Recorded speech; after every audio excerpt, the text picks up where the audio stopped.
Last we left off, you guys were sitting in the Valley View restaurant at night. Kind of later in the evening after having after the harrowing day and the somewhat traumatic evening that you guys have had, and sitting around a table together.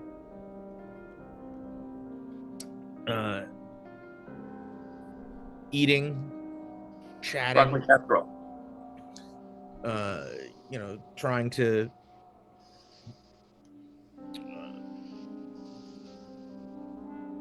to sort of hang on to some sense of normality. Agent Jessica is probably very, very quiet. What are you guys talking about? Broccoli casserole. So you guys are having let's just say a slightly more emphatic than normal conversation, very upbeat conversation about the broccoli casserole, talking about how very good it is. In that way that anyone really listening can tell, this is a very, everyone's trying really way too hard to be excited about the broccoli casserole.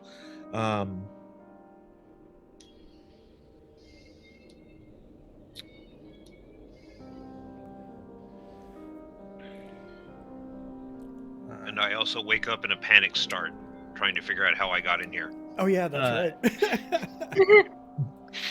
Because you slept through everything. Yeah, Agent Jonah. Yeah. You are sort of looking down at the broccoli casserole and listening to everybody talk, and yeah, you're like, wait, how did we get here? When did we get here? You don't remember waking up. The last thing you remember was falling asleep in the car. Yep. On the car ride back. Have I ever seen him this way before? Would you think? I don't know. I mean, you know that your Did I have brother dreams? has sleeping problems. Just that it looks worse than normal, maybe. Yeah, yeah. I'm just wondering, would I notice that from the outside? He's had a history of insomnia, right? And if you've never, but no narcolepsy. If you've ever known anybody with insomnia, it can, in the more extreme forms, look like narcolepsy, because since you can't sleep when you want to sleep, you tend to kind of nod off or fall asleep or just be very tired all of the time when you're supposed to be awake. How about this? Would you have told me about your sleeping issues? Yeah, I think I would have confided in you with my lack of sleep. Pretty much like yeah, I haven't slept in 48 hours or. I'm just keeping an eye. Hours. Yeah, I'm just gonna kind of keep an eye on him, see if he looks okay to me. That's all. So, yeah. I just kind of blankly stare at the broccoli casserole and just very slightly smile, like this seems normal. This is a normal thing. Yeah. I like normal. That is exactly right, and that is very much how you're feeling. When you begin to become aware of a weird vibration in the table, it's very faint, almost like this sensation that if somebody left a cell phone on silent vibrate on the table and it was going off, how the table might rhythmically feel. But yes, rhythmically and slowly. All right, so I'm gonna put both of my hands on the table and just kind of stare off for a moment and try to figure out what what the pulse time is. Well, as you do so, you can really, when you pay attention to it, you can feel it now. It's not just the table.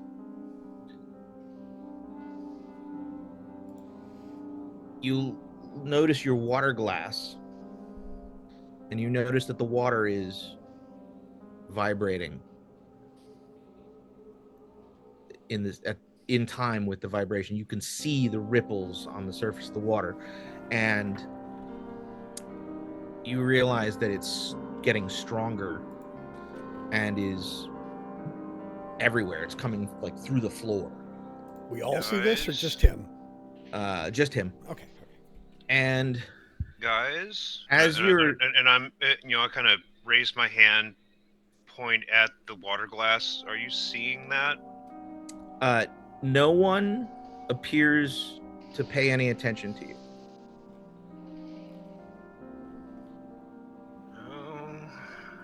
And that's when you hear it. What am I hearing? It is quiet.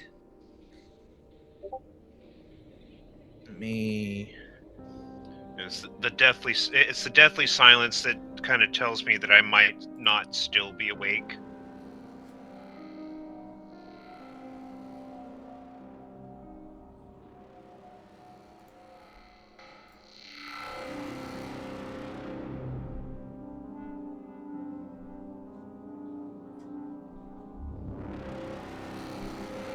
Can you hear that? Yep. I didn't hear it. It's the audio on whatever your browser is. Turn the volume up. There we go. It's in the back. It's just faint. Yeah, your volume must be way down because that's blasting me. Holy crap. Well, on my side, I mean, I've just got your voices just to where I can. I was on Forbidden Planet for a minute there. And it's like you have a motorcycle. Yeah, Can you hear that now, Greg? I can. Okay. Is this the normal noise that I hear when the little green men are trying to talk to me? No, this is unlike anything we've quite heard before. It is, in fact, now that it's getting louder, you can feel the vibration like pass through your body. It's not an enjoyable sensation. Like there's something disturbing about the way the vibration passes through you, like it's disruptive. Like it's a frequency that is All right.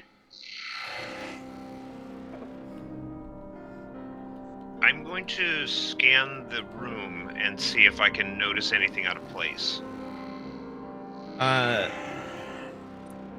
You don't notice any oddities except of course that you realize that you and the group are the only people in the restaurant. All right. And in fact, you're the only people that you can see. There's nobody in the lobby. You guys are alone in the restaurant, and Okay. everyone else is at the table is talking and having that conversation about the broccoli casserole. They clearly do not hear this noise or feel the vibration. And as you sit there looking around, it is getting louder, and that's when you notice, it's nighttime, that there's a light coming from outside, like the moon suddenly coming out, or a very bright. It's not daylight. It's not the sun, but there's a cold white light that's lighting up the sky. So then I'll head over to the window and take a look outside. You're looking out to the west. That window on the west side on the map, looking out over the valley and beyond the ridgeline, the far horizon, high up in the sky, probably at like a 45-degree angle to you. you can see what looks like a star or a satellite that is glowing much brighter than normal and much brighter than any of the other stars in the sky. And as Now you that sit we've there, all heard this sound, can I have you turn it down or off because it's hard to hear you? Thank you. I can't control everybody else's sound mix. Yeah. It was hard for me too. Auditory. Let me know when it's at a level where you can hear me and still hear the sound. Goddamn cats. Pardon? Can you guys hear me and the sound at the same time right Yes. Yes. I can. I can. now? Okay. Greg? I've kind of turned down my audio a little bit. I'm not hearing the sound anymore. So this way I can actually hear you guys at a normal level. With the Chromebook, all you may right, have a so- hard time balancing it. The light in the sky is getting brighter. And it is kind of pulsing rhythmically along with the sound. Like it's the light is like waxing and waning, and with each pulse, it gets brighter. Again, everybody's sitting at the table. Nobody seems to notice anything. They're having a conversation about broccoli, which you are now having trouble hearing because all you can hear is the droning sound that's getting louder and louder. And the light that you can see now is now very bright, like brighter than the moon, like almost as bright as the sun. It doesn't light up the entire sky, but it casts a shine. And over the valley, that cold light, it's like a fluorescent white, casts weird dark shadows that sort of elongate and stretch towards you in strange configurations. And you can realize now that the light is moving across the sky. It's moving sort of down and towards, and you realize it's moving at an angle. It's coming closer. Coming closer to us, or do I Coming closer to like where you are, or coming closer to like more angled towards the mines or to the town no, itself? No, it's too far away in the sky, too high in the sky to determine like an end point. Even with my mathematical skills? Yes. Okay.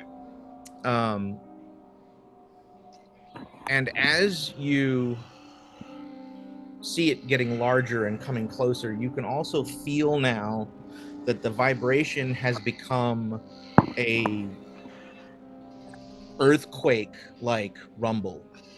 And you can hear like the silverware on the tables and like cups and glasses clattering.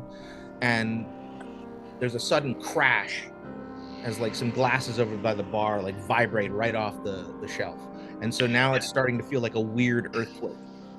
And I look back over to the table and no one's noticed that. No one is there. No one's there, okay. You are now So alone in the restaurant. I am still unconscious. It certainly feels like a dream. There's a certain, you have a certain sense of like you don't feel fully in control of yourself. And as you all right turn and look and see everybody's gone, and you're the only one in the restaurant, and the room is rumbling and the glass is like visibly bending in and out from the weird vibration and the shock. I'm gonna draw the curtains and step away. When you turn back around to draw the curtains, which are they're big windows with big curtains,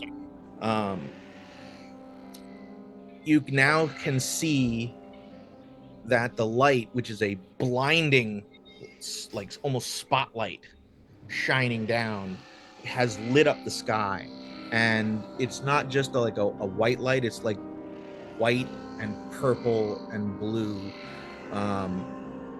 like it's got some like heavy deep into like the ultraviolet spectrum, bleeding into the visual spectrum. And you can now see that it is not just a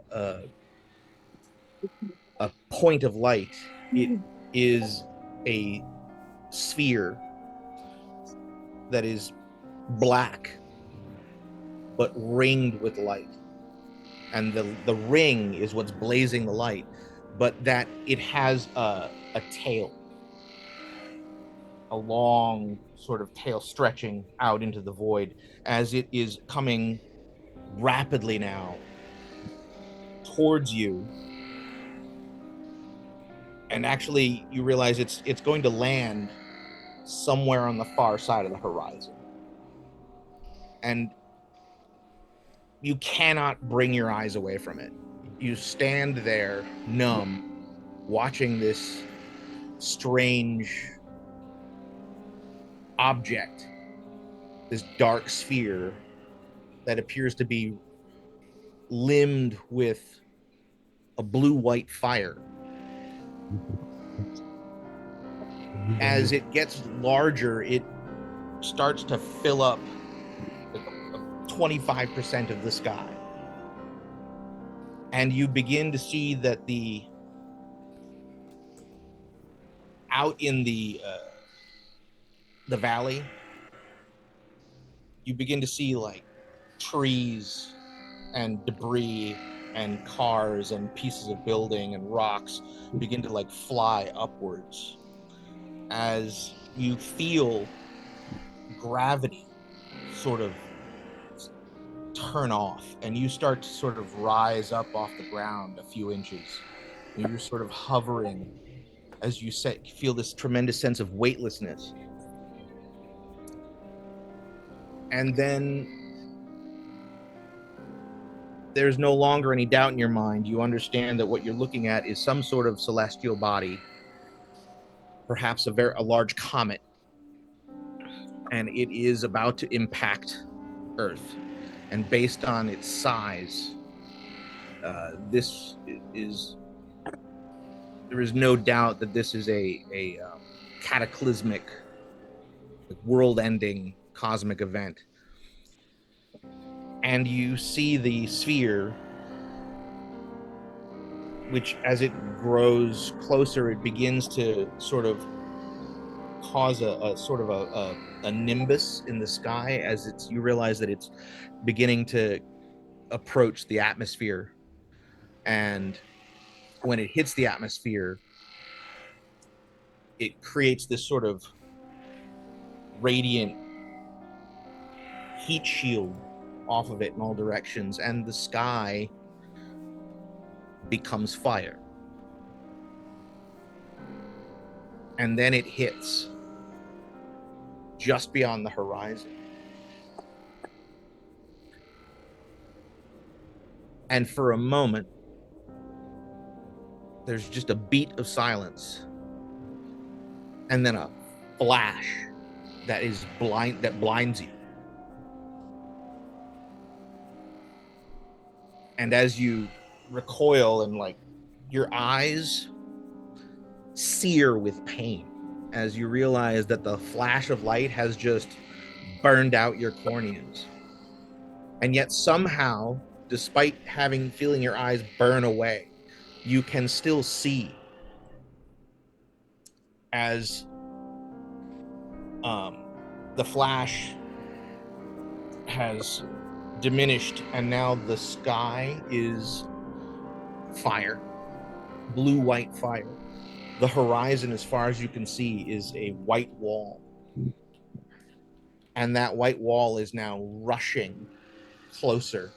And as it crosses the horizon line, you see the ground just peel away into ash as this wall washes over, which you understand is the entire planet, as this ripple, this explosion effect is causing the entire planet to just shatter in a sphere, and you're on the far side of it, and you see this wall of white oblivion rip through the mountains and reduce them to dust and burn up every living plant or animal, and all the buildings are erased, and everything that this wall touches simply ceases to exist as it is destroyed in the deluge of white fire. And then you get the ripple of the air as it's pushing the atmosphere, and the pressure is tremendous. You're stuck hovering in the air several feet, standing there motionless, feeling this pressure wave. And just as it hits you, there is an indescribable sensation, like stepping into a blast furnace. What you imagine it would feel like if you were standing underneath a rocket engine when it activated. There is just a rush of heat, white hot pain. For just an instant, you feel all of the flesh on your body boil off.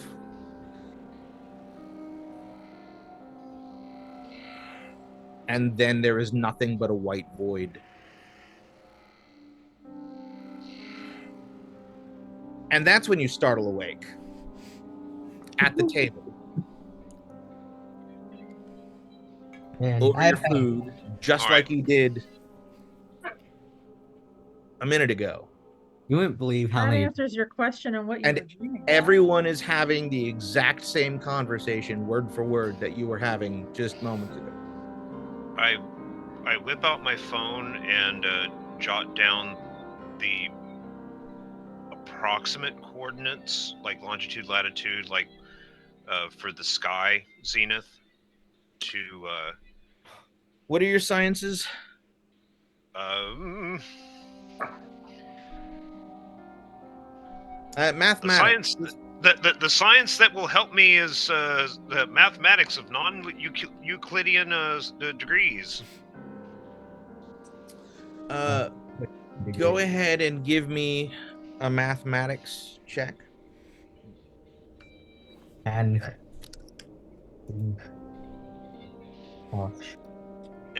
And it normal or Yeah, just regular.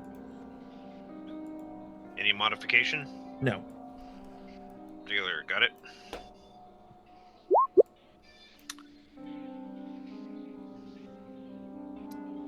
Critical. You will need to reference astronomy data, which should be readily available on the internet. Yeah, but you that's feel exactly confident that if you are able to cross-reference the math that you calculated on the trajectory with the current astronomy data for like this day and time, right. you will probably be able to ascertain the general direction in space that this thing came from. Okay. Which quadrant of the galaxy this thing is on a trajectory from. I just immediately start doing that, and I'll text the encrypted Delta Green like chat, not the group chat, but I'll text vision scene, and I give the NASA. I'll say vision scene NASA, and I give the approximate coordinates. Floor show still in progress.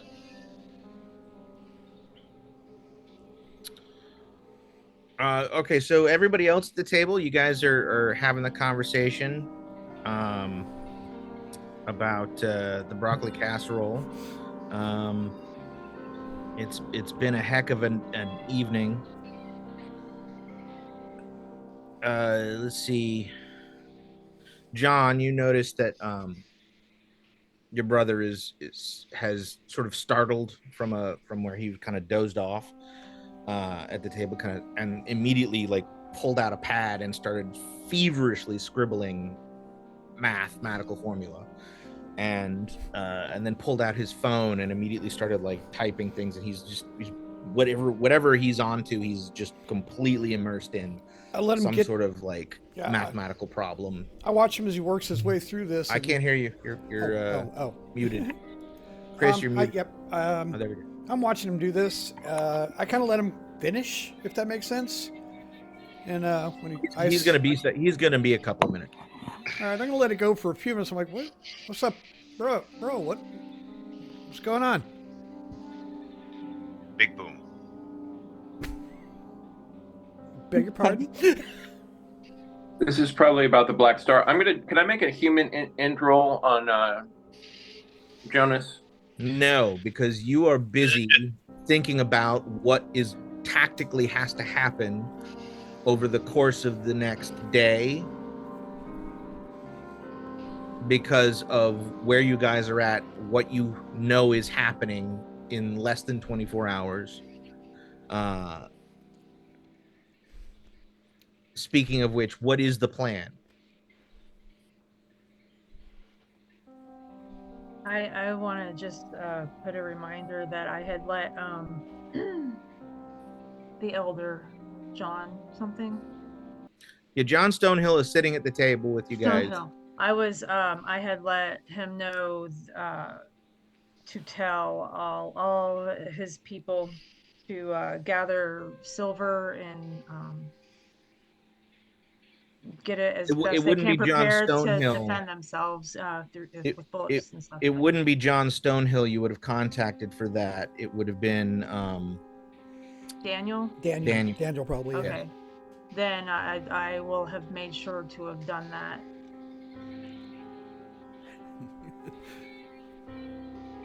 Yeah, no, that's happened. Okay. In fact, you just getting off the phone with Daniel Yellowhorse, who's agreed to do what he can and bring whatever supplies he can up to the hotel once it's daylight.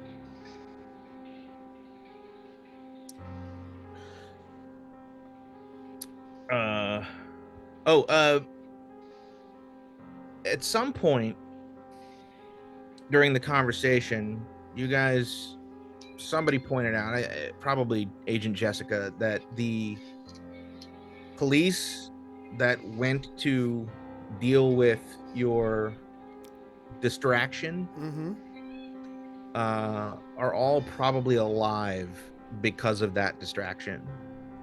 And everybody roll a d4 and get that many sanity points back. Woohoo!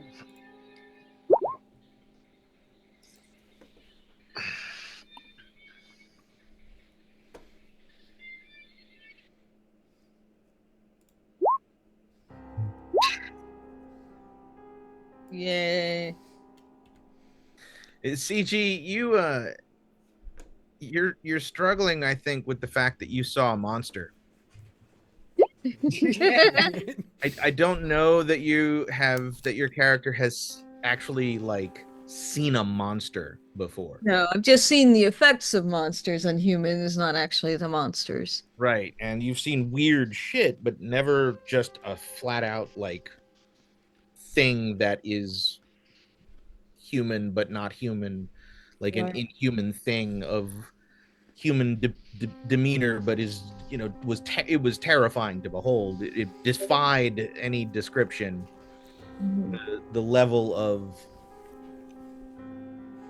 animosity, the sheer undistilled hatred and sadistic glee that this thing exhibited at a level of intensity that you didn't even think it's possible to experience. Right. And it's if you were the sort of person who believed in the supernatural, so sort of the heaven and hell and angels and demons, you would think that perhaps you had had an encounter with something truly supernaturally evil. Right.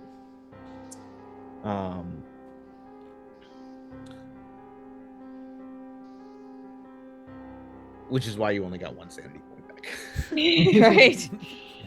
But yeah, so you guys have I have a question. Would it? What?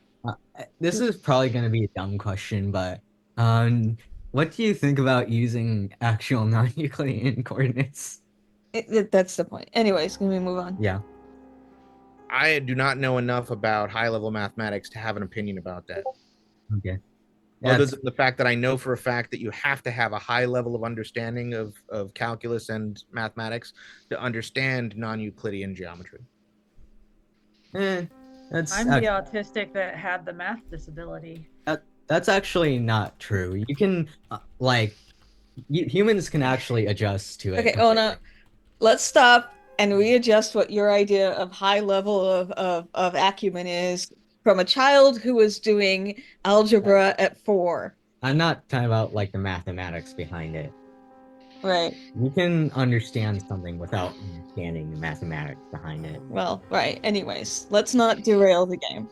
Okay. I mean, Spoken like a true prodigy. Look in a glass of water, and you're already comprehending non-Euclidean geometry. Anyways, I think you overestimate what the word comprehension means. Yeah, I know, right? So all right, so yeah, you guys, I'm turning the table over to you guys to take the lead in terms of what your characters are saying to each other. I think in order to handle all the things that are going on, I'm going to retreat into the thing that I know the best, which is healing. And I'm just going to try to heal myself and with like look at things and like start looking at people and start like going into that like I'm going to analyze, does anybody need help? This is like when you're in an emergency, your brain immediately goes to how do you get out of the emergency? And so my brain is like, how do I heal people so that we are okay? Is anybody not at full hit points? I am not at full. Who's not at full hit points? I'm not. I've got a gunshot wound to the leg. It's pretty ugly still. I have a flesh wound. And I wouldn't expect to heal that fast. You know. how far in terms of percentage? How much of your hit points are you missing? I'm like down to 25%, maybe. It's not that. Yeah. I'm You're down by 25% or down? Yeah. There's quite a bit came back that last session, so I'm only down a bit. So I mean, I am down, but I shouldn't heal faster than that. Not from that. Well, I'm gonna replace people's bandages, which will help you with the healing because I do have the bandages that increase healing time. That's right.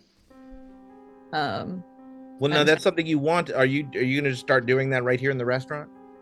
I think I'm distracted enough and whatever enough. I'm just gonna be like, does anybody need anything? That I'll let her work on my leg after we go to the room. I'm like, no, leave the pants on. We're eating.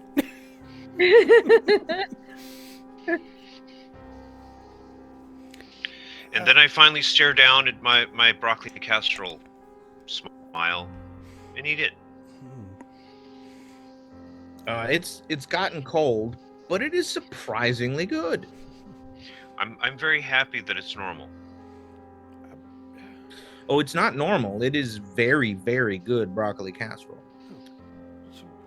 Which is how normal should be. It should be very, very good. I'm like, so what are we doing now? This has been a long day and I'm a little fuzzy. Oh, I'm great. I just had a wonderful nap. Good on you, bro. By the way, the whole world's gonna die. Really? How? Big thing comes from the sky. I describe what the event looks like. Oh So no, the black star. I want you to describe it in character. Oh, okay. Raul has come out and is clearing So- people's plates. Oh yeah. So it looked like a comet or some type of celestial body, maybe even a solid ejection from a star. And then I kind of it looks like it was coming out of Orion at about a 45-degree angle, aimed, and I'm gonna guesstimate probably about Kansas, for about as far away as it struck, and how long it took the light to hit. Well, you guys are in Denver. Right. I mean, you said it impacted a way over the horizon, so I'm assuming that it landed. might have been Kansas or No, it landed somewhere in the Pacific. Oh, in the Pacific Ocean. Oh, was I facing west? Yes, you were facing west. This is a 65 million year ago caliber. So then I will reiterate that it was. And based on probably... your understanding, after cross-referencing with NASA on the web, it was coming from the opposite direction of the galactic center.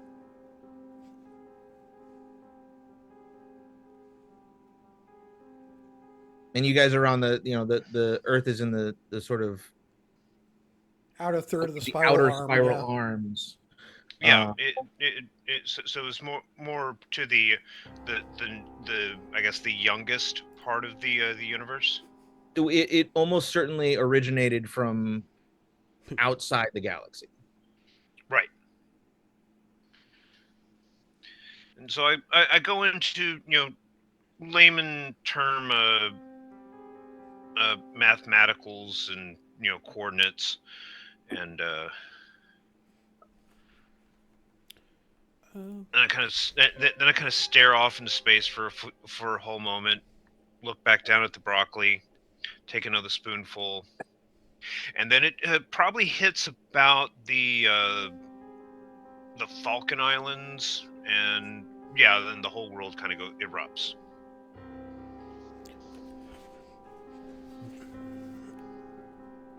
Oh, it also occurs to you that the droning sound that you were hearing, the weird alien noise, was not originating from the object. It was probably all the other things that were inside this planet crying out. Give me. I'm gonna assume that all of the things that are actually bound to this world that we've been trying to keep either asleep, suppressed, or whatever. Give me a power check. Give me a power check. Or would it be a beacon from Yeah. the thing, the dark force that's here, that's like a calling card to try to draw whatever power to Earth? Well, let's see what he says, because I assume he hasn't spoken about this yet. Ooh. Sucky sus. What Agent Jessica just said resonates with you. You think maybe that drone was calling to the object. And there seems to be something here that is pulling the object to us, and it's trying to crack the world so we can get out. And we got to stop that. The stuff we already know. Is anybody listening in this restaurant? I suddenly look around like, oh God, we're talking about the end of the world in this hotel lounge. Actually, Timothy Hensley, the 9-year-old boy, is staring at your table intently with his eyes wide like saucers. Let's go take a smoke break, everybody. And I slowly get to my feet. We'll be back. Don't worry. We're not going anywhere. Not in this weather. And I just He's got this kind of look on his face. Yeah. And I'm just heading out to the lobby. And out the front door. And she'll look at Timmy and be like, and that's why you don't watch horror movies. Where's your mom? You need to go. And as I get up, you know, I look at poor Timmy. I probably have this face on, and I just do the big hand gesture and mouth the word boom. Oh, lovely.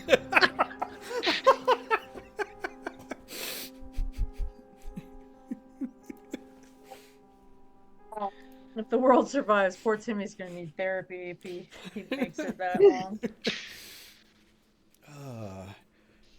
Where is the Discord? No, you just set up a future Delta Green agent. Yep.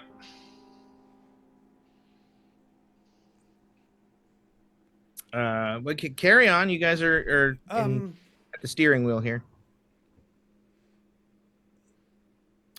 Well, if I'm standing out here alone, I am lighting up the biggest joint I can get and waiting. Yeah, I'll step out with my brother.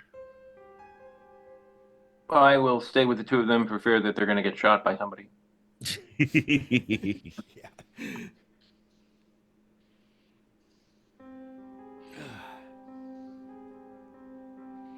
I pointedly take the joint and put it in Jonah's hand.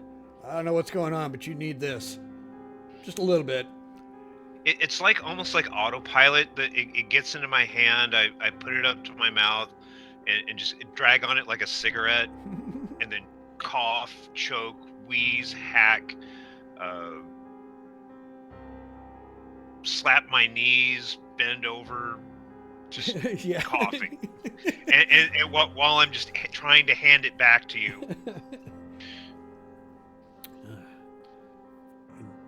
Jack, you came out too, or no?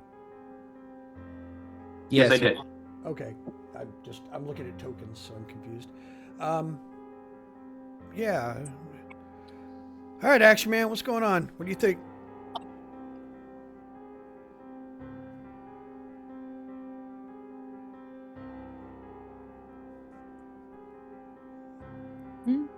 Tom? Tom? Yes, what about it? That was directed at you. I was like, hey, Action Man, what do you think we need to do? About the imminent destruction of the Earth or about the imminent destruction of the town? Well, I don't think we can do anything about the Earth, but maybe we can do something about the town. Maybe that'll help. We need to have the ritual be, if the ritual can take place anywhere, then it needs to be in the most defensible position we can find. Ironically, the most defensible position we found is the last place we want to do it, which is the mine. But, because we want them to come through a choke point. However, I wonder if we could do it in the mine that is currently being worked by their rival company and find a large chamber in there where it's only got one or two entrances so that we can force them through narrow points. Yeah, okay. I kind of hold on. Is Bridget and No, we never said that we went out with you guys, so we're still sitting at the table. Yeah, with the old man. Let's make sure everybody's in on this conversation. Sorry, I didn't mean to. Yeah, you're probably right, but we want to make sure everybody's on the same page. Yeah. No, I just meant we need to go kill this thing or do whatever this ritual is, right? And the mine is the best place. All right. Wow.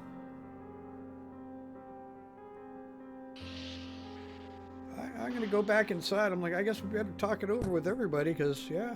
And I kind of barely put out my joint. And actually, I hand it to him and just walk in. Like, there you go. And off I'm back inside. I'll take a few more deep breaths outside. Oh, I handed it to Jack, not you. And well, no, I'll take one. Sure, why not? I didn't say I took a few deep tokes. I said a few breaths. Oh, okay. And then head back inside myself. All right. Technically, my character should never take 420, but I think in the circumstances, he'll take a toke. I mean, you are DEA. Or no, ATF, sorry. Same difference from 420 perspective. All the more poignant that way. Fuck it.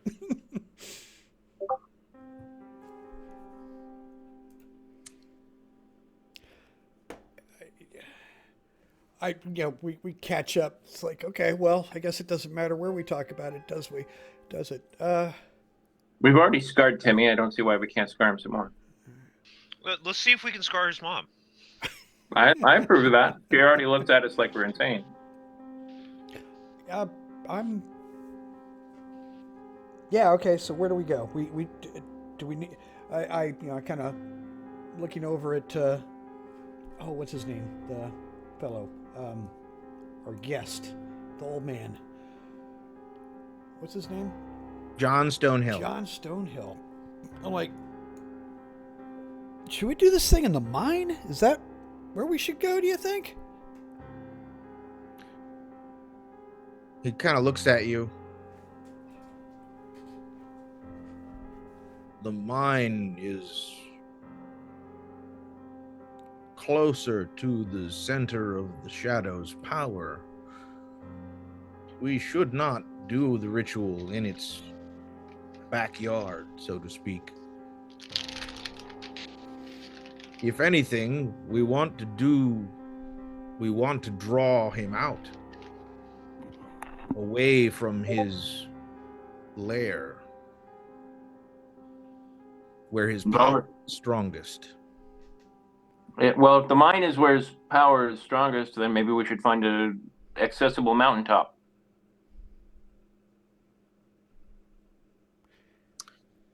Well, places. It occurs to you, Tom, that let's see. Hold on. I'm going to go.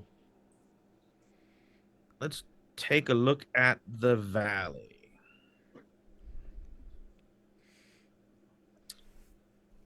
All right. So here is Snowflake Valley.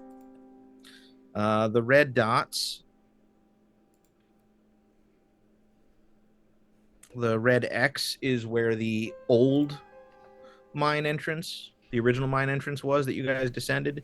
And then the building here at DMI Inc. is where the current mine entrance is, the official mine entrance. Taking a look at the map, what location is literally physically farthest away from the mine? Either the hotel or the Universal Mining Inc., depending on how you define it. Hotel. In sheer distance, the Clearwater Hotel happens to be farthest away from the mine.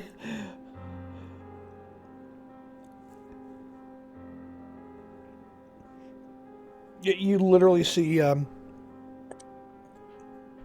got my head, like, really? I'm like, is this, anybody ever see that really bad movie, Demon Knight? Or the movie where people end up holed up in a hotel with all the monsters coming at them? Is that where we're going to be here? Is this really where we're at? Just kind of like, totally. But if we're gonna do it that way, there's a conversation we need to have that we should not have down here.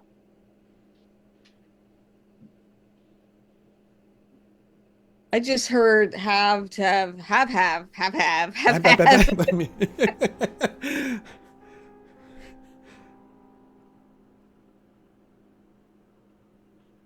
There is something. If we're gonna make our stand here, there's one thing we need to do to absolutely positively secure this area.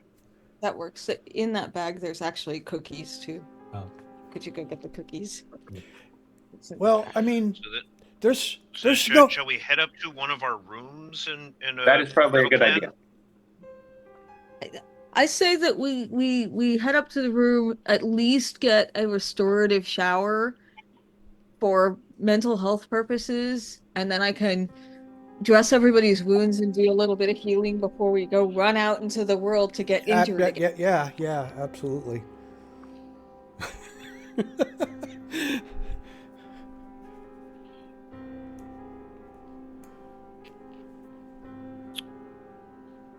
Got enough rooms, everybody could take a shower at the same time. We don't need to.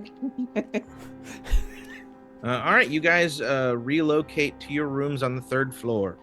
As I've said before, let me see. Well, let me go ahead and I'm gonna put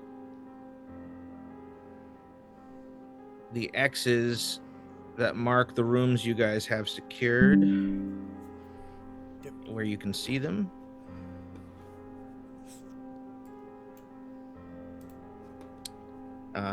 And you guys are on the 3rd floor. Yeah, just I head and clean up and in my room. What room are you guys in? I'm in 309.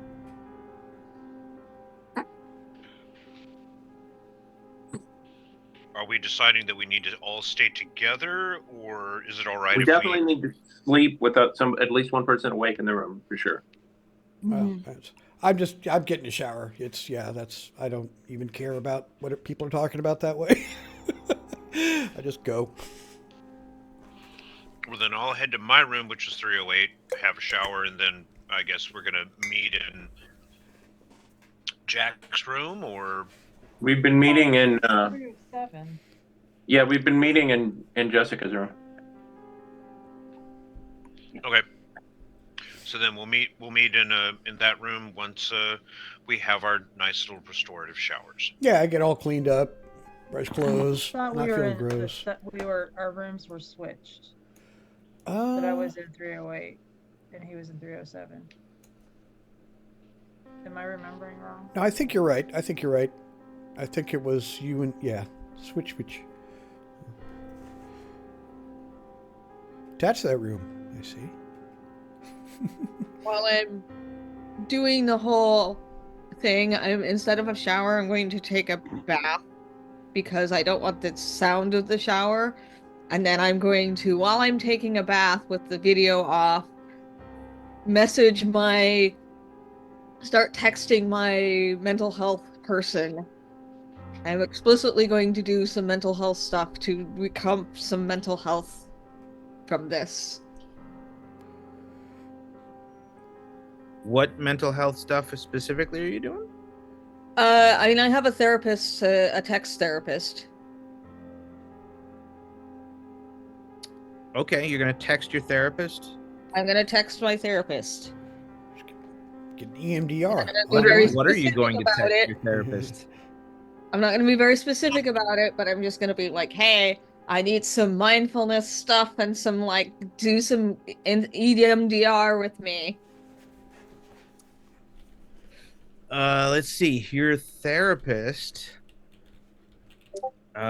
being used to you messaging them at all kinds of weird hours, and you are technically in a different time zone, but only an hour or two outside, I think, of the West Coast time zone. So definitely after office hours. Go ahead and give me a luck roll. So just roll straight percentile against a target number of 50. Okay. So luck against 50? Yeah, you just roll. Luck rolls are the same for everybody. It's just a percentile die roll against a 50. So basically like flipping a coin. So a D100. Yes. All right. You text your therapist, and you get an automated text message back saying that they are currently out of the office and will get back to you as soon as they possibly can. It was worth a try. It was absolutely worth a try. You had 50-50 odds of getting them on the phone.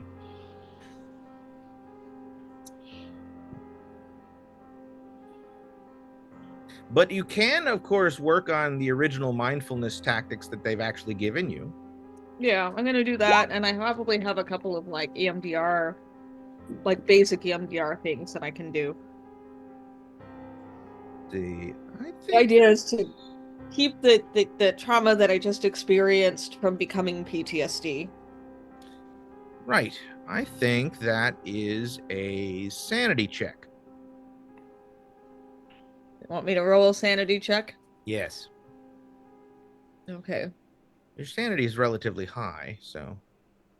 Yeah, but you know. Is your current sanity is a 73? Yeah. Yeah, go for it. Ooh, all right.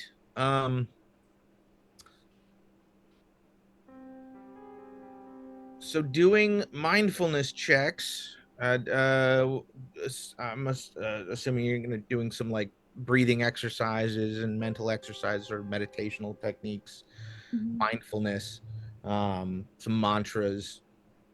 Naked in the hot water. Yeah, you get it. Right. You are going to give yourself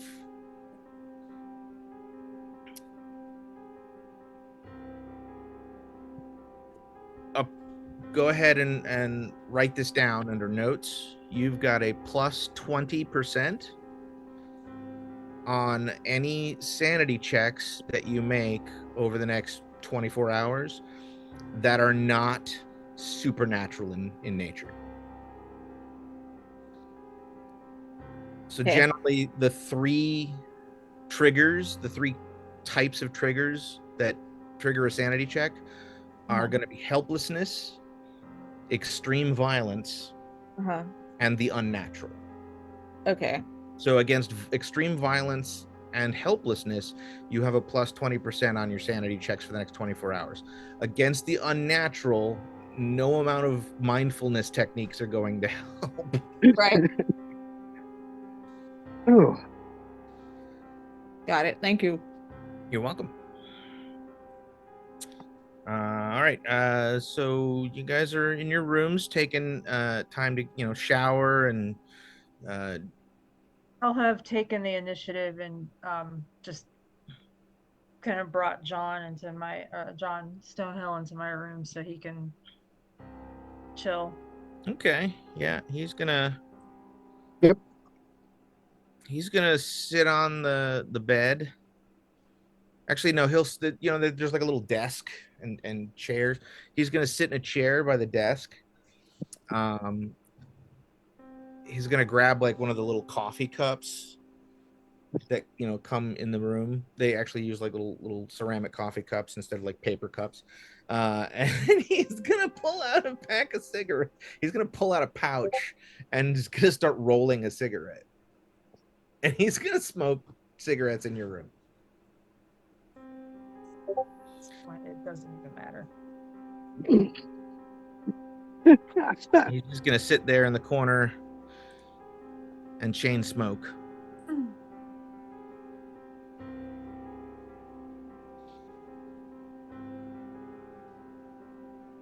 He hasn't said a whole lot. He's just kind of watching. He's been paying attention to what you guys are doing.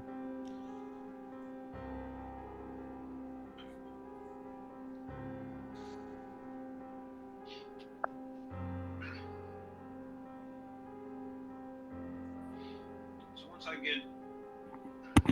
once I get all cleaned up, dressed, I'll head over to Jessica's room. Okie doke. You guys have control over your tokens, I believe. So yeah, it's been about 20-30 minutes. Everybody's gotten through all of their ablutions and whatever, changing clothes or doing washing up or meditations you're gonna do. Yeah, I wander back into Jessica's room. I assume that's what we're all doing, right? Mm-hmm. Party in my room. What? I got the I bring mad the dog. vodka.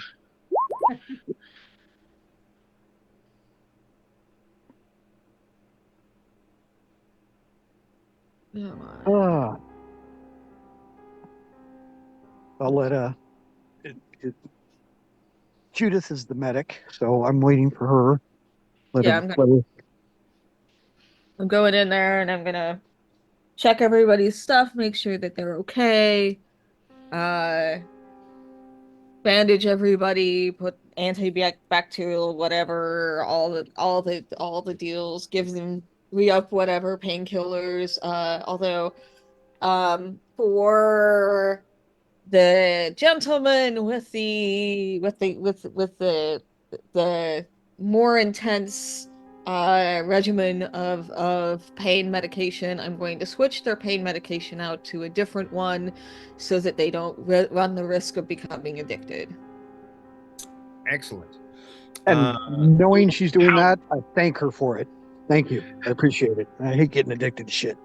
Who's getting medical treatment? Agent John.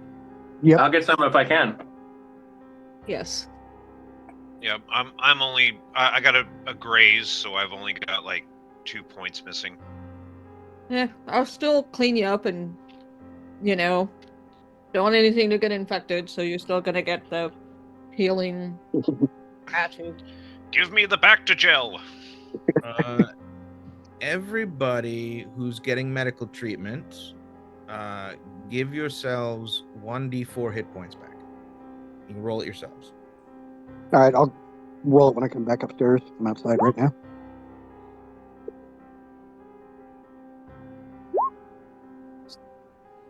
Look at me, I'm 2 points above healthy. Well, you're at your max. I want temporary hit points, sir. No. That's what armor's for. Oh, well then we healed my armor too. Was your armor damaged? I have no clue. Does taking a shot damage it? Does that wear down the armor? No. That's just a constant. Yeah, armor can be damaged, and that's generally going to happen on like a really big hit. But yeah, just a regular, what it's designed to stop, it stops. Right. And actually, most of the hits that you guys have taken, that your armor has absorbed, that's basically bruising. It's because the body armor. Yeah. I'm assuming these were like from shots. The armor's gonna stop the impact, so you're not gonna like have a bullet wound, but they'll leave nasty bruises and may even in certain extreme cases like crack a rib or something. Like when my pants are down, my entire leg is probably just horrendous looking. Well, she would have had to have done some. But the bruising rudimentary field anyway. suturing. Yeah, but the bruising was going to be there anyway, and it's going to be huge. They're gonna have bruising, but the healing gel actually does mitigate. Oh yeah, mitigate. And it makes it go a little faster. So you're probably not at black. It's probably like that stage where it's starting to turn yellow. Yeah. Yep. And the wound's not as bad as you think, because it wasn't. It was a clean shot all the way through, and it hit muscle, but it didn't hit any major arteries or anything, or blood vessels. Did a good job of sewing you up. But it's definitely going to be sore, and you still have a penalty to your movement. So. All right. You're definitely at a minus 20% on any physical activities that require you to use that leg. Yeah, I've got that listed on my sheet. So, let's see. So, are we all right for this? I'm pretty ragged. I'm kind of on edge. I don't think anyone will be all right for it, no matter how right they think they are. All right. So now, is everybody in the room? Yeah. Yes. Okay. I'm going to say that if we use the hotel, we need to take out the hotel Wi-Fi that is broadcast throughout the town. We need to see what's in those server rooms. Can you blow the power? No, we might need the power. I'm saying that we need to secure the hotel and see if there are cultists in the hotel, or see if there are hidden entrances that we also need to secure to like some kind of underground tunnels or a mine entrance or anything else like that.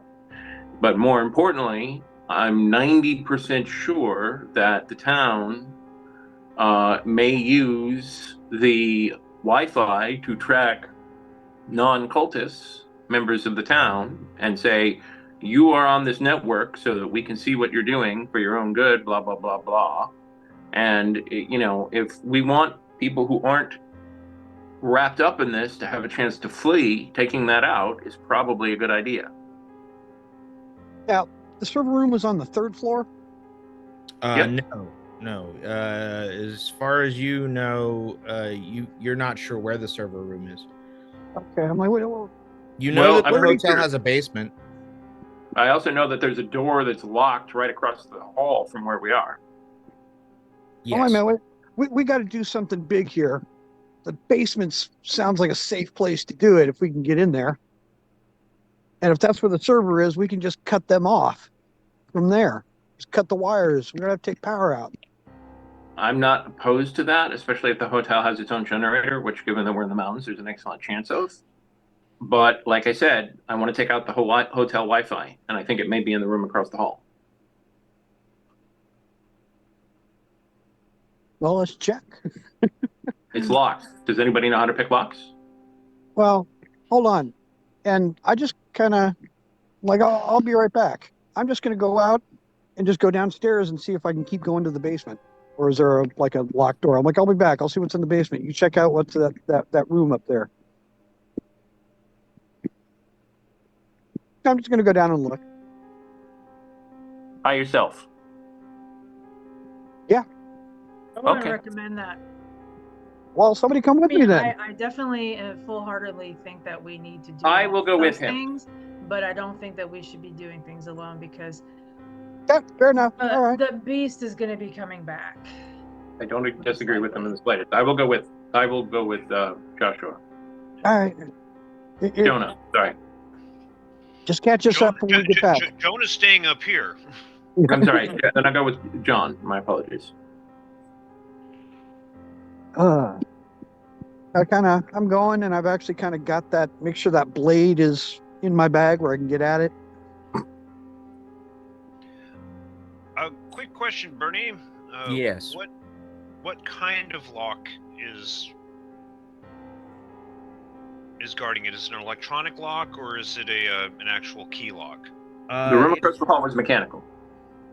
Yeah, it has a key, standard physical key lock. Okay.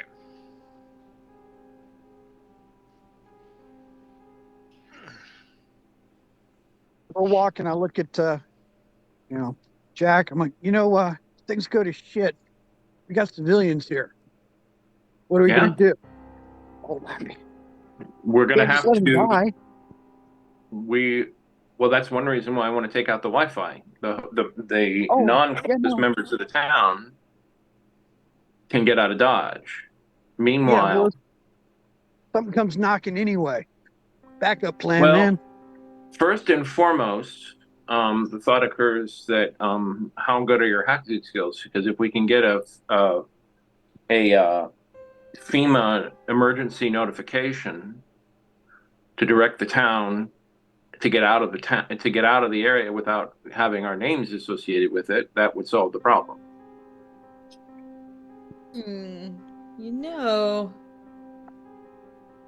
I think between the CDC and my military background, we might be able to finagle something. You mean like a randomly scheduled drill that forgets to mention that it's only a drill? Yeah. Toxic still at the mine. Got to evacuate.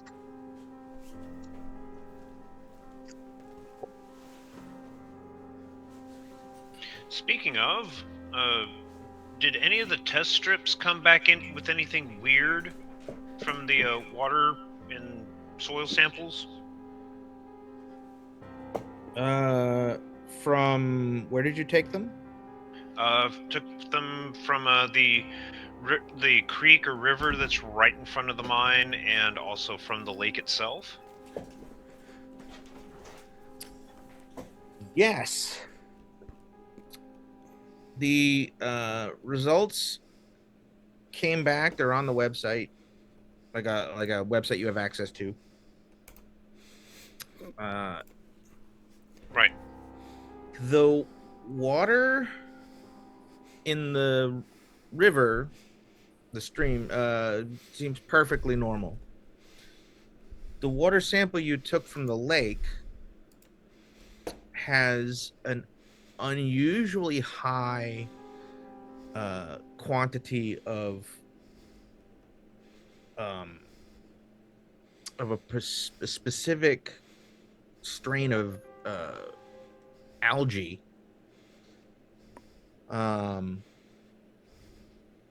that is generally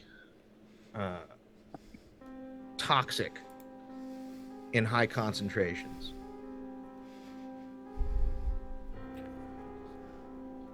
Right, but that is not definitive enough for any type of radioactivity. No, there's no radioactivity. There's no. I'm looking for like more like mine runoff, health concern type stuff. There's actually no signs of mine runoff.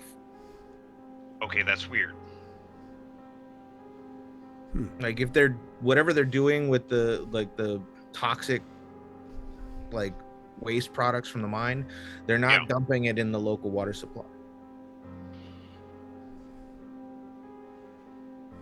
Because normally there would be some leach off, but it would be like it would just be low enough to where it'd be acceptable levels, but with it being like none.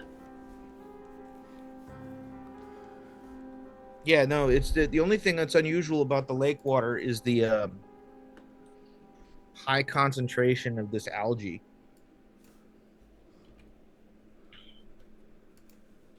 All right, and this algae is kind of a normal thing that could show up almost in any fresh water, or is it something that's exotic? It's something that's not exotic to the region, but it's definitely unusual to find it in such a high concentration. All right. But there's nothing in the water that would suggest that it's like it's not clear what the algae is like feeding on. Like there's not a high concentration of like other forms of microbiotic life. Is it a red algae or a blue algae? It's a blue algae. Okay, so there's something decomposing in the water. That is what the implication would be, but it would have to be either a lot of some things or very, very big.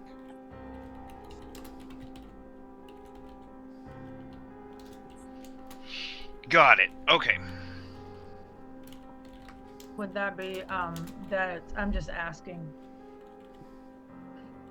out of curiosity, would that possibly be because of how sour whatever this entity is, that he's like soiling the land to cause it to decay? That is in she's like keeping, asking, that is she's in like keeping asking Jonah just because that's his thing, you know? That is in keeping with everything that you've learned so far, and it's certainly in keeping with what some of the things John Stonehill has said about the dark spirit corrupting the area around it and corrupting the very earth itself.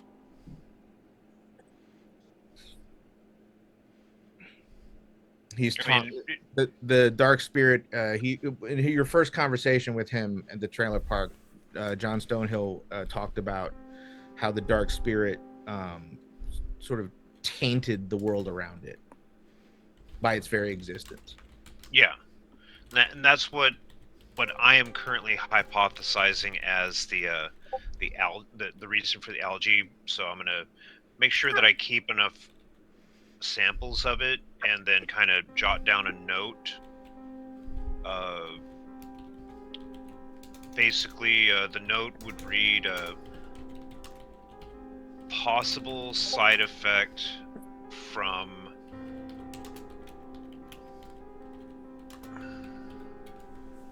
how would we classify the entity in the ground? Unnatural formation under the mine. To be honest, I don't know that you have enough information about the entity from that's why I'm putting it down as possible.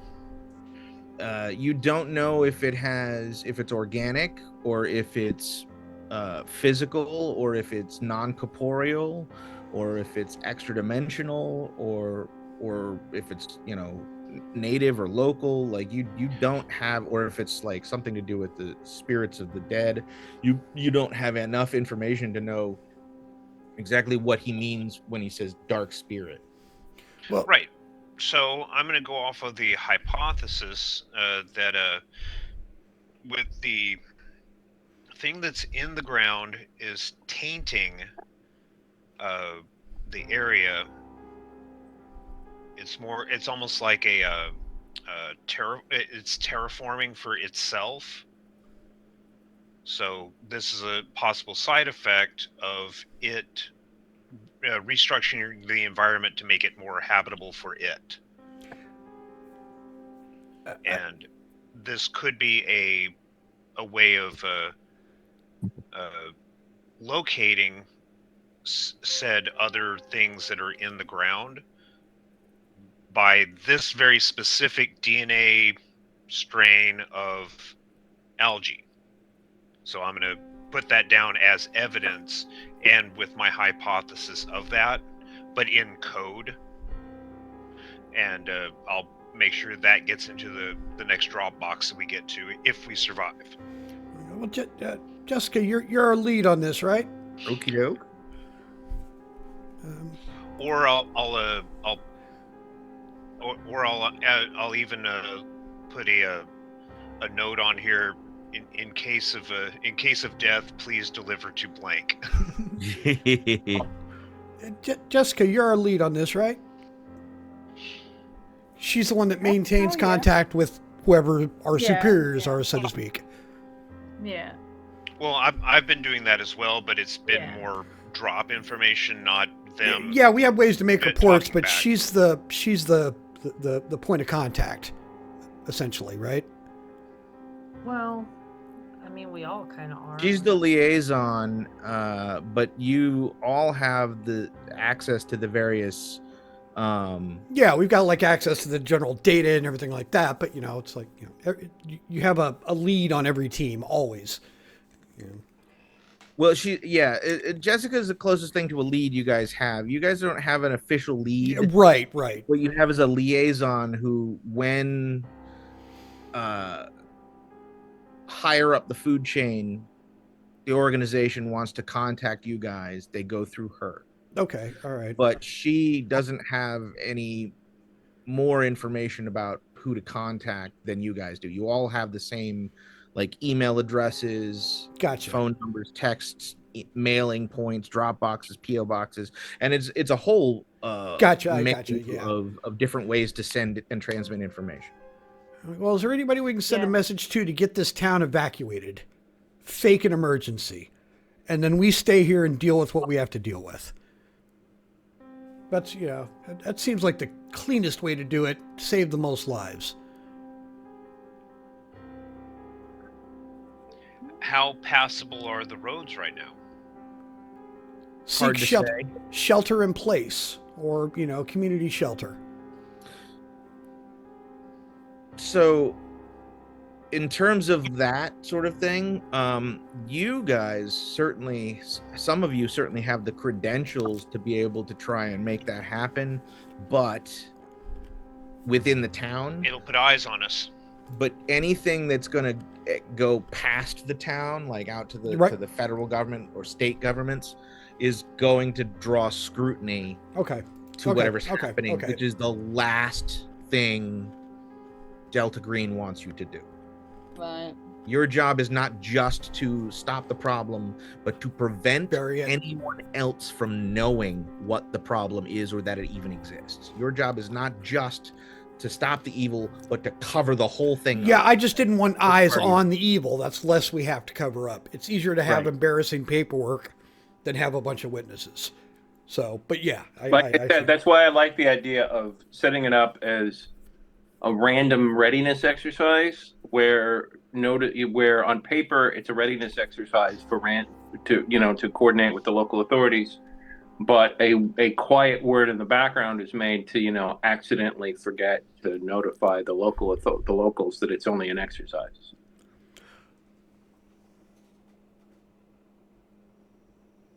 We need to we need to find out what we can access.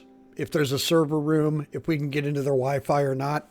If we can't get into their Wi-Fi, we just have to wing it and do it on our own. I'm pretty sure their Wi-Fi is across the room. Yeah, let's. All right, hold on. I'm gonna go. Because right now there's, except for the deputies, there's no. The lead deputy and the sheriff are both dead. Right? Probably a lot from that. So they have no leadership. They're just wandering around in a panic, probably. Well, not wandering, but they're scrambling. They're dealing with the aftermath of with the riot and with the aftermath of what they find when they go back. Exactly. So So they're preoccupied. That means that their protocol. Yeah, their protocol would be to contact state and federal agencies that are close by. Yep. For backup and a replacement leadership.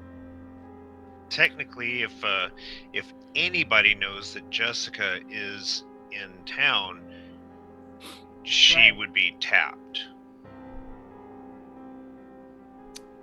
That is accurate, yes. Yeah, it depends on how many of the deputies even know about us as a team supposed to be here, and if they would remember it. But like if anyone in her department knows that she is liaisoning here with the EPA, investigating potential radioactive waste, she would get messaged going, hey, there's a problem in the town that you're in. Are you aware of it? Good. Please take control. Well, let's see if anybody knocks on the door or rings the phone. That's all we can do on that, though. Yep. So, get my pants pulled up and fixed. Thank you. And all right, let's see this room. See if we can get in there.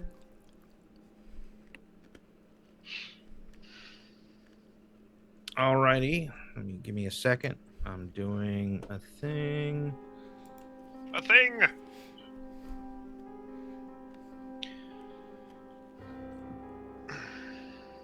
No.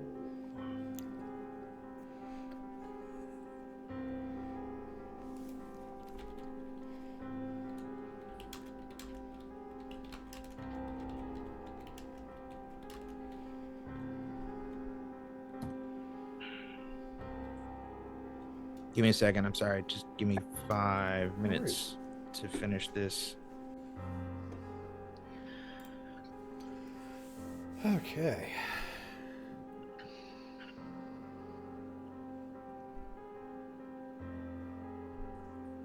Alrighty. So, where were we? We were, you guys were on the 3rd floor.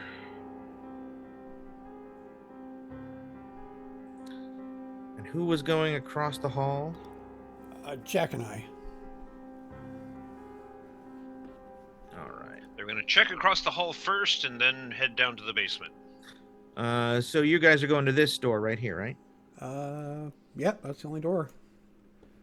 All right. You guys go ahead and put your tokens over there. So it's got a lock. Who's going to try and crack the lock?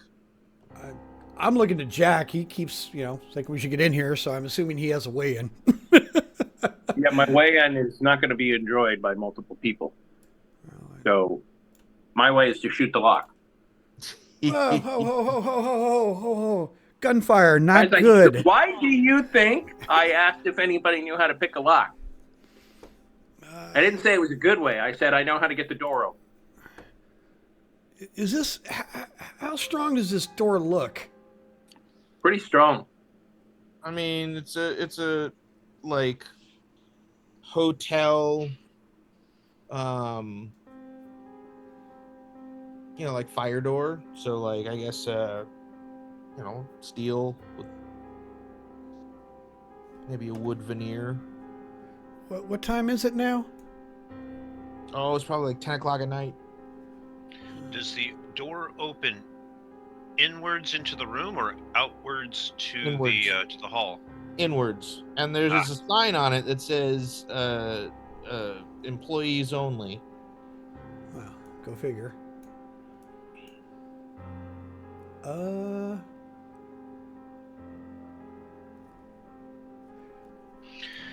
Is there an actual skill in here for picklocking, or?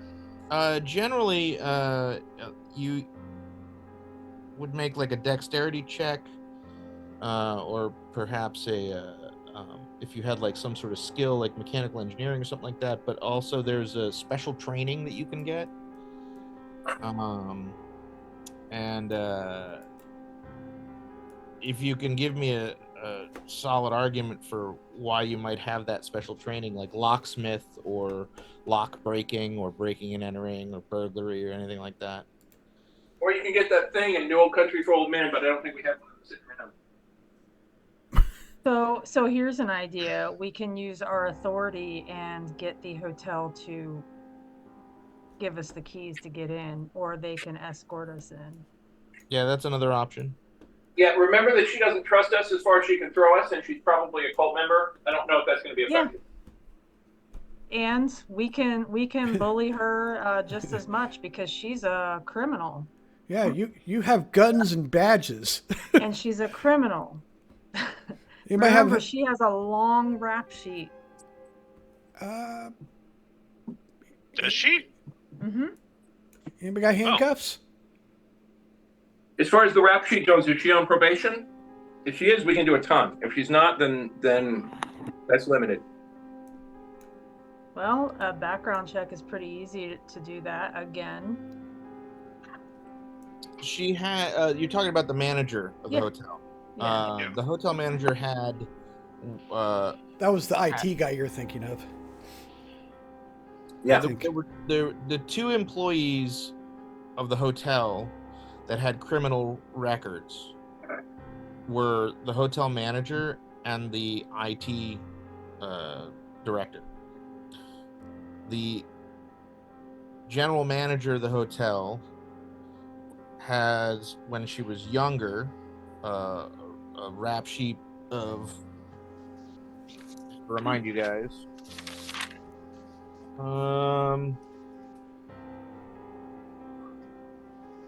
charges for racketeering, theft, drug dealing, fraud, assault, very few convictions, and one murder charge that was dismissed.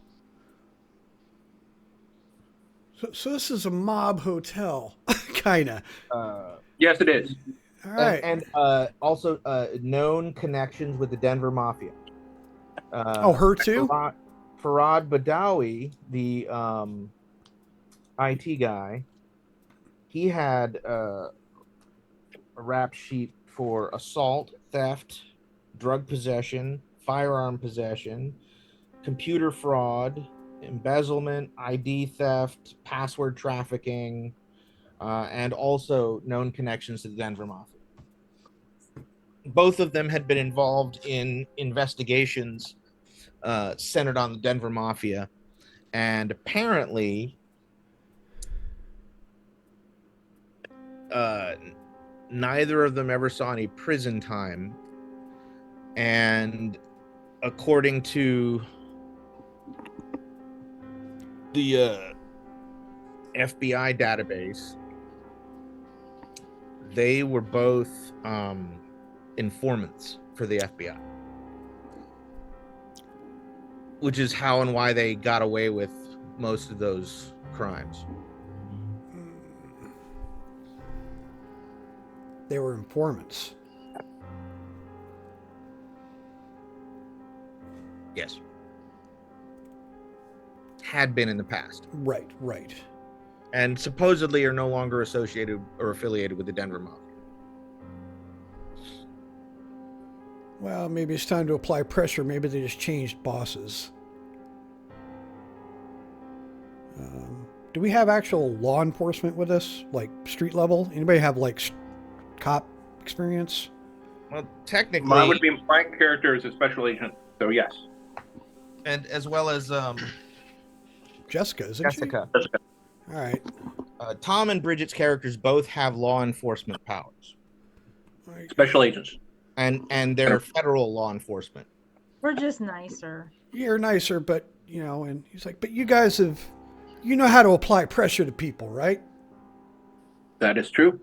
Yeah, and my remember Jessica met her breaking point and got it together a little bit, is still fucked up. So all right. I got you. Her attitude's changed a little bit. I mean, this standing in the hallway. You guys are looking at this door. Mm-hmm. Jack had just pulled out his gun, and you were like, "Whoa, whoa, whoa, no!" So now you're standing there trying to figure out what to do. Right. What are you gonna do? Well, Jessica doesn't look like she's ready to take charge on this. And I'm like, Jack, let's go do what you do. Okay. At this point, my character figures that it's the end of the world, so yeah. Using subtlety is probably no longer required. Plus, every time he's tried to play good cop, they're like, "Who sent you, and why are you here? And let me talk to someone else." So might as well do what he does best. So let's go downstairs and talk to the hotel manager. Jessica, come on. Okay. Yeah, he's just kind of making you go And anyway. You two make sure to stay and protect Mr. Stonehill, John Stonehill. I kind of just pull my gun out and lay it on the table. We cannot leave him alone at any cost. Yep, agree with that. Let's see. Token section, yes. What the hell? I'm having trouble with the Roll20. I mean, if she's not, I mean, we could just get the kid that runs it with the assistant. Yeah, we'll go in as low key as we get can. Him, yeah. And then. But we don't have time to wait for who we want to be in. We're on shift. Whoever's on shift, we'll just kind of adjust on the fly. Because I think the kid would be a little more compliant than the manager, but. Yeah, I think that the manager or the IT guy would be more dangerous together. You never let your suspects sit in the same cell.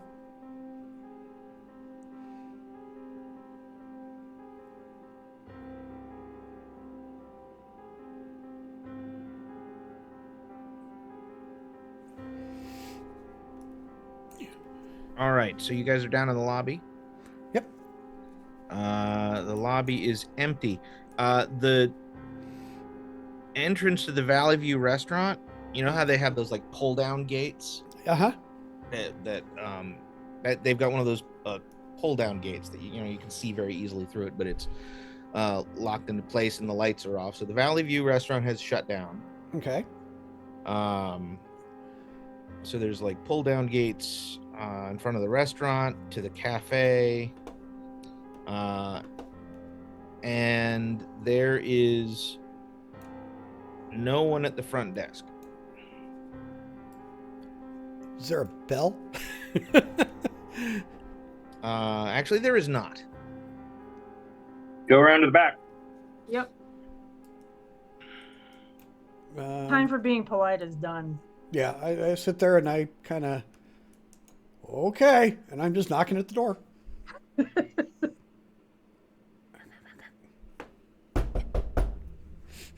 You're knocking at the door of the office? Yep. Okay. There is no answer. Is it locked? I turn the handle. It is actually, hold on. You know what? That was something else we needed to look into.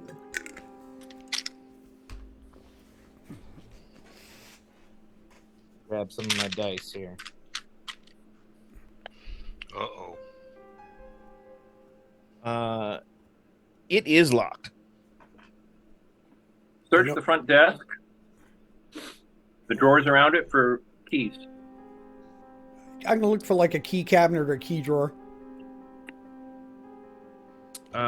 There are drawers that are like set in behind and underneath, but they also have locks on, and all the drawers are locked. Any of them marked keys? No, none of the drawers are marked. We'll get back to that. Okay. Actually, is the terminal for the hotel open? The terminal. Oh, the computer system. Yeah, it's on. All right, I'll sit there. Like, I'll check this Yeah, out. like you check out the screensaver staff going. room. You check out the staff room I have a real door. simple solution. Find out who's in room 309. The room right on. So in other words, rather than go break through the door, we can break through the freaking wall. And I start typing, trying to get in. I'm Yeah, like, see fine. if there's somebody in Check these other rooms though. It is password protected. okay, try hack.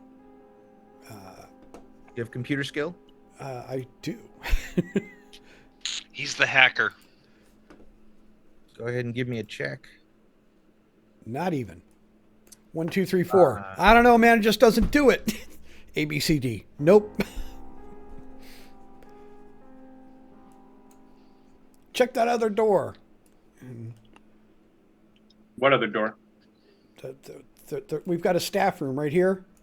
That's remember Sure, I'll where check we the saw. staff room. Yeah, I'm like, We'll check go in that. there and check.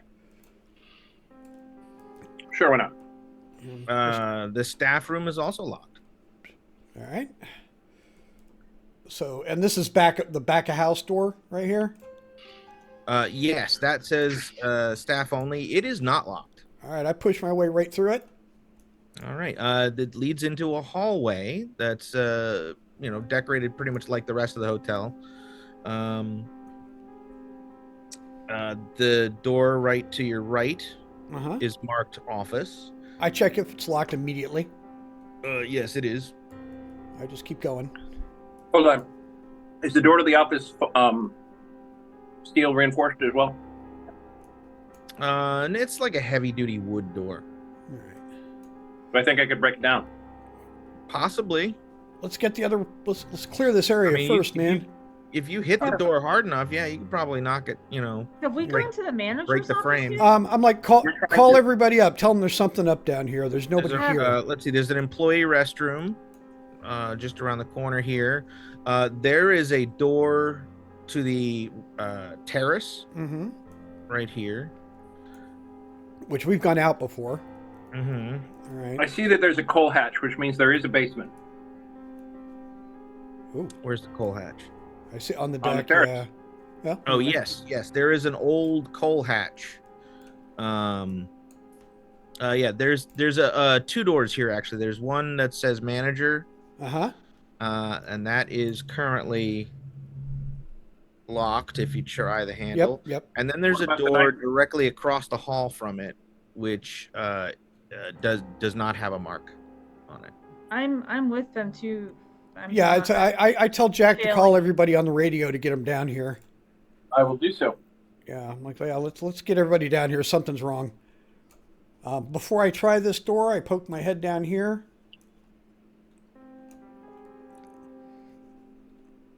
Let's see if the label on this door says staff room. And locked or no? It is not locked. I just poked my head in there and I'm looking.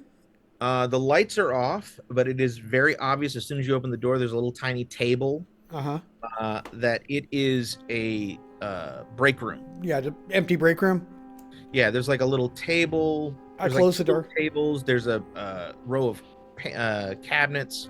There's like a refrigerator right here. Okay. So it's just a tiny little like 10-foot by 10-foot. Yeah, I just go ahead and close the door. I'm like, okay, and I'm looking. I just stick my head in the kitchen. Lights on, lights off. Looks like anybody's The door around. to the kitchen is locked. Okay, all right. And this is a regular access door, locked or unlocked? Yes, and that is unlocked. You can walk through that. Okay, I come back. Jack's out there, so I'm going to go back to here. I'm going to wait until I hear people coming.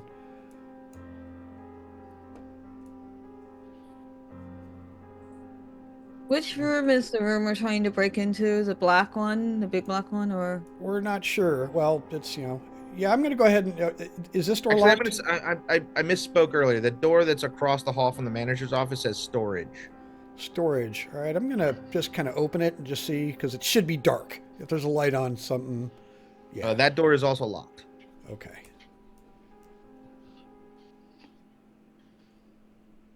I just check the bathroom to make sure it's clear, too. Yep, nobody's in there. I mean, I hate to say this, but my life for a compound drill that goes on a battery. Eye holes, right. eye holes, real quick.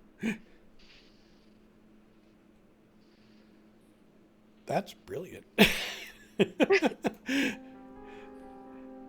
And if it's metal, then you know it's likely going to be the room that you want to break into. Mm-hmm.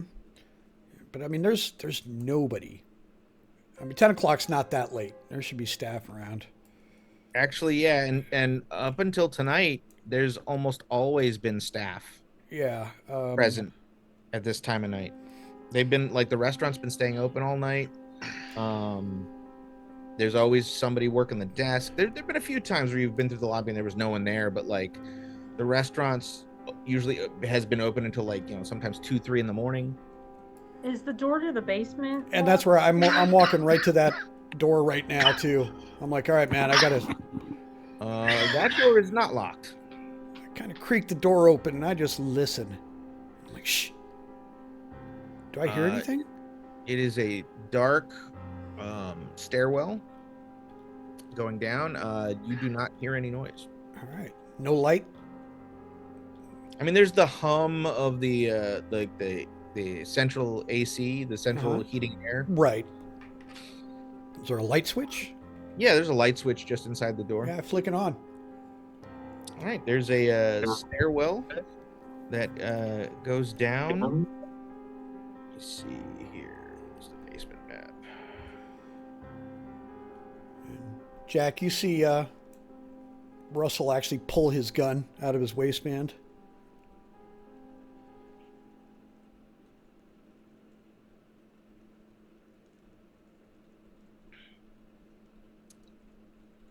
The stairwell goes down into a darkened room that like there's no door at the bottom of the stairs. Okay. Just I'm holding I'm holding at the top of the stairs. All right. Yeah, I'm just holding at the top of the stairs until everybody gets there. Mm-hmm. Yep, you can see tile floor. Hold on a second. Let me.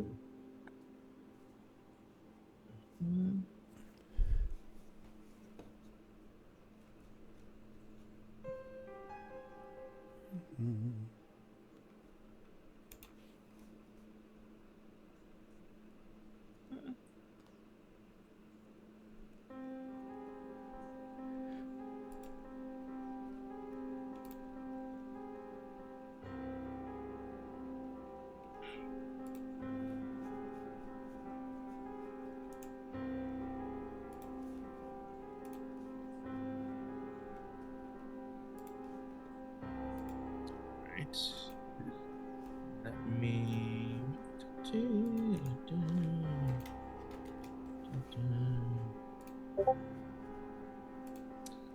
All right, you're at the top of the stairs. Who's going down into the basement?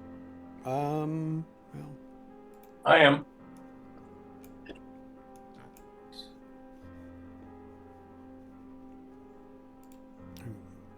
yeah, once we go, I'm going, but yeah. The basement we go. Have the rest of us made it down to the first floor yet, or? Who's going down to the first floor? Well, since Russell and Jack both, or one of them said, "Hey, everyone, come down. There's something wrong." You know, all of us, including the elders, should have got up and headed.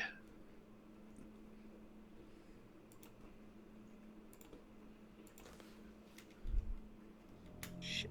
Hold on a second. Up. Set them there. Thank you. Yeah, the rest of you come down to the first floor. And yeah, agents Jack and John are at the top of the stairwell going down into the basement.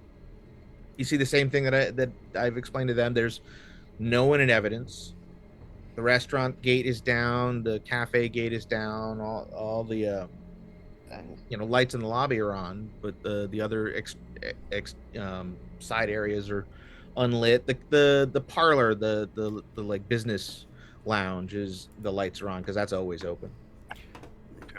And you just see John going downstairs, and you realize that he's by no means like, police worthy, but he does know how to hold his gun.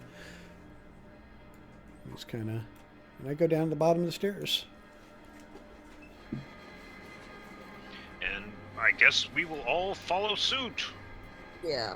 I mean, I suspect that they're not here because they're all doing some ritual somewhere else, or they've all gone somewhere. Or they've made sure to be vacant so that the beast can come and exactly. Yeah, that's what I'm thinking. I mean, but this is defensible anyway, so yeah. Hopefully. See, where was that?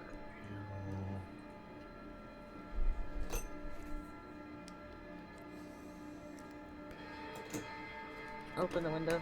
Okay.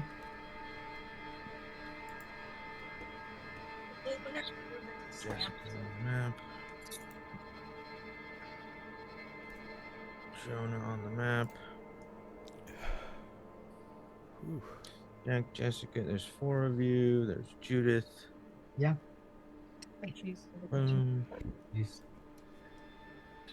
John Stonehill, who's with you. Thanks. Oh, there it is. All right.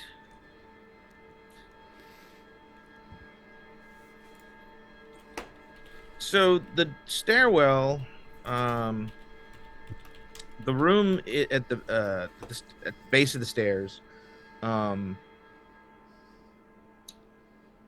has old kind of checkered black and white tile floor. That sort of industrial tile you find in like schools and municipal buildings. The walls, on the other hand, are brick. And there is some like fluorescent lighting and like a drop ceiling. And there's a light switch at the base of the stairs. And as soon as you kick on the lights, the room is essentially... Could you give me one of those cat board things that's in my closet? The ones that they like to claw on? Yes. Looks like storage. There's like chairs stacked up and folded tables and boxes of like supplies and office supplies and paper goods and stuff like that. Around the corner,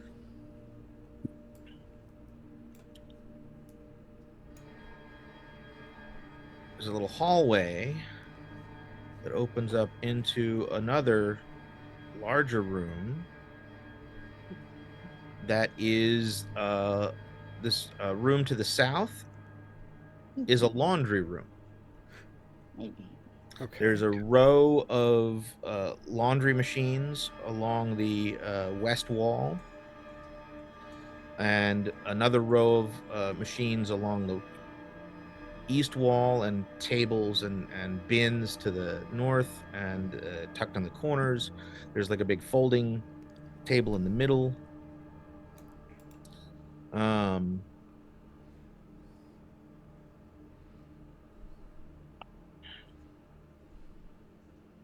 see, yeah.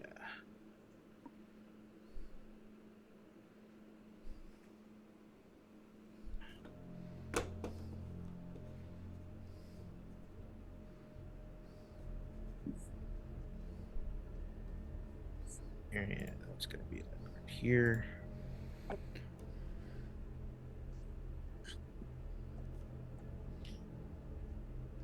And there are two doors, one to the south, one to the east. There's another door off of the main storage room to the north here. There's two doors, one to the east and one to the south as well. The doors are not labeled. However, the walls here are like an old brick, old brick, like going like 1930s, 1940s. It's all been refinished, but is still kind of the raw brick. And there's the doors are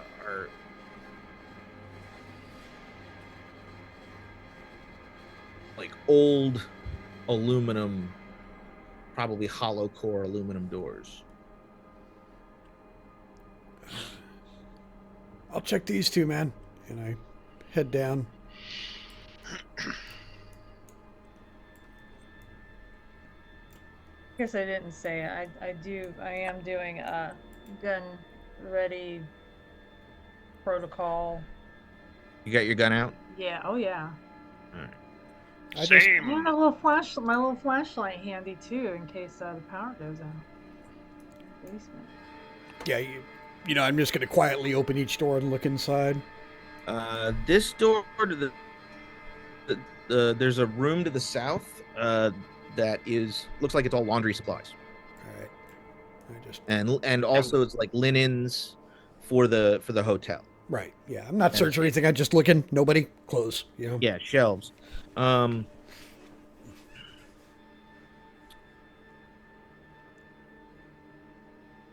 This door here.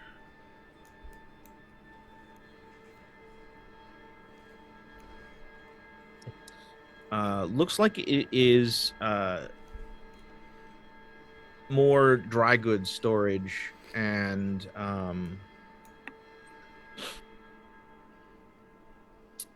is like a pass-through room. And then there's on the opposite wall, there's a door that looks like it is old, heavy oak with like iron banding on it. I simply close that door. I also am going to be keeping an eye out for any type of crowbar type thing or whatever, something that we might be able to utilize to break into things. There I go. It's a room or so over, but there's a big old door down there. Oh, both of these doors, the iron banded door has a little sign on it that says no entry. Right. And the door up here also has a little sign on it that says no entry. I go, yep, same door down there, going the same direction. I think whatever it is that we want is on the other side of those doors.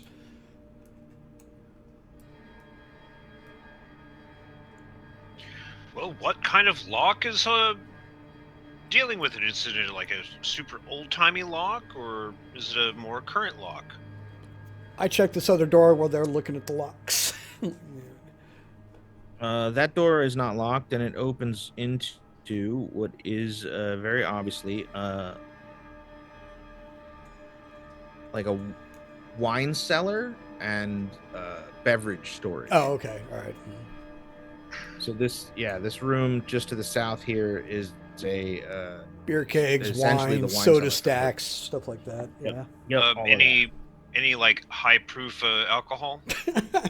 Not now, bro. All Not of the now, bro. booze that is found at the bar can have its. You can find its supplies, like cases. It's all in cases. But yeah, there's cases of vodka. Okay. Just in case if we need to make some Molotov cocktails. Everclear, man. You're looking for Everclear. I look at this story. Or extremely high proof vodka, or high proof gin, or high proof rum. Anything that's classified as a flavoring by the Utah government. Yeah, there you go. I'm like, all the right. door down here, the iron banded wood door that looks old, like the rest of the walls. In the little pass through storage hall.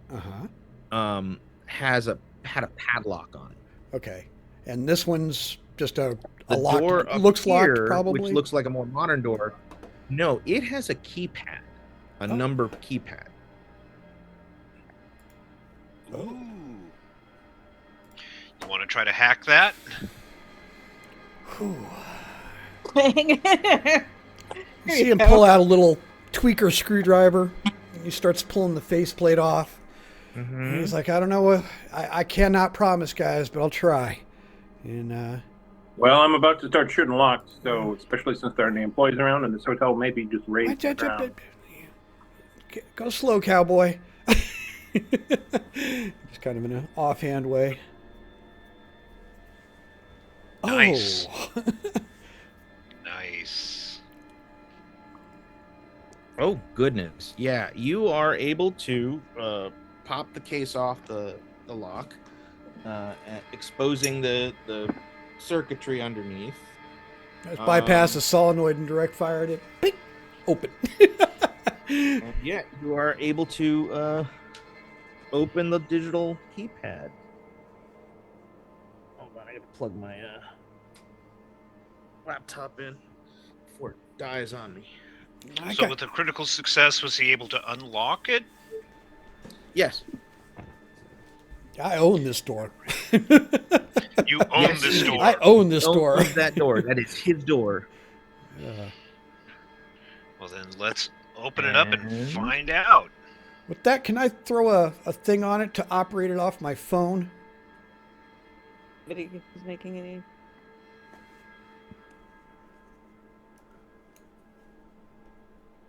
What? Sorry, I was talking to Anna. Oh. Anna doesn't care if anybody swears. Oh, okay. I'm 15. That's probably a good thing. The door opens up onto what appears to be a boiler room that does not look like it has been changed much since sometime in the 1940s. And there is a massive pile of coal taking up the north end of the room. A couple of giant brick support pillars, and at the far end of the room, and it's completely dark in there, so you're only be able to see with the flashlight. All right, and there's at no the light far switches. End of the room, you there is a light switch, which when you flip it on, turns on a couple of basically bulbs hanging down by cords, by cables from the ceiling. There's just like two of them in the center of the room. Like bare filament Edison like one bulbs. over by the boiler and one in the center between the two pillars. Yeah, no, and they're old light, and it's like a kind of a dim yellowy light, casting shadows. The south end of the room, there is a massive furnace and two giant tanks that are presumably like water tanks. And the furnace is attached to like a duct system, and it looks like this is the original furnace and boiler system for the hotel going back to like the 1930s. It is a coal-fired furnace. It is not currently on. Right. I stick my head out the door and I go, "This is the room. I think this is home base." And I pop back inside and I start looking around. There's of course a door down here that is the iron-banded wooden door that's padlocked on the other side. Right.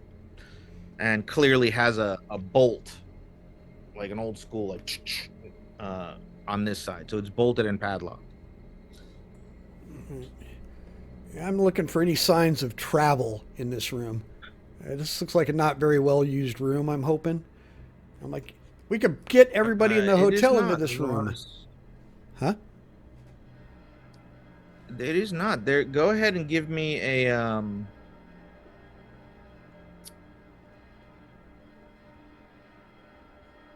an investigation check. Investigation? Okay. What's the skill I'm looking for here? Yeah, that would be. Not search. Hold on, I'm looking at your character sheet.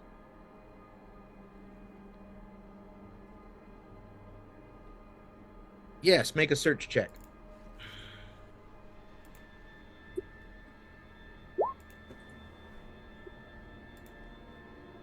Well, there is a. I'll be right back. Okay. He rolls a 2 and walks away. Well, I can keep the thing going, but I spilled a drink all over. Oh. Oh, right. You clean that up. So the rest of you, there is a fair amount of like soot dust on the floor here and on the walls. The walls have this kind of like dingy quality. There are, however, not tracks, but there's like a worn, like a kind of a cleaner path that runs the length of the room that starts here. Like there's a lot of foot traffic. Right. Well-traveled area. That goes right up to the boiler. To the boiler? Yeah, that goes right up to the furnace. All right. To the furnace, yeah. So we start looking around the furnace to see if there's anything behind it. I'm looking at the door to the furnace. It goes right up to the main boiler door. Yeah, which is a big door. Yeah, it's a big metal door. Yeah. I make sure everybody, that Jack and Jessica are near me, and I'm like, I'm opening this thing, and I want backup. I will make sure I'm nearby. Did I find anything that he did not? Probably just where they burned the evidence, yeah? No, you basically found the trail through the soot and dust indicates that there's both like foot traffic and like things being like dragged. Right. It looks like their own private crematory. We'll find out. We'll see what's inside. We're about to find out. And as soon as they're close enough, I open it. Yeah, you guys move your tokens around.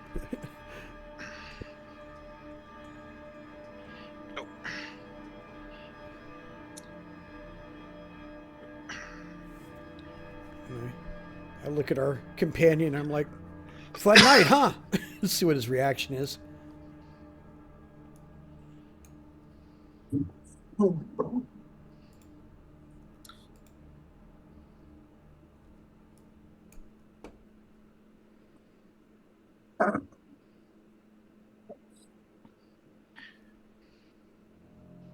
know what? I'm just paranoid. I'm gonna guard the door while y'all are looking, since everyone's up close. Well, it just reset itself and locked itself after you went in. I mean, like I said, I own that lock. It's What was that? The door reset itself and locked itself? Yeah, it's like donk. Well, just on, you know. Oh, just guarding in general. Okay. Sneak attack. Okay. Gotcha. You know, Gotcha. stuff Gotcha. like Gotcha. that, Gotcha. Yeah. Played too many rogues in the past. You're keeping an ear out. Yeah, I mean that beast could be coming at any time. I'm like, if this room is safe, we need to get everybody in Not here even that the we beast. can. Like there's not even just that. There's, you know, how many hitmen have we had? Oh yeah, yeah, absolutely.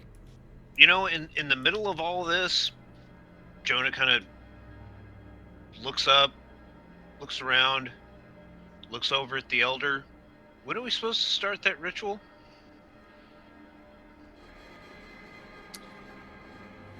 John says tomorrow night. It's just cool. Cool. We have a day. Wow. So you open the furnace door, and it's like 5 feet high. It's like raised several inches off the ground, but is like fairly wide. Dude. And it actually has it's like 2 doors, but they open this way instead of this way. Okay. So there's like a top one you can open to like shovel stuff in, but then you could like open the bottom one as well, so to like clean it out periodically. You open it up, and you are staring at the inside of a iron metal box. However, is it warm? No, it's cold, but there's also no dust. Okay. It is completely clean. Suspiciously so. Yes. Are there any buttons inside? Give me a search check. Yeah, I'm gonna say it might just be as much as a lift up bottom. That you know? Huh? Can I use that 2 now? I'm gonna see if this thing opens. Yeah, just basically. I'm gonna let everyone who wants to search make a search check. Okay. So you can have multiple search checks. Because I have suspicions that there's a way to get this open easily. So. I noticed nothing. It's a box. Well, actually, John, with an 8%, you kind of poke your head in and realize that this big giant metal box is very easily 10 feet wide and 5 feet deep and fairly high inside once you step through the small door, and just on the inside above the door there's what appears to be a switch that's new, like wiring, and it's got a metal conduit for cabling that goes up and across and into the far wall. All right, so there's there's a mechanism back here. I'm like, all right, nobody keep your head in this thing, right? And I hold the door open, push the button, and pull hand and arm out of the way. Yeah, you pretty much have to step in and reach up. Yeah, it's the switch. Okay. So you flip the switch? Yeah.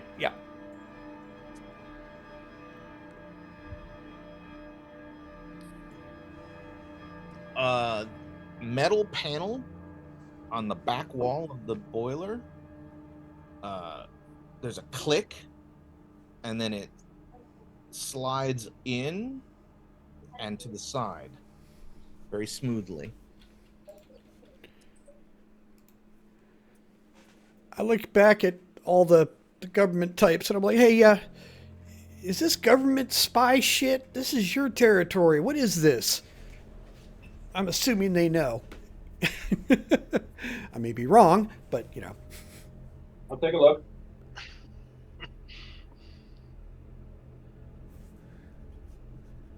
Are there any barcodes or anything that we could use to scan a part number? Hold on. There we go. The panel that opens reveals a brick tunnel. It's got kind of a rounded top, with like solid brick on both sides, that goes about 8 feet and then ends at an opening that's from the floor to about like 4 feet up. So you have to like duck. It's a wide opening. You have to like duck under the opening into what appears to be a larger room beyond. Does it have lights? Oh no, there's no lights on. Okay. Are we going in? Jack, Jessica. Yeah, sounds good to me. I'll shine my light into it. That was the goal, is that Yeah. we had two things that in general, the main things we had to do was deal with the internet or Wi-Fi and find all accesses to inside the hotel. Yeah, and this is something important. I mean, this is... And they're using tech, so this is something built. So who's first in? Who's shining their flashlight in? I will. Okay. I'm right next to him, but yeah. I'm leaning down, peering in. He's got the light, you know. I assume there's a gun barrel sticking down there.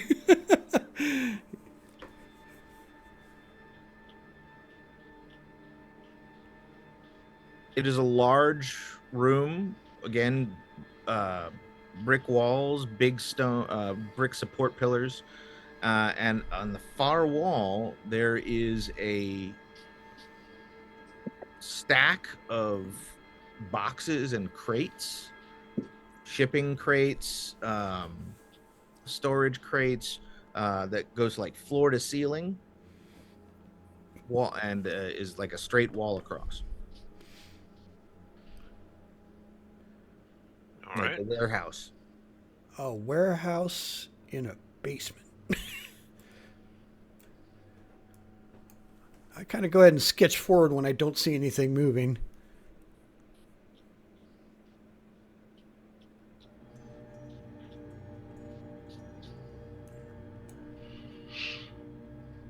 All right. Once they have cleared the area, I'll start heading in myself. Peeking my head in, I don't hear anything. I'm just gonna like pop my head out and look down the rest of the room and see if I see anybody.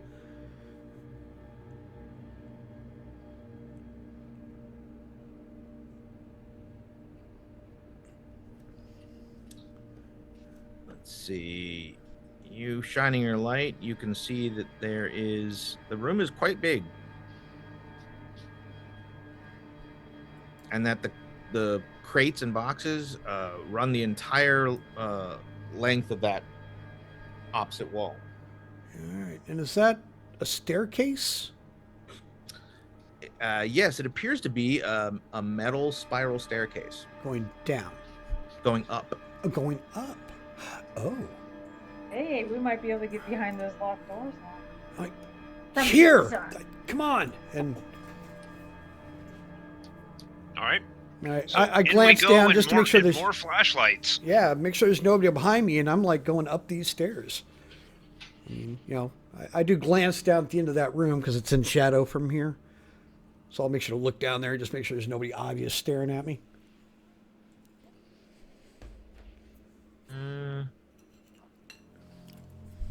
Cool.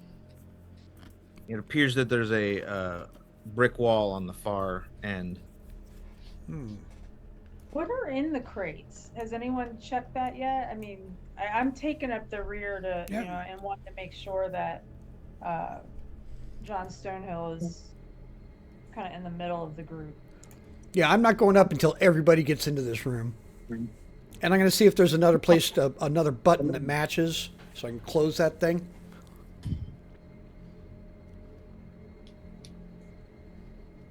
Before I walk away is there from anything this door, noticeable about the crates? Yeah, it's all like wooden shipping crates, metal crates, plastic crates, boxes. Try opening a couple. Let's see.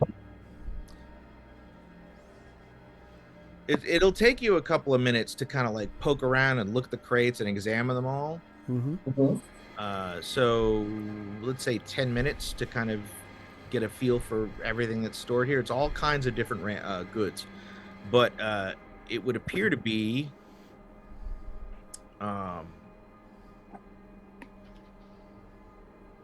watches, sneakers, alcohol, tobacco, cigarettes.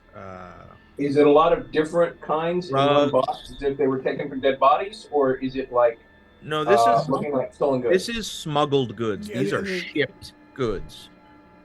This is cases big. full of heroin, cocaine, pharmaceuticals, munitions, weapons, ammunition. What kind of weapons? Yeah, no.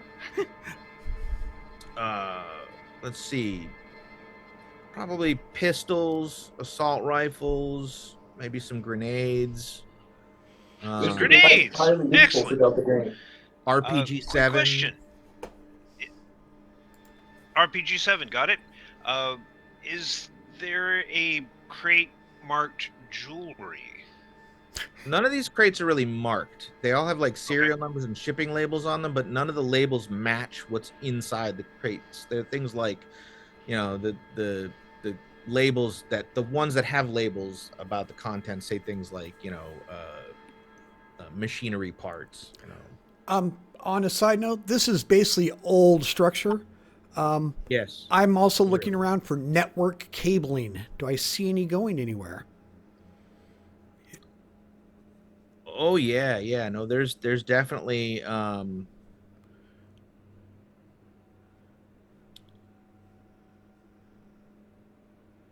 there seems to be network cabling running along the ceiling that sort of goes into the wall over here. Let's see.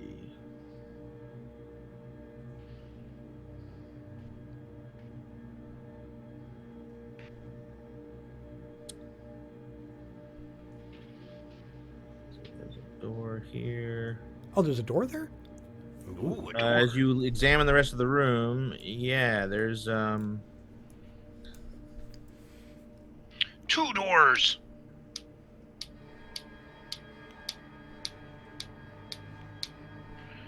But I did. While we were searching the crates, I didn't happen to find any silver lining about.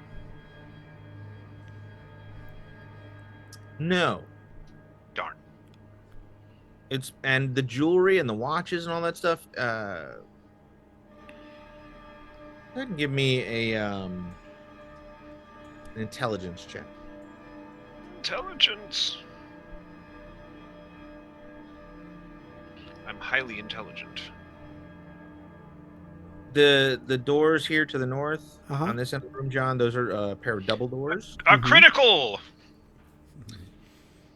Most of this stuff, like the clothing, the shoes, the jewelry, the watches, they're all counterfeits, Counterfeits. Got it.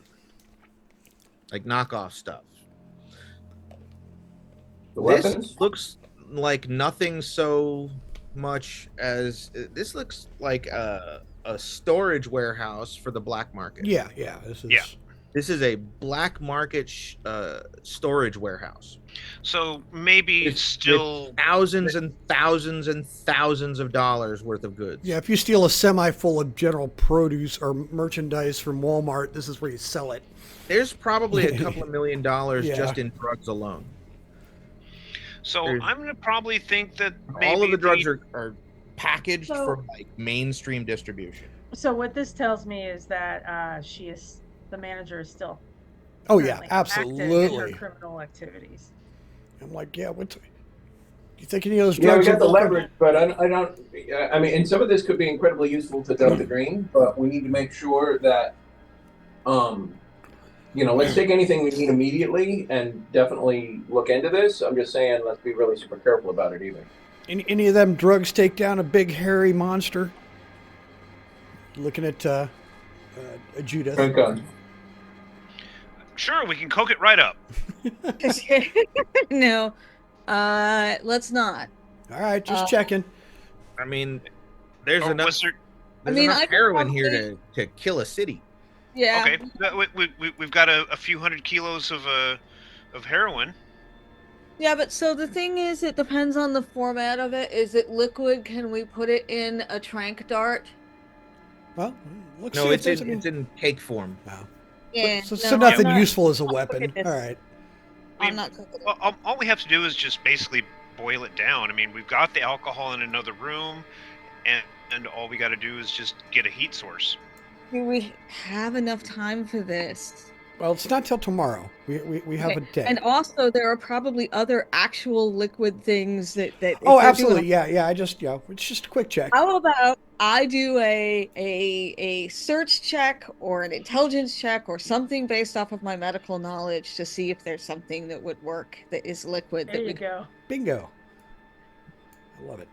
And then you guys can hush and leave Judith be about it.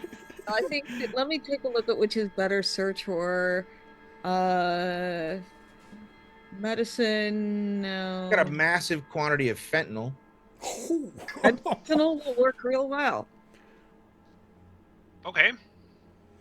Fentanyl will make his heart explode and overdose pretty quickly. Well, it would depend upon if the creature is susceptible to that, but sure. It's worth. At the very least, it will get him very hot. And at least the fentanyl is in liquid form. Yeah. Have we seen this thing get shot ever? No. No, wait. We had the thing on top of the car. It took a lot of shots. You didn't see it get shot, but we heard. Well, yeah. Got shot. We know it had an effect. It was the shotgun slugs that caused it the most harm. Right, but But it it had still the ran silver in away. it, huh? It still ran away. The thing is that we don't have to we just have to be able to pierce the skin. That's Oh it. yeah. No, I'm just trying to put it in perspective. Make it sort of like made out of metal or something. All right. But if we happen to have some, I don't know, elephant tranquilizers. Do we have a trank gun? Unfortunately, I don't have a tranquilizer gun. Yeah, that's not something I have. Okay, the network cabling. Keep one in your back pocket.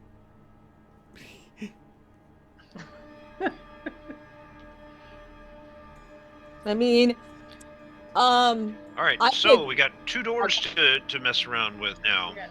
Yeah. I could potentially rig a trank gun with the syringes that I have. Now we're talking about I don't know how effective it would be and how well it would shoot. I would probably have to be very close.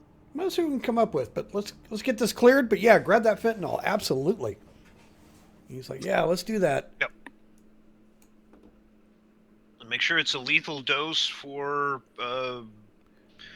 a blue whale. Yeah, get about 2 pounds of it. Yeah, get like 2 pounds of it. That might be all of it. Yeah. It doesn't take much fentanyl to do that either. So, the network cabling went where? The door I'm next to? From this wall here. Into this wall here. Okay. All right. So okay, yeah. so the door I'm close to, yes. Yeah, which by the way, the door down here is a small personnel door. It is unmarked, and it is also a solid steel fire door. Oh, really? All right. It does not have a keypad. It has a card reader. Gotcha. Like a black panel next to it. Card reader. I wonder where we could get a card. All right. Like a key card panel. The manager probably has it. Yeah, I moved the double doors. Okay, let me put it this way. We now know that this area is a totally illegal, which means shooting open a lock is a lot more viable. Oh yeah, but we can also wait until we don't have to come back here tonight, or we don't have to get through it now. We can go find these people or see if they're deeper in here. Let's see if we can get a key card first. Then we can shoot doors down and play Rambo. What, you don't want to try to hack it with your 70% skill? No, this doesn't have a key card, or this is a key. Right. I mean, it's got a key. It's got a card reader, so you can still pop it off correct. and try to. those card readers are a lot harder to crack Yeah, than a. they are. You need a code. You need a card. It's a whole different level of encryption, and just, Alright. yeah, it's much higher level of security. Yeah, it's not a realistic option to try and hack one. Yes. The actual hacker in me, not true. Well, it also depends Depending on on how it's wired. What do See, you if they're need to smart, be able to Look like hack it's a card. something like that? That Because would be all hard you because you have to need- bypass the encryption. All you If you're just need, trying to bypass the freaking wire, Yeah. on the other Tom, hand, shush for a Okay. second. let her- all you need is, it depends on how old these key cards are. If they are pre 2022, then all of them have a basic communication. This might be Right. something Sigint knows from this character, so it may not be entirely out of character for me to know this. That in 2022, before they switched the RF key on it, you just need to signal the same RF as the root account for it, and the root account was never changed by like 15 of the different manufacturers. I understand. So there's a chance. No, I get you. What Now, kind of modern machine, ones- what kind of device do you need to broadcast that RF? That's the thing. It's not something I would That's probably really be easy. carrying. All you need is in fact I have one. It's called a Hacker Tamagotchi. It's less than $100. They're all over the market. In fact, there are 17 different versions of them. And if you are doing any hacking, you probably have one. It basically will absorb RF. So if you walked by someone with a card, you could have easily at any point in time gotten their RF signal and get into any place that there's in. I can walk behind someone. In fact, I did it with the one that I have in real life. I copied my RF signal from my card for my last place so that when I left, I can still get in there. It does sound absolutely reasonable, and I can believe it. I have some. Hell, I'll test that theory. I've got card scanners and a card writer. All right, so John, the first It's up thing to we you. need to know is whether or not you have one of those RF Tamagotchis. So for that, go ahead. I don't know. It's because it's hitting me flat-footed on something that is real. Right. So go ahead. Go ahead. This is what I'm saying. Go ahead and make a luck check. Yeah, to I'll see do if a you luck can check. have one on you. That's fitting. I'll do that. That's. Oh, okay. All right. You have a one of these RF. I can try it. I will try it. I will. It's like. Now, my next question Yes. is to CG, and if it's post 2022.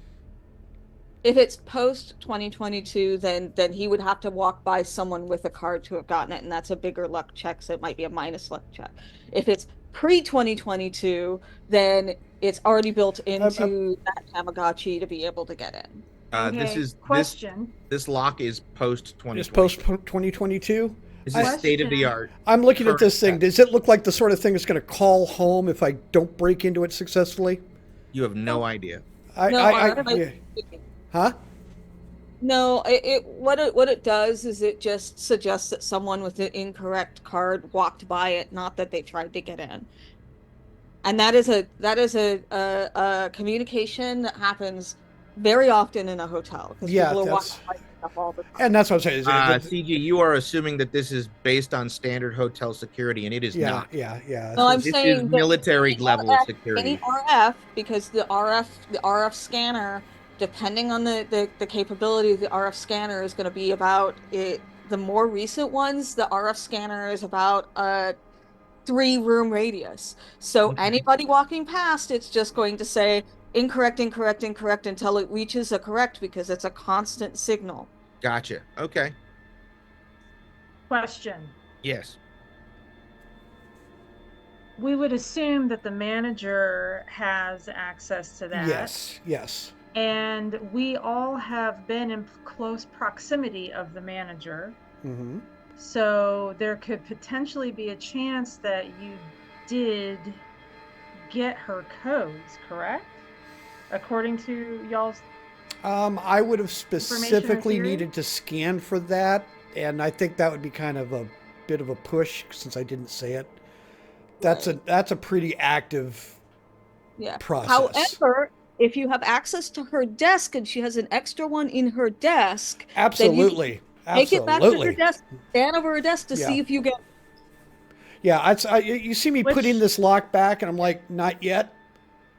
It could be proved useful, but I'm worried about if it's not standard, if there's a backup unrelated system like a presence sensor or a camera. I just don't want to. I don't want to create a phone home situation for this lock. And then I go to this door. There's nobody here. I don't think anybody's going to run in on us except for maybe the monster or something else. Probably right. Can we check this door first? Make sure there's nobody right there. Yes. Let's do that. Make sure nobody's right there. But I'm just telling you that at this point, their cameras all over this place have already given. Yeah, they've already seen us. You're right. They've already seen us. I'm just paranoid. I'm a paranoid hippie. I can't help it. These are a pair of double doors. The kind of like swinging both directions. The kind you would find in the other house. I just lean in and kind of push my way in and look into this room. The room to the north appears to be, let's see, polygon reveal. It's not working.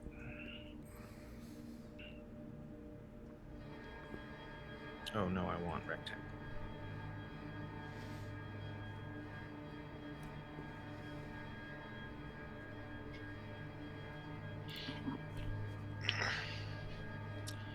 Appears to be a large room.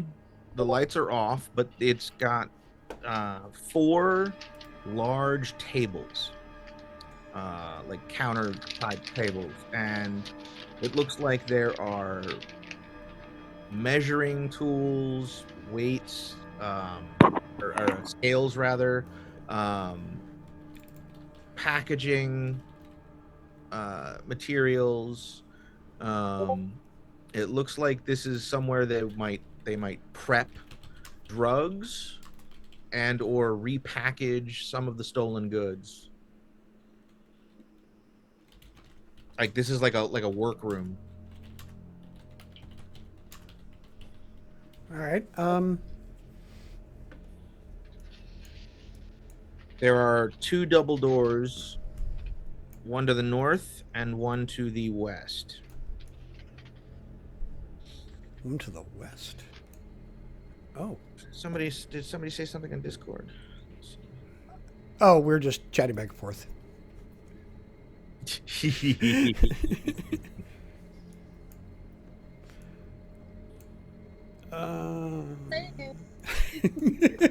And it's really great for a lot of things. Hey, yeah, no, you wanted to have a potential radio, flipper 0. You wanted to have an RF thing, flipper 0. It's also good. There's a perfectly innocent reason to have it.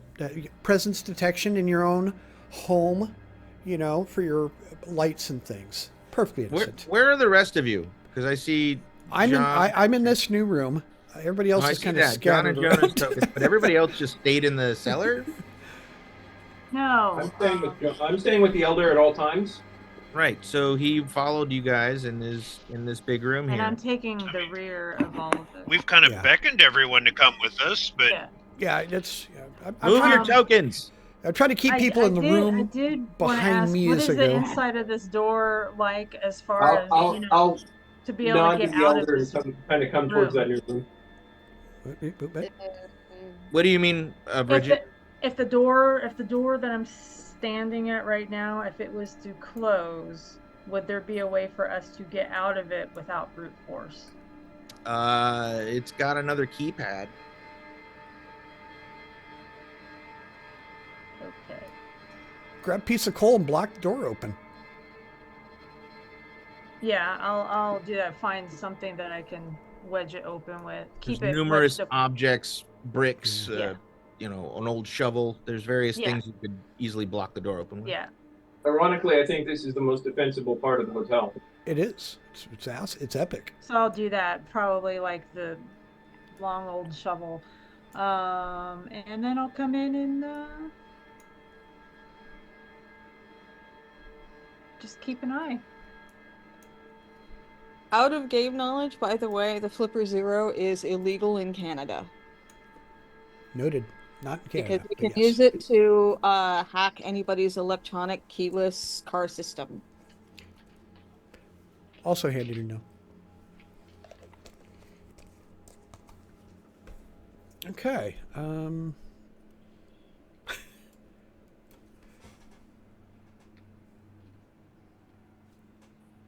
Not that that's hard if you own a BMW. BMWs are idiots. The people they didn't fix the fact that they all the keys have exactly the same signature to get in until like 2020. It's so there's some such stupid errors out there. Anyway, yeah, that's ridiculous.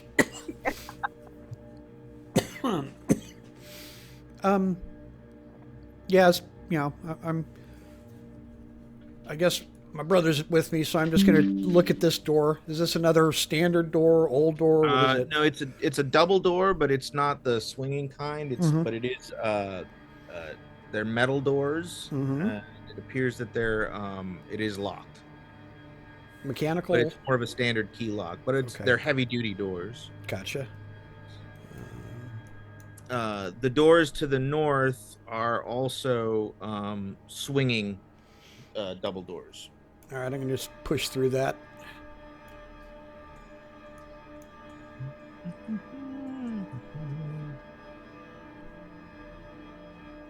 Anybody that's in this deep has got to have a key card.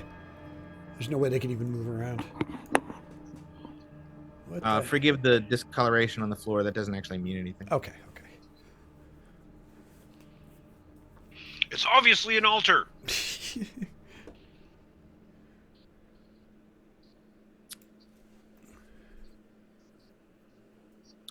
So the doors to the north lead to another storage room.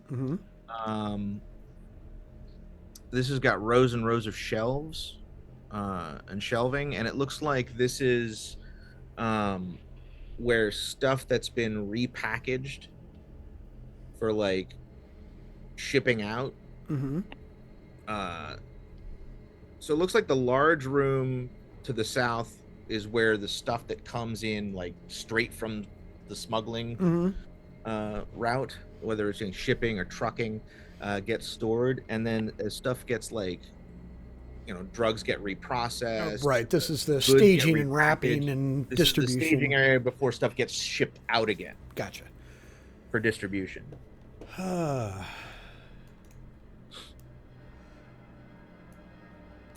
This is a whole operation. It would basically require like, you know, at least a half dozen or more people to keep it running. Is there anything on the outside of the hotel that looks like it could move this traffic? Well, they could just bring it into like a delivery truck parked in the back. Nobody would know. Correct. And there's no loading bays or anything that we see down here. No, it doesn't have a normal loading bay, but it does have, like you said, a rear parking lot that you very easily just walk stuff out the back of the hotel. All right. I go up back and I kind of tell everybody what I found down there. What you haven't seen is any other egress back up to the surface other than that one spiral staircase. Which they're not moving goods through that. There's no way. One of these locked doors has got something behind it, guys. And ladies, no offense. Let's start shooting the locks.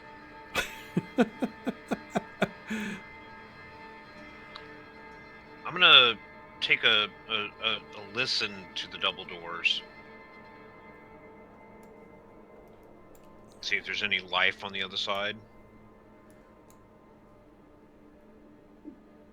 Go ahead and give me an alertness check. Actually, do not. Tell me what your alertness is, and I will make the roll. It's 30.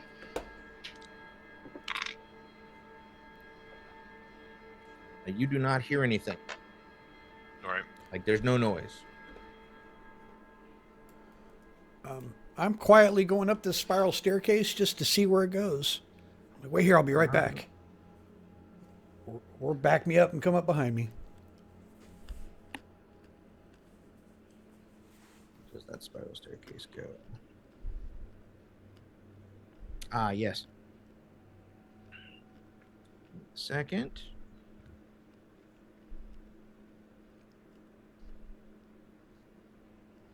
It's on the token layer. Yes. And then I'm going to back myself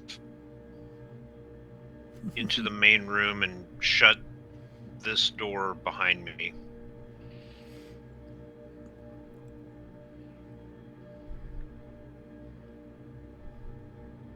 Why is there not? Where is it? Where is it? Where is it? No. I'm gonna go kick his little cat butt. Give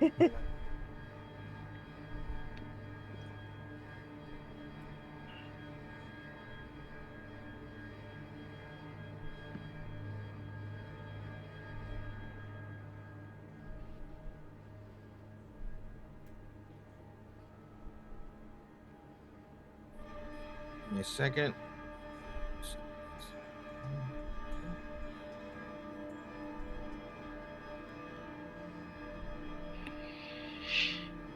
All right, so the spiral staircase goes up into the ceiling through an opening, in which you find yourself in the end of a narrow room. It's about 5 feet wide, with the spiral staircase at one end, and about 15 feet long, like you're in like a hallway. And it's like undecorated. It's the same kind of tile floor as found in the actually it's carpeted. It's like a really basic gray carpeting. Okay.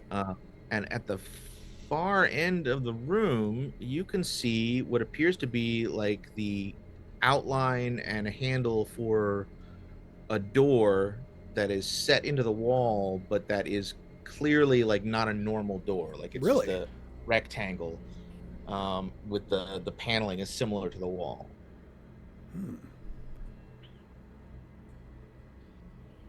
Like it's a weird looking door. I kind of popped down the stairs a little bit, walking backwards, and said, "Oh, I think I found something interesting up here, kind of a hidden door thing."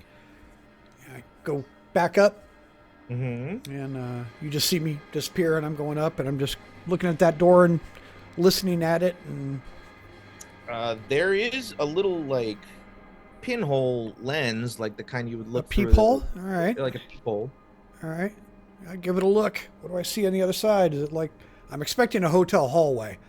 It is a dark room. You can't see anything.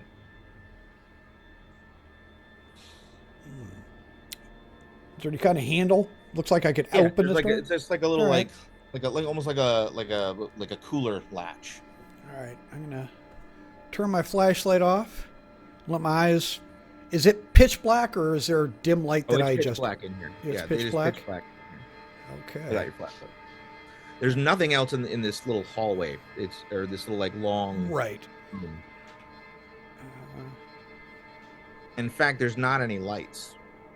Gotcha. Or light switches. I'm like, hey, when you guys come up here? I'll make sure that there's somebody else to keep an eye on the elder, and then I'll come.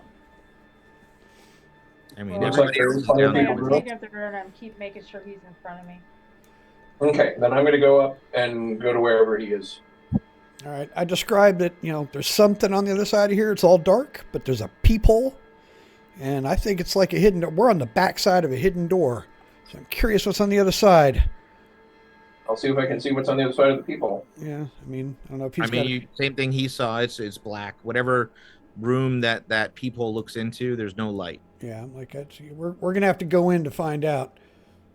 Is the lock mechanical or electronic? There's no. Well, there's no lock. It's just a latch. Yeah, we just got to open the door. Like a pneumatic handle that's kind of cooler. And I will make sure I have my assault rifle and open the door. I've got my gun out as well. The door swings inwards. Okay. And there's like a little like as you pop it open, so it's like airtight. Mm. When you open it, you are staring into a dark closet. What looks like a utility closet with like cleaning supplies and stuff. Mm-hmm. And the door that you open has a shelf unit attached to the front face of it. So you realize that you have basically just opened the backside of a hidden door. The little closet is about 5 foot by 6 foot and has very little room because it's all shelving, and there's like mops and you know hotel staff stuff.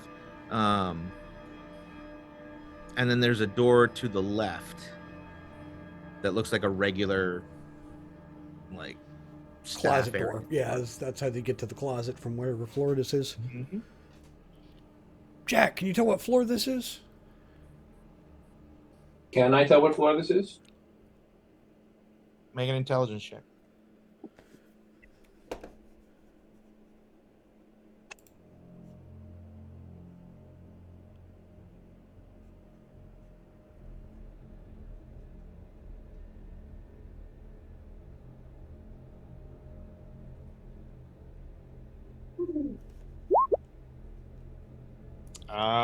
You're really not sure. You didn't go up that far, but you really can't say for sure. I'm gonna just kind of walk across the room, and I'm just gonna open the door. I'll assume that this side will open, but hopefully, is it locked? No, the closet's not locked. All right, I just open it up and I'm looking to see if I can see a room number. It opens up into what appears to be another staff room. It's kind of like a break room. Could this be the one on the first floor? Because we've been in that staff room. There is a door directly across from you. The room is about like 10 by 15. Okay. On the opposite side, there's a door that's closed, but to the right, to the north, there is a door that looks like an exterior door. Is this the room where we and came a little through? window with curtains drawn. Yeah, we've been in this room. You have not been into it. No. Oh, we looked at it from the outside, though. That's where the coal chute is. It's the room just by the coal chute, I think. And hold on a second, I'll put you on the map.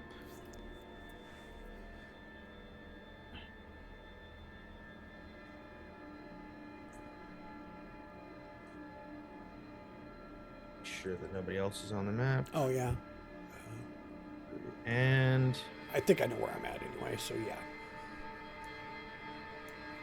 Doesn't mean John does. Yep, okay. Yeah, exactly. Okay. Oh, okay. You are in one of the other staff rooms just off the reception hall, and that has a little window and door that opens directly out onto the rear terrace. Convenient. All right. And in fact, remember when you found the tracks? Yes.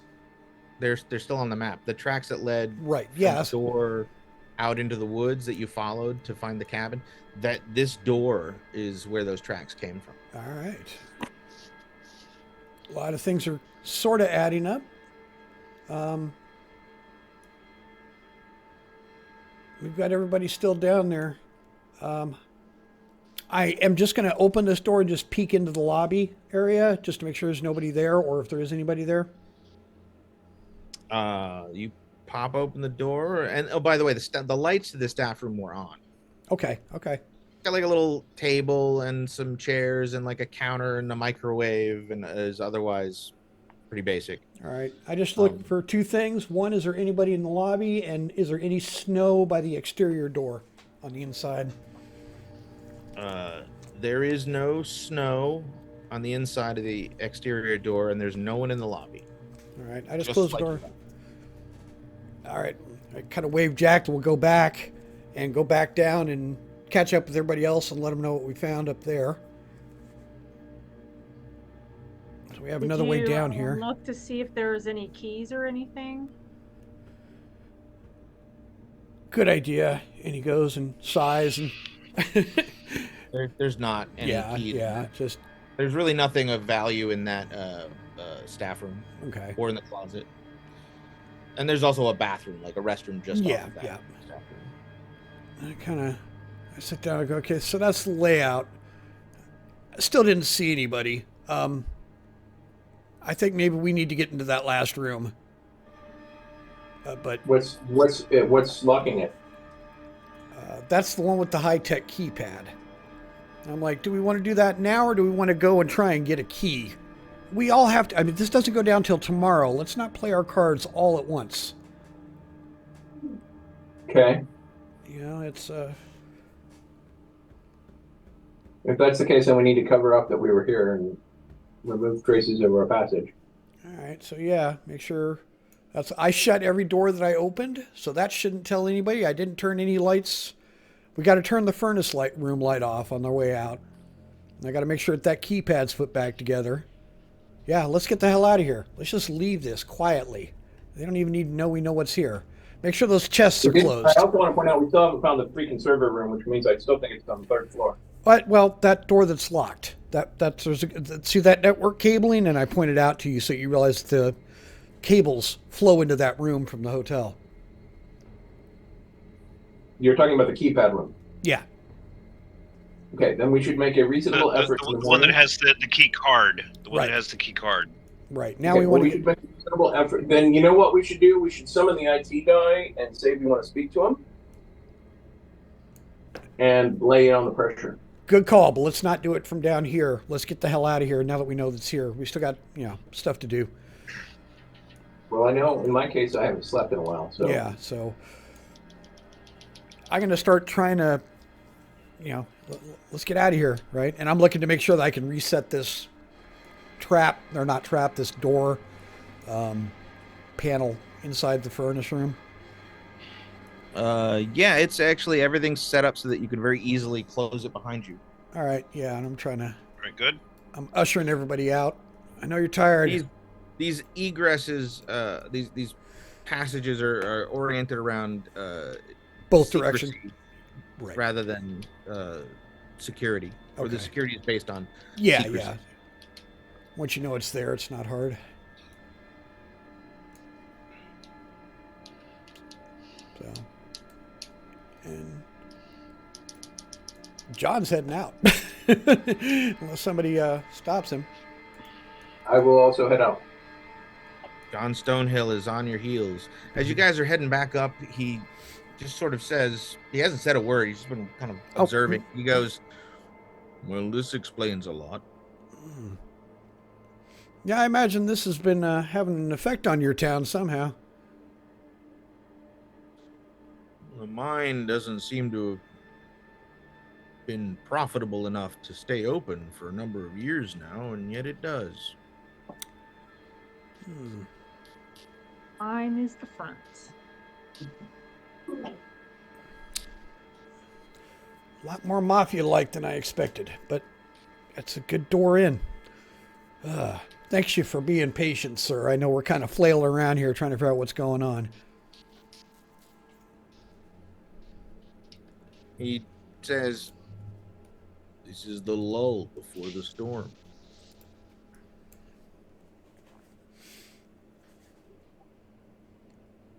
Yeah. I hope we get out the other side.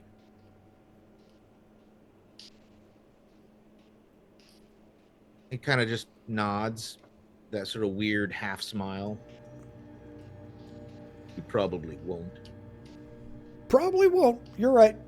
He just kind of smiles. But one can hope. If you have not prepared yourself for death, I would recommend it. I'm always prepared because I live.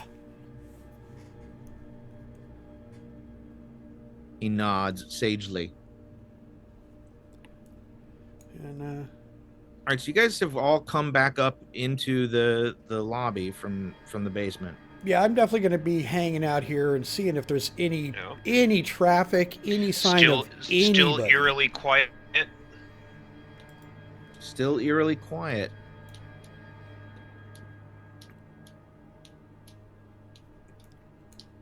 I'm gonna check see if the lobby doors are locked or not. They are I not. have a What? crazy idea. Let's throw two things. Let me throw two scenarios out there, and you guys, and either one makes the same use case. Scenario number one is that the cult has a deal with the Denver Mafia, but while the Denver Mafia probably suspects something is up, isn't actually directly messing around. Or number two, they are members of the cult. Either way, if we shack up in the secret room, they might not even find us if they try and attack us in the middle of the night.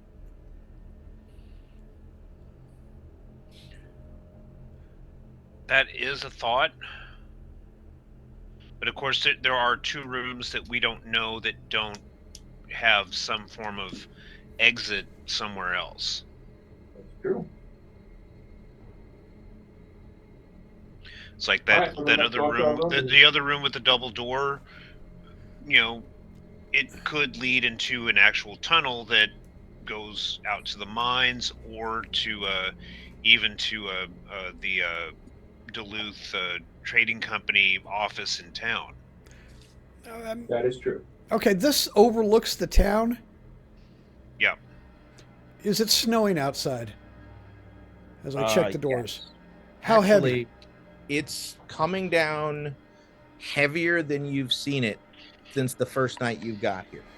It's not quite a blizzard, but it is coming down thick. We need to get the other elders here to the hotel tonight.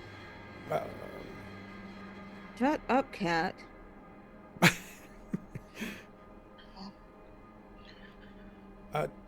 The others have them hidden in a secure place. And we still haven't gotten any surplus of silver, have we? None. No, but the word was passed along to the tribe. Daniel Yellowhorse told you that he would be bringing you whatever he could once it got daylight. Yeah. Right. So we've got to survive the night. How about we I wouldn't want any of them to be traveling at night to get here. It's too dangerous. Yeah, let's double and triple up and just crash. Wait for daylight. We're all tired anyway. All right. We could always go to different rooms. Do we want to booby trap any of our rooms with said grenades that we found down below? I think that's a great idea. I also don't think we should sleep alone. Oh, absolutely not. We need to. Oh yeah, at least a couple people per room. All right. I was thinking that Yeah. Let's all. There's. Let's pick a room, flake out, maybe two rooms, booby trap the other room, or do something. And somebody stays up and keeps watch. Can you break into the other rooms, let's say on the second floor? Because the second floor is not being used at all. Yeah, those are not being used at all. And they wouldn't know that we're in there. I mean, because the creature would follow our scent. Would he though? Because think about how he, the attack that he did on the lady, that was supposed to be Ian that he was attacking. Because they had switched rooms, remember? Right. Ian had been in that room. His scent was all in that room. And then if you remember, the tracks left that room and tried to get into another room but didn't make it.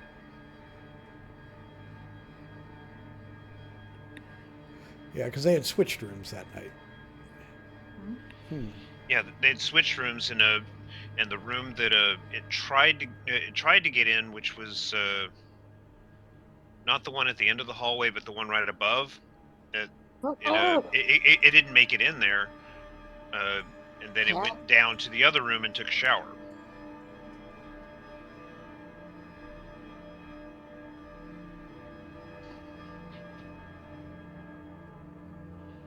Are we going to get all our pillows and sleep in the basement?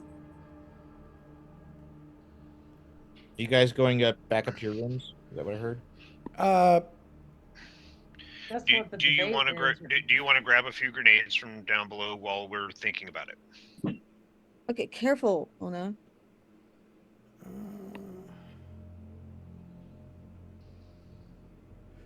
All this time, we've not seen a single person in this hotel since. I mean, we haven't been knocking on doors, but There's really only 4 guests now, I think. so do we? The woman and her kid, the author, and Ian. Is there anyone else? I don't remember. I don't know what's. Nope, that is correct.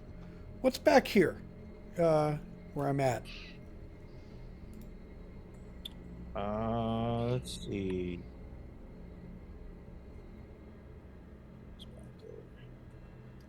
Oh, that's a wall.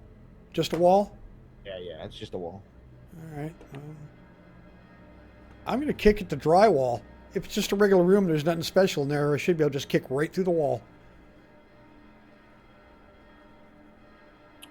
Which wall? The one to. I'm gonna go to the one to the north. It's not regular drywall. It's like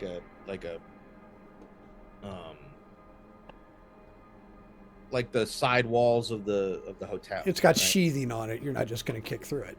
Yeah, you can kick through the drywall. In fact, go ahead and make a strength check. Yeah. I'm just giving it a kick to see what it's made out of, or if I can get through it. It is a drywall and wood veneer over brick. So yeah, that's just gonna. Ow. Yeah, we're not going through that wall.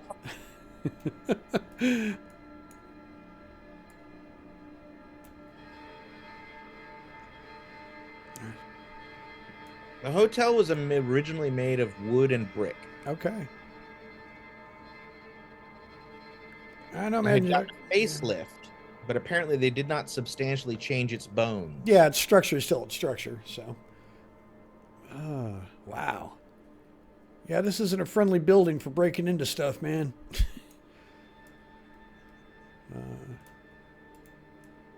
Are we grabbing gear and going down? Is that where we're sleeping tonight? Or are we going to sleep here and save that for our Hail Mary?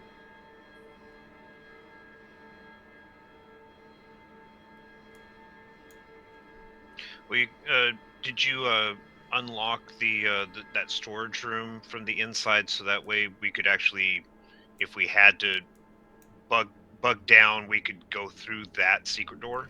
I have no idea. I had no idea if that's accessible from that side. I would guess it is, but I don't know, man. I was in a hurry.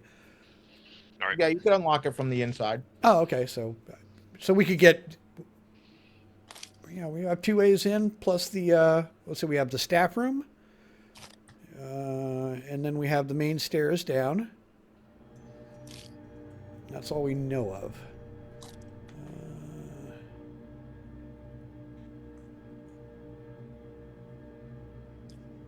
So it kind of felt like the network cabling was going from like lobby desk area over to that room in the basement. If I was to guess on the routing. Yes. Okay. All right. Sorry to throw the IT infrastructure questions at the key. What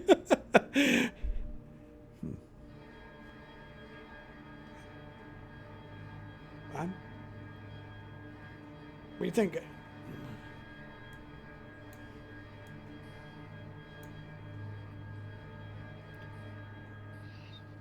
Group consensus. I'm pretty easy being in either the storage area or in the bedrooms, but I need to hear some people think of some additional planning. I mean, what are we going to tomorrow? I think that we should be in the bedrooms. Bedrooms. We're going to have a better chance of being less obviously missing. More likely to encounter somebody that's not as suspicious that's carrying a key card. That's what I'm thinking. Let them think we don't even know or put doubt in their mind. Can you break into the manager's office and test that theory? Well, if they don't show up tomorrow, it's so freaking weird. It doesn't matter. We can break in then. That's what I'm thinking. If nobody shows up for work for hours overnight, it doesn't matter. Is it that hard? I mean, I don't know, but is it They're that hard solid to do it doors. right now? Well, lack of sleep.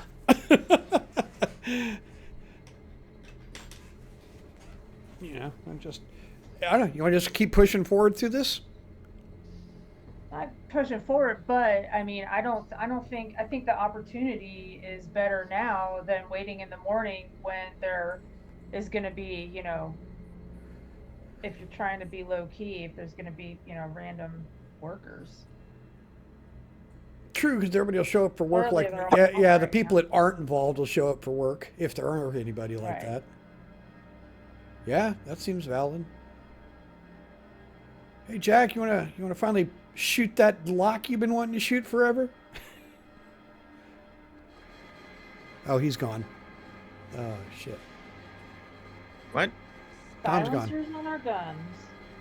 Tom's gone. I think he is. He's not in Zoom, or at least not. Let me see. Let me do a show non-video. Yeah, no, he's not here. Yeah, he's disappeared. Oh.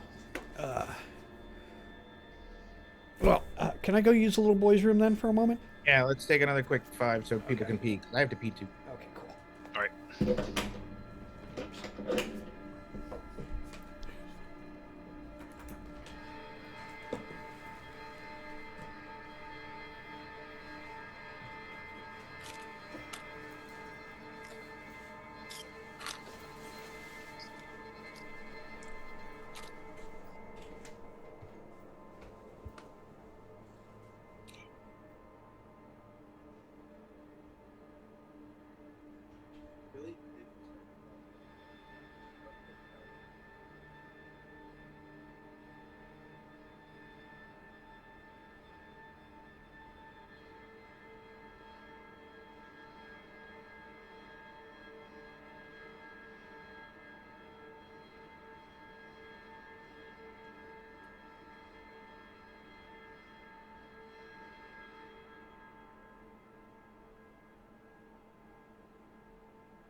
I think I might have made a mistake on something.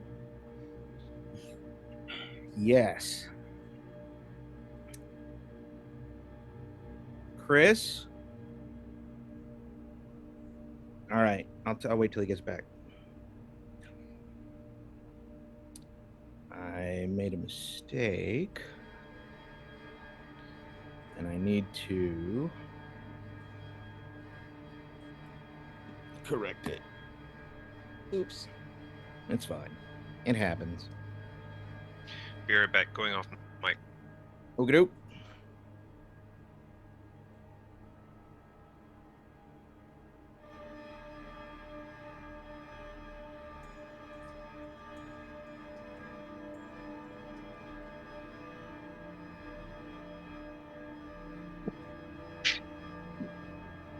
Sorry, I got disconnected. Oh, yeah. We were wondering. Yeah, the phone ran out of power. I'm going to let it charge. Well, I boot up a laptop. Julia needed access to the bedroom. We are currently a very, very small place until we get to our normal place. I'm going to be away from camera, but I'm able to play. I just All want right, to get somebody to hold it for me. So we have silencers. We have a Glock with a silencer and a rifle, assault rifle with a silencer. So I would hope that it would make as much noise. It won't. When the But doors open. It's not silent, but it's not nearly as bad. Well, yeah, I mean, it's not going to be a big, yeah. big bada boom. especially if the hotel is brick, the irony is that that will muffle the sound better. Ah.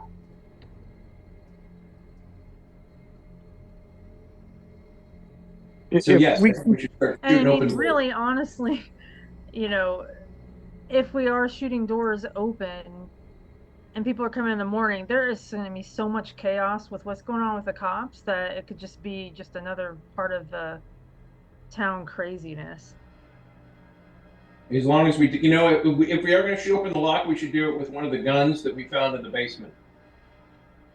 Ooh. The guns that we have that have the silencers are the ones that we got off of the guys in the woods. Oh, even better. Yeah. Yeah.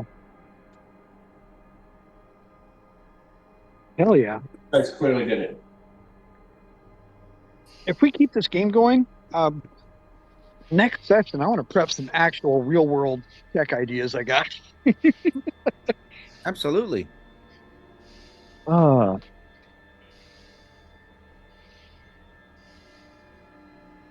Uh, So Chris, I made a mistake that I What's need that? to correct right Okay. away. So that's spiral staircase. Yes. It didn't stop at the ground floor. Oh, It But went it up goes all up the way to the third floor Oh. with a stop at each floor. I'm looking for the I can't see the map right now. But I know I will be looking for the corresponding room that would be to that closet in that column of room. the display, the utility room. Yeah. Here, I'll show you. I'll just reveal it for you.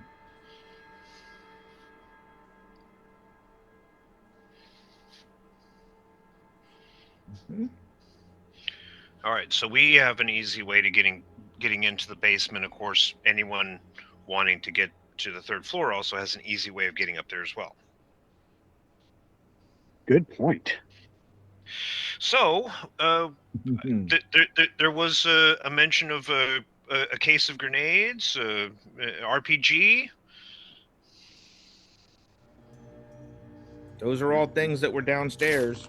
Oh golly, we need the RPG for the thing for sure. No, fuck it. I don't care. We're sleeping with the heavy weapons. Yeah, what are we doing? Let's think about this. Is the RPG-7 now your whoopee? Yeah. That's the only thing I got is a hand-to-hand weapon. I don't want to pull that out. I don't want to start with that. Wait, do you know how to use an RPG? RPG-7s are very easy to use. Yeah, Okay. yeah. Just flip it up and Those are literally point and shoot. yeah. There's no laser guide setting or anything like that. You're literally line of sight. Yep, Oh, they're screw it. one of the easiest portable anti-tank weapons in existence. They're also one of the most wildly inaccurate. Yes. So you need to be sure-footed and not insanely far. Even then, it's a crapshoot. But how about we shoot this lockout and then just go to the basement, get all of our shit, and go. So, Chris, Do we want to booby trap the? Our rooms? Yes. Booby Okay. trap one of them. If they're going to check one, they're going to check them all. so That's true. what map are you currently on? What are you guys on? Oh, you're on the I ground. Should be imagine on we're still on, third. yeah, we should be on third floor.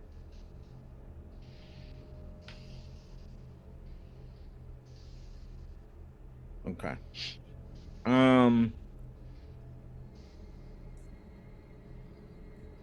So the second floor. Mm-hmm. This is the spiral staircase.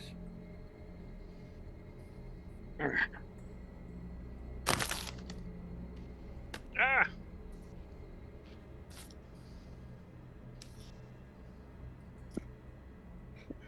Can you see it?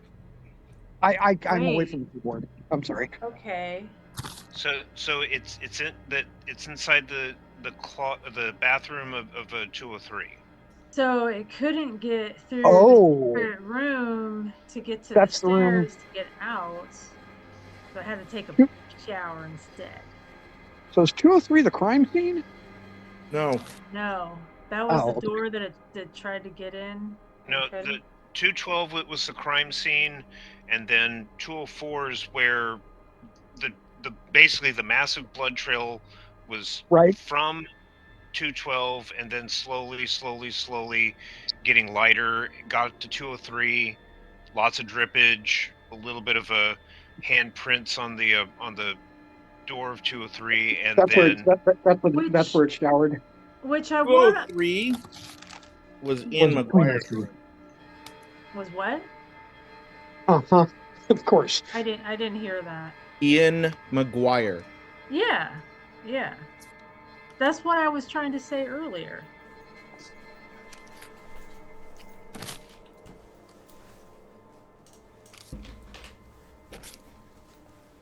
So the second floor, the spiral staircase comes out of a secret door into the bathroom of room 203. I see. Which is Okay. currently unoccupied, but there are things there as though someone's staying in that room. Okay. Bathroom. Yeah. Okay. So this is the door where. Yeah. Okay. What do we do with this information now? Where's Ian McGuire staying now? Room 203. They let him stay on the second floor. They let him stay on the second floor? They cleared it out for everyone else. Oh, right. So is he in the third floor secret room? Let's see.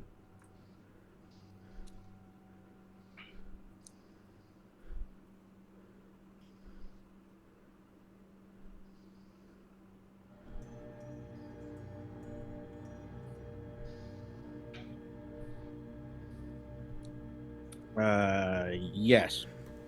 Aha. Suspicious and suspicious, sir. So they moved him to 303, which again is where the spiral staircase comes out of the third floor. And what room was the author in? The murder room, wasn't it? No, the murder. The murder room was the lady. The lady, doctor, physicist lady. Okay. The author was in room 209. And he currently is in. You don't know where he is. Yeah. Okay. You don't know what room they relocated him to. All right. So I think 312 or 313 is where the mother and child is, right? 313. They're in the Yeah. suite because of the honeymoon or the Correct. daddy death and all that.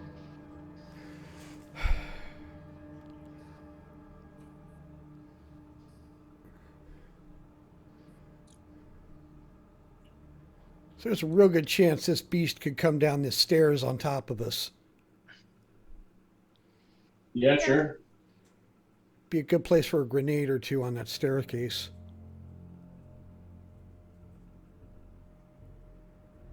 All right, are we going to bother breaking into this utility room?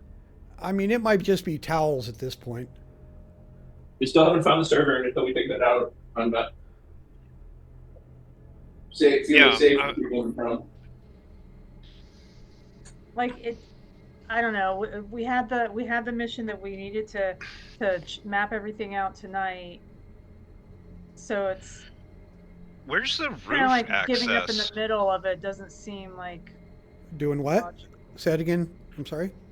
Where's the roof access? There isn't any because the roof is slanted. Yeah. No. Jessica, what were you saying about the mission?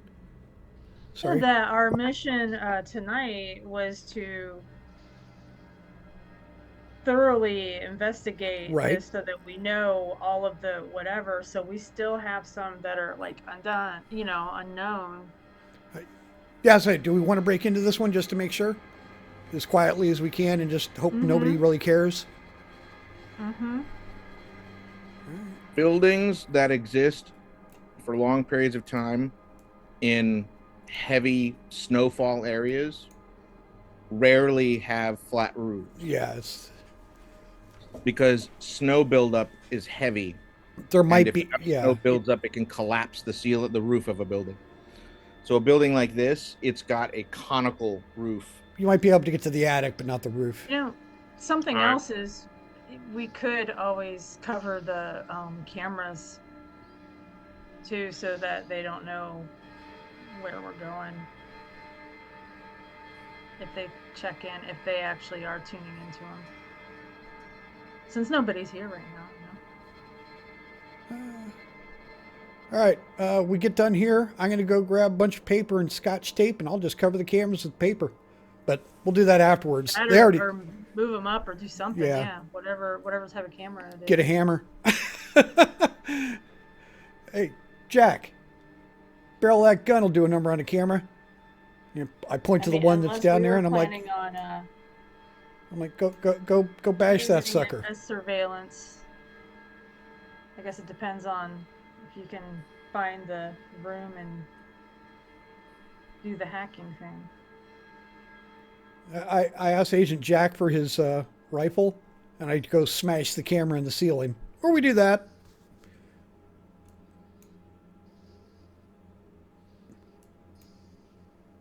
Yes, before you do that. Uh-huh. Before you smash the cameras. Uh-huh. What are you doing? Oh, I'm borrowing Agent Jack's assault rifle, if he'll let me. For? He's gonna bash the surveillance camera, and then you guys are gonna break into the utility room. Why wouldn't I use the assault rifle instead of you? Because you didn't do it, so I was trying to get it from you. Yeah, I will do it. All right. All right, so who's doing what? Jack's going to smash the camera. You're going to shoot the cameras? No, don't shoot it. No, just hit it. Just smash it. Wait, hold on. If we're going to shoot cameras, let's use the silenced weapon. Somebody hand me the Glock. Why are you going to shoot the camera? I mean, you can just smash it. We don't need to shoot it. Or cover it. Even silenced gunfire is fucking loud. I thought you were gonna tape over them. Yeah, that was the original. Oh, that's what. Well, yeah. Okay. All right, I'll do that. I mean, that was the original plan, and then you were like, "Oh, let's just bash them." I'm like, what? Let's take the cameras. All right. Covering them with duct tape is probably the yeah. simplest. If I'm gonna check. Maybe there's some duct tape in here. All right. So you're gonna basically hit all the cameras in the hallways. Yep. On what? Starting with the third floor. Yep. Yep. And then I'll just work my way down. All right. I'm gonna see if I can find a step ladder in a storage room, and I'm not even gonna hide it. I'm just doing it. Because if there's somebody here, I want to know anyway. All right. Takes you probably about 15 minutes to do it on the third floor. Okay. Then you move down to the second floor. Again, there's nobody present. The second floor has, like I said, had been taped cleared off. Yeah. But it's taking the stairs. It's easy to duck under the tape. The blood trail is still where it was. That's dried on the carpet. Stop that.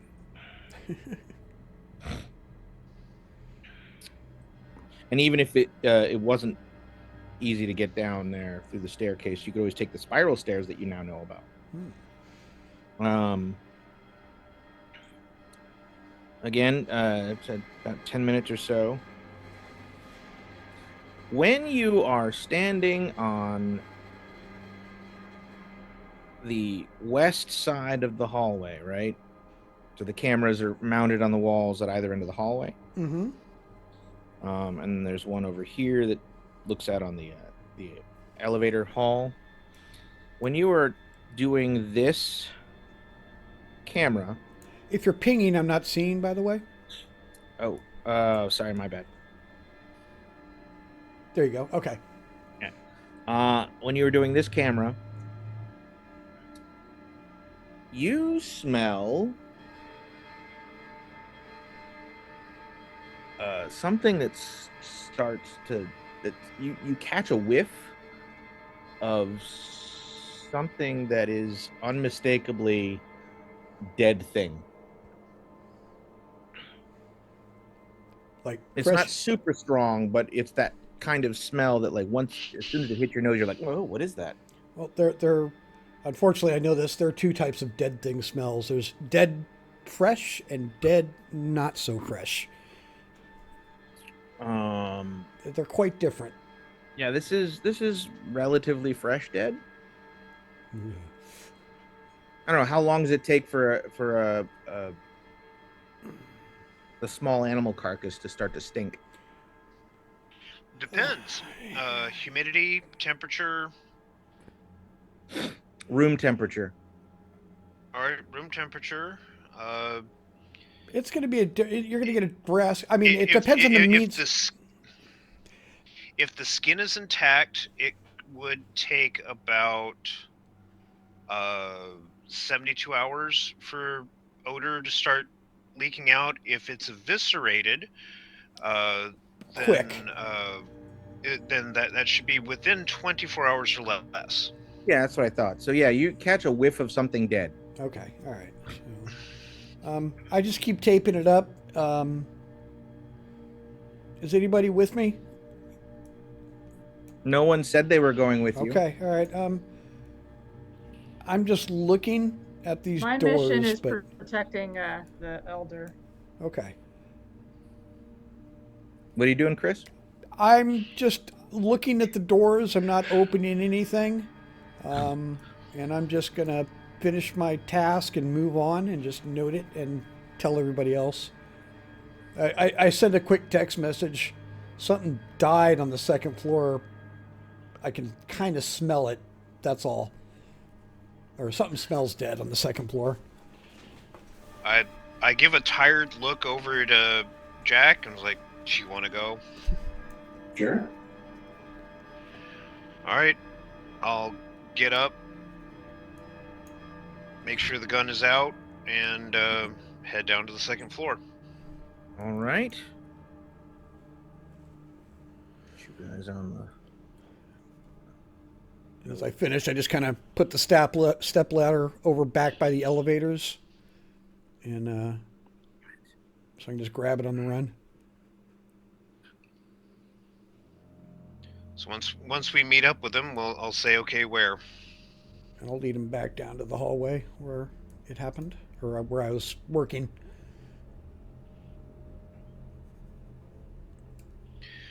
All right, we'll check doors. I'm gonna see if it smells any stronger outside of any door. Well, move yourself in front of each door as you do so. All right, I'm gonna go to this one first.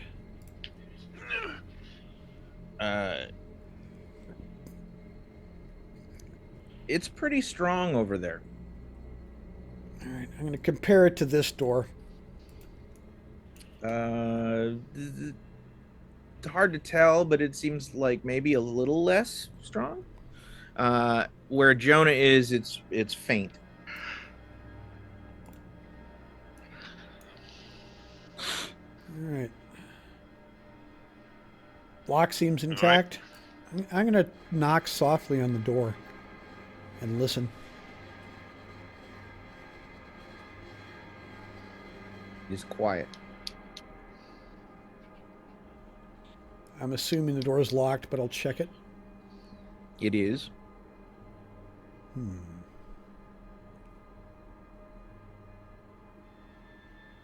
going to see if I can get in this key card lock.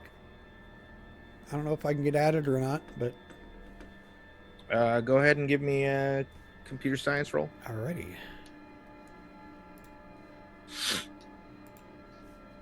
Tom, where are you? I am with the majority of the group. That's not accurate. The majority of the group is split in half. Okay, where are the two places that the group is? We're on the second floor down here. Yeah, look at. Can you see the screen? I think I can. Hold on just a second. It's being weird. It's got people in the way. Let me see if I can change this configuration. Nope, that's not gonna work. Hold on just a second. Really hate this screen compared to my. Go to the settings, and go to the audio and video, and then go to video display, and you can reduce the Sorry, size. where is that? Where's settings? Go to settings. Go And to where's audio settings? and video. Okay, never mind. Phone settings. Okay, hold on just a second. Audio and video. Yep. And then there's a tab that should say video display. Yes. And you can see the little drop down menu for player video avatar size. Yes. Change that to names only. Perfect. Okay, that's helpful. Where are you? Scroll out. Okay, so I see two people that are there. Where is, okay, so I'm going to be over here. Okay, all right. Let me see. What'd you get on that computer? 57 science? success. Yes, you are able to. It goes from red to green, and you are able to open the door. All right. Do you do so? Yeah. I open the door and I. All right. As soon as you open the door, you are hit with the smell of dead animal. Okay. Thick smell of dead animal, and the lights are off. But before you even turn the light on, you can tell from the light spilling in from the hallway that the room is a mess. I might have another one. I flick it on, and I'm looking for that guy. Had that little dog. This is the room that the writer had been staying in. The room is completely trashed. Furniture is broken. Belongings are scattered everywhere. The bedding is torn up and scattered everywhere.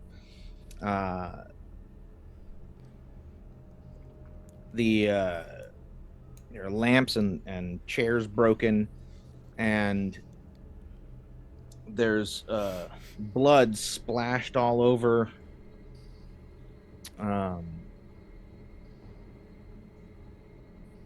the bureau over to the south, right? And the smell is seems to be emanating from that side of the room, and you can see that there is a waste basket, the small ones. And there is clearly the remains of something small, furry, and bloody, like draped off the side of it. I pull the door shut. I'm like, whatever's in there. Is the blood semi-fresh, congealed? I mean, it's a couple of days old. Okay. Yep. I just shut the door. I'm like, nope. going to assume it is the writer's dog. Did you poke your head in the door? Well, I mean, if Russell went in, yeah. I saw that there was remains, and I was closing. I'm like, nope, dead, and I just closed the door. So yeah. So Jonah, you did not get to see what whatever the dead animal carcass was, so you don't know. Yeah. All right. We don't need to look in there. Or a thing. At least a thing. There's probably a person in there. We don't really want to know. Russell. Just a thing. Okay. Then let's finish up. Your brother just noped right on out of it. Nope. Not gonna do it. And if he noped, I'll nope right back. Yeah, you just see him like, okay, I got a job to do, and he goes and he's off to get the step ladder and do the next floor. We're all like, nope.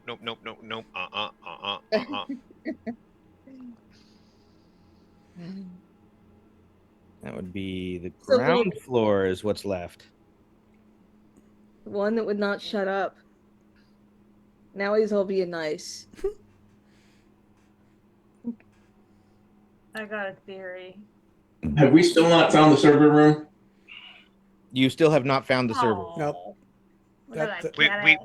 We suspect have highly. a working theory of where the server room would be. Yeah, we're pretty sure we know. We just want to cover our tracks before then. Yep.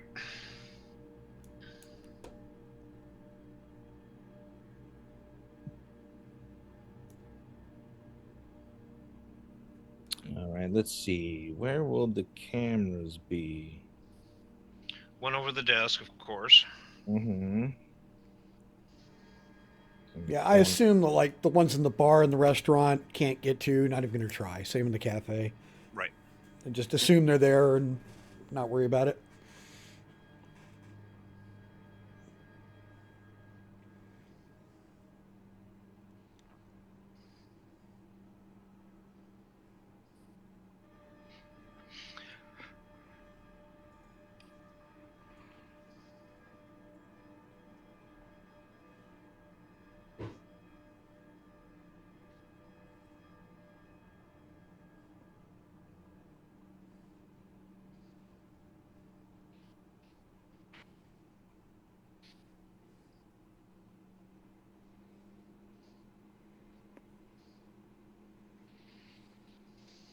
Good night.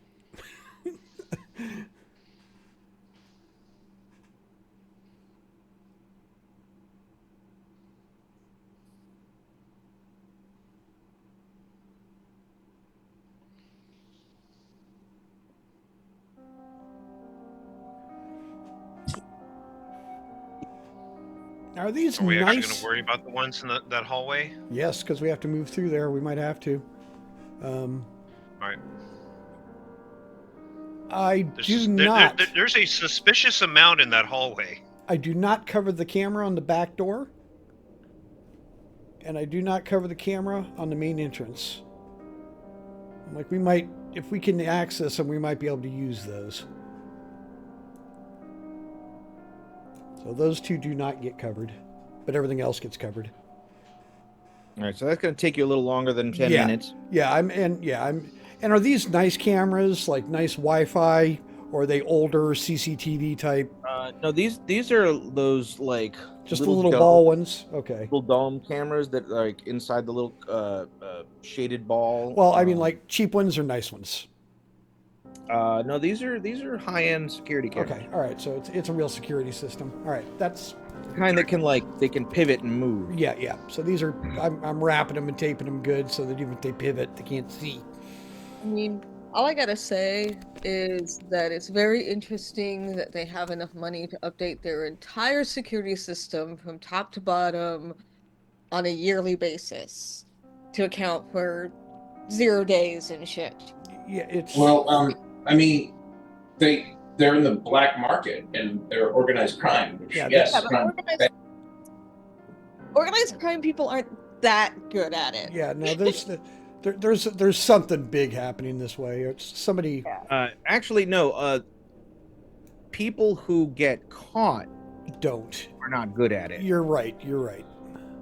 There's plenty of organized crime people who are very good at it and just never get caught. Right. Yep. Those are the ones we don't ever hear about. That's true. That's the whole premise of the blacklist. Yeah. Yeah. To a point. To be fair, there are a lot of people who are good at it. That there's enough evidence already out there because they still need to be found by people. As a person who's temporary, my volunteer job is to find these people, right? Mm-hmm. The problem is that you have two different types. If they want to stay in the same place, then they have to have top-notch security on all this other stuff, but they're still going to get found in the on the dark web in some way. The issue, because they still need to sell, right? They Yeah, still need to they be still leave. findable. They leave a footprint. They absolutely do. They will leave a footprint, but the people who are solid are going to have multiple levels between them and their thing. The problem is that when you have an operation where, like the operation that he's describing, can be most people who have that kind of operation, they just move. They move their operation around. Oh yeah, but They this guy don't- doesn't they have have- that. This guy So doesn't have who that is it option. that would be looking for them in this area? Right. Yeah, I mean, it's they could have gotten away. He controls the town. There's no reason for anybody to look at him. Combined with having that security, he's not left a footprint to draw too much attention. And this hotel, it may have been here a few years. Even if it draws attention, it's got funding to keep it secret more than. Right. That's exactly the thing. Is I'm just saying from an interesting from an OSINT perspective. Oh, this is an anomaly. Oh even yeah, this is a lot of red flags. Yes, this is a very anomalous operation. Yeah, like it doesn't quite meet the criteria for a standard organized crime. Right. But it's got elements of it in there.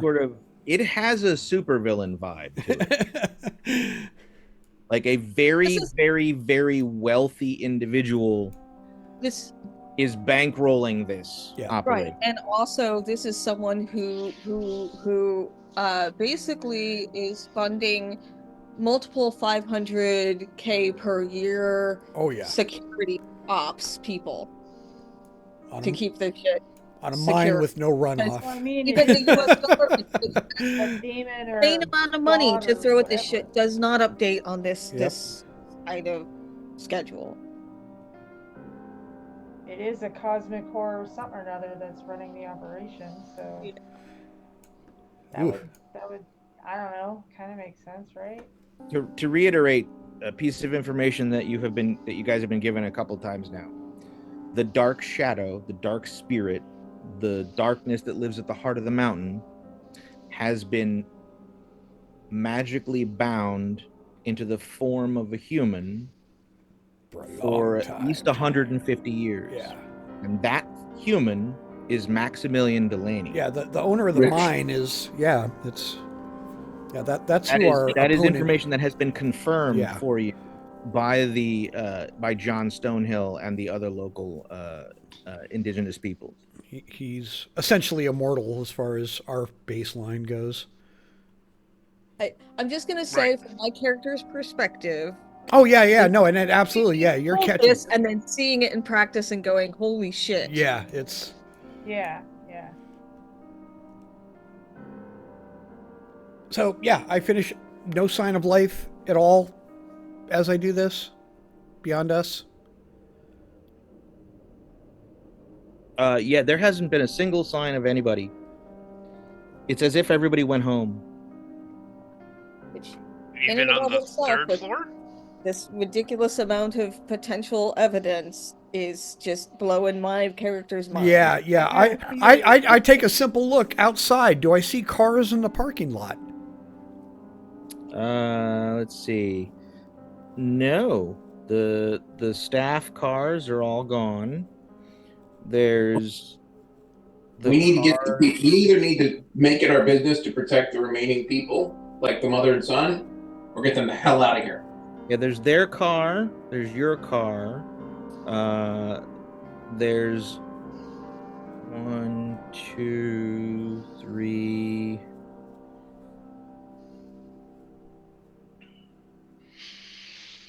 There's 3 other vehicles that look, personal vehicles, and at least one of which is a rental car, and a shuttle van belonging to the hotel. So 4 vehicles besides your own. And that's. Do they all look like they've been snowed in? I mean, nobody's driven any of those vehicles recently. And that's. All right.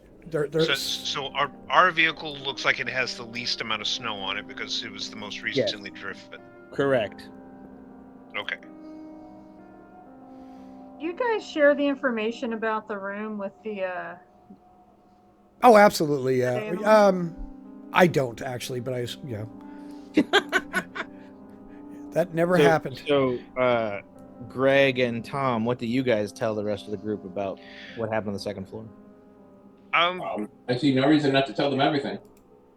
No, we'll just say that there was looks like a skirmish in the room.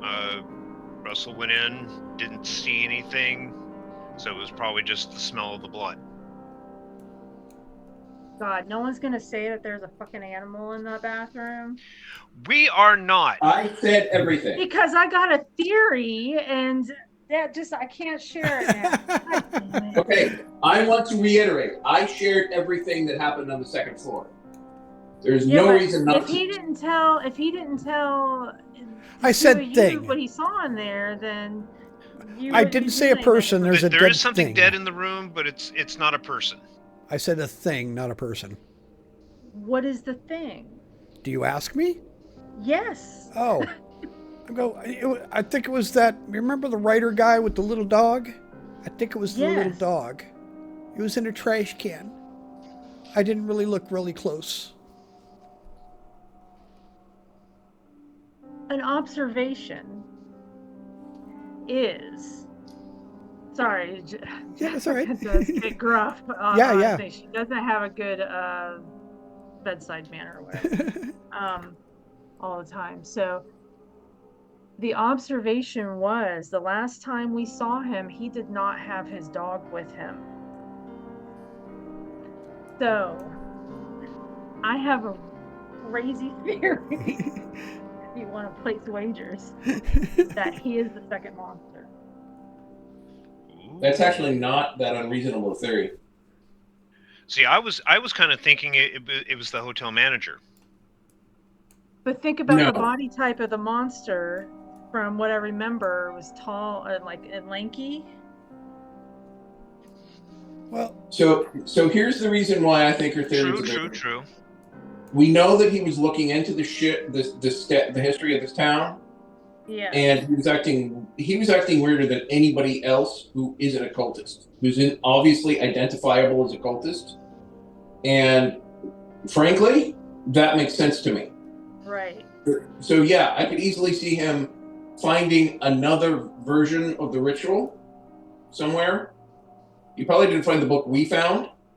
He might have found the original, better version and used it on himself. Because he's a dumbass. Reading the book. To what? Who had been reading the book? I had.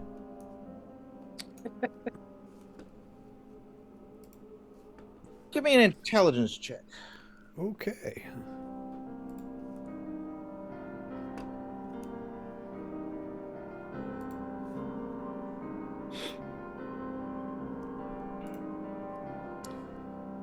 Whoever had possessed that journal up at the cabin, presumably whoever had written the most recent notes in the margins and stuff, because there was extensive note-taking that was not the original writer of the journal. Right. Based on your assessment of those notes, the comments and the notes themselves, which were not explicit,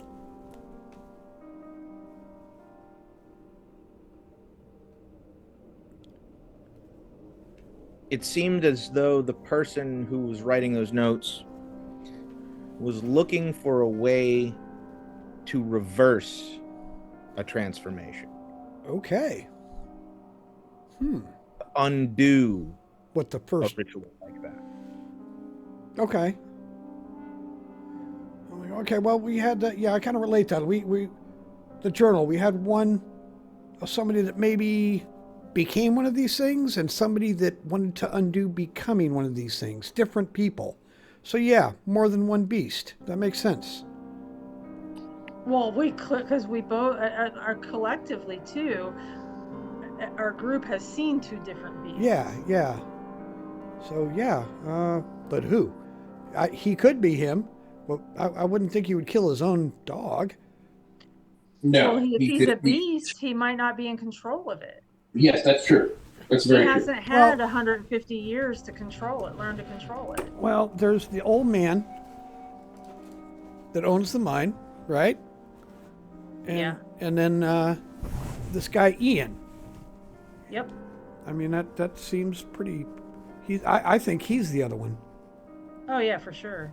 So, but that wasn't the writer. Well, who's to say that the writer is the same person? Like, he could have been taken over. I mean, I don't know. Right. Whatever. I mean, I'm just coming into all this weird stuff. I can tell absolutely, you there's some spirit inside him, and he's not the same person. It's a skinwalker or something. It might, if it is the writer. Maybe it's not that he found the book, because remember, Delaney gets into people's heads. Yep, if they're susceptible to it. So he could have gotten into the writer's head, who would be more susceptible to it because that's the kind of stuff he's into, and did whatever he does to turn him into a beast. So we can't trust anybody. Because no. Well, right now, then that would be that the only two people outside of us that are actual innocents, the lady and the kid. That lady and her kid who. Do we drag him into the basement? That's not going to be pretty. Who are afraid of us. Shall we take them into protective custody? I think that's the only way you're going to get them down in that basement with us. I mean, you're right. But oh my God.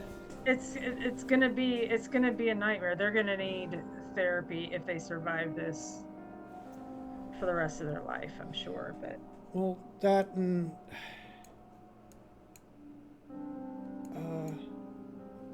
I keep blanking on the. I keep blanking on the gentleman the kid keeps sneaking away from his mom. So. Our friend that is with us, our companion. What is it, Joe? Every character's name is listed in the journal if you want to scroll over there. John. It's John Stonehill? John Stonehill, sorry. Yeah. I'm like, John, do you have any place those two could stay with? Anybody they could stay with for the night? Or for the, until this is over? They're not going to be pleasant company.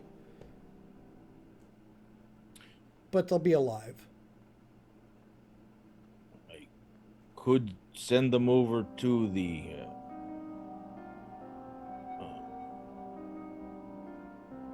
trailer park, I guess. That'll be a lovely time for everybody, I'm sure. Yeah, but it's it's late at night. That's just not safe to. Yeah, it's well past 11:30. Yeah, it's probably close to midnight. They're safest being with us, and that's not. Well, for tonight, yes. For tomorrow, no, we get them out of here. Yeah. We might want to tell them to vacate to the trailer park. Shall we wake them up and drag them to the basement, or are we going to sleep on the third floor and just keep watch? I mean, the less people that know that we know something is better, sadly. Yeah.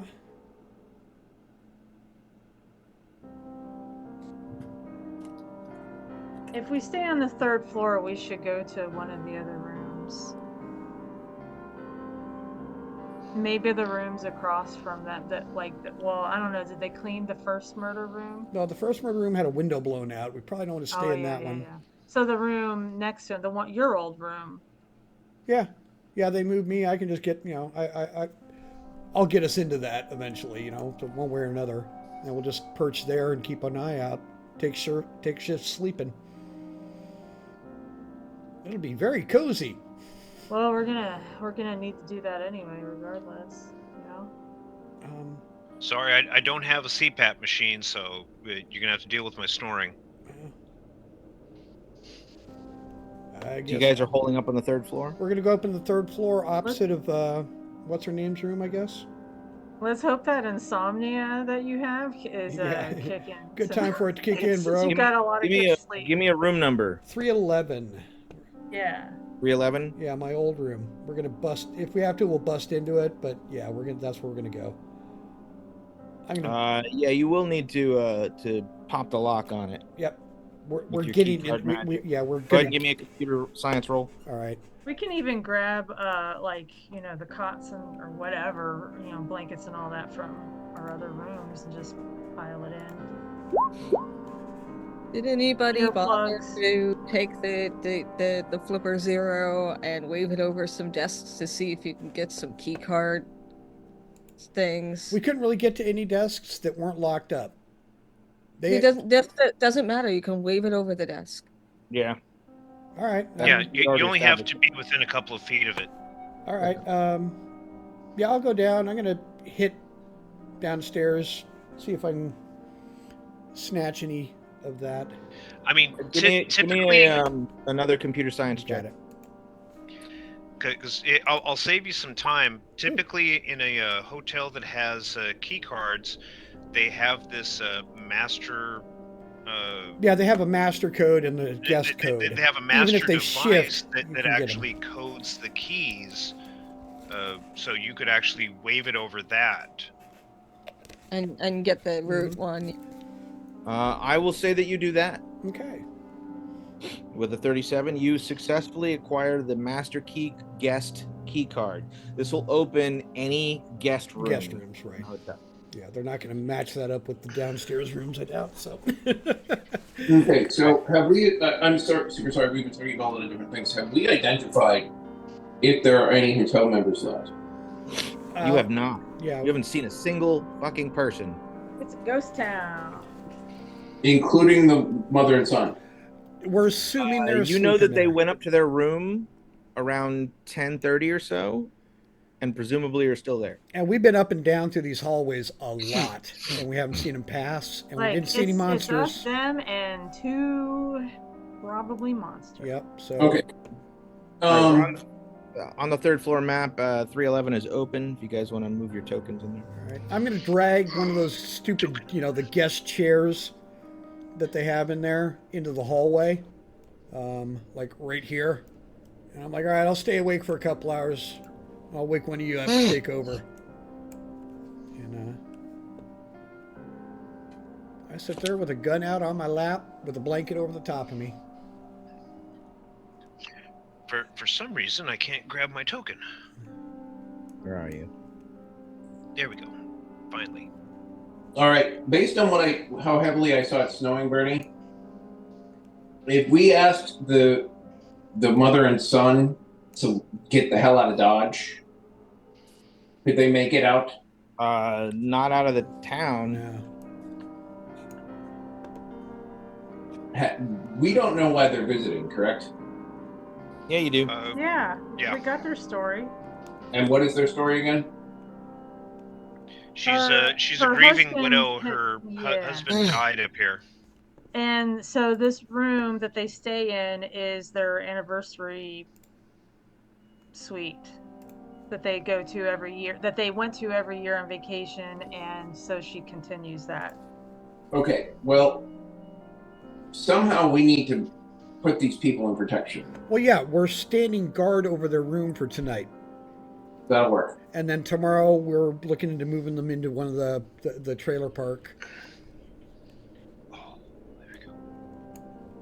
And that leaves the hotel basically empty of any friendlies.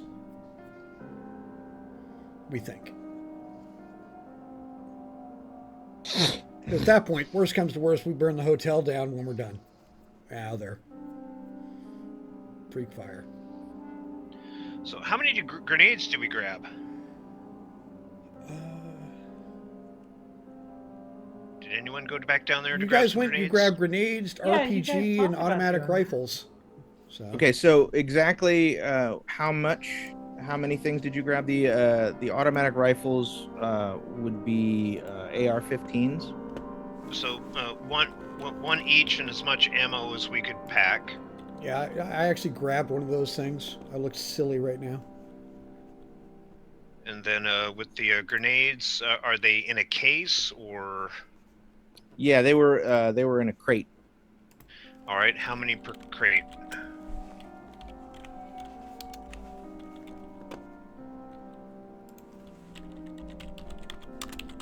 Say 32. And are these 32? Okay. And are they a pull pin or are they C4? They are like standard military hand grenades. So pull pin. Okay. So easy to make booby traps with.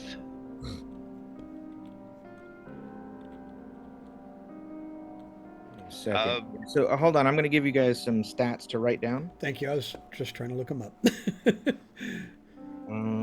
Second.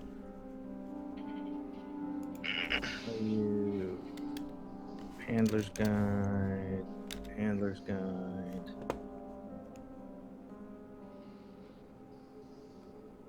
There we go.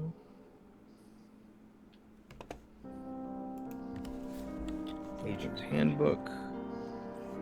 Equipment. I've got this book. There we go. Weapons.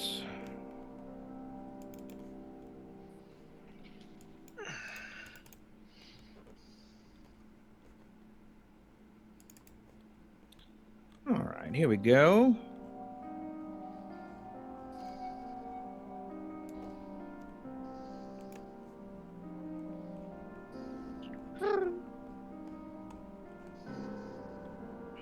What, Kiwi?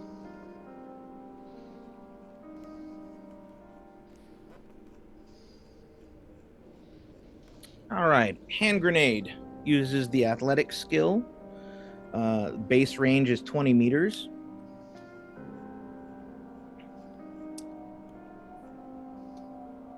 Has a 10-meter kill radius. And a lethality of 15%.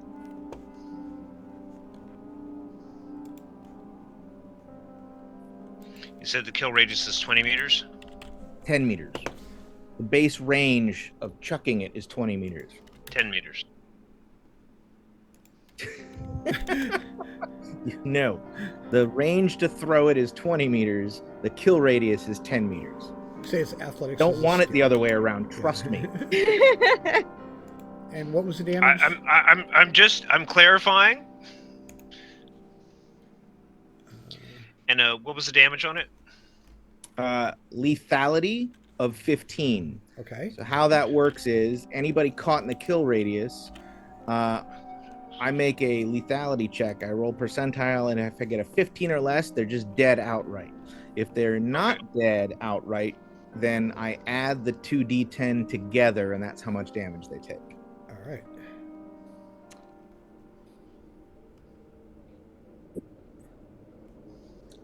All right, what about the AR-15?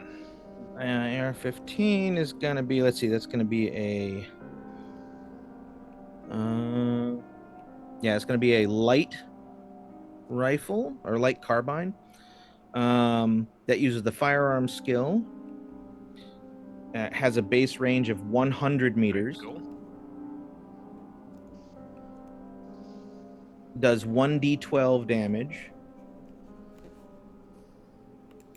Okay. Has a lethality rating of 10%.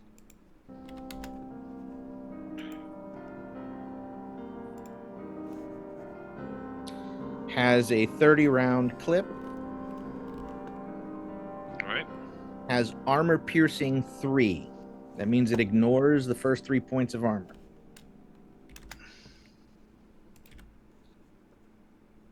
And it is capable of automatic fire.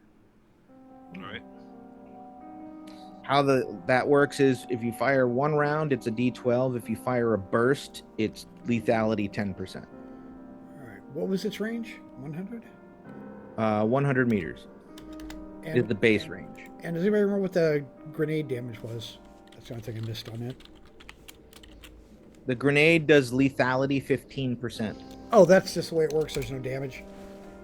So when you roll for lethality, if you do not roll the number on percentile dice, so let's say it's the lethality 15 and you roll a 20, instead of dying outright, you add the 2d10 together, and that's the damage.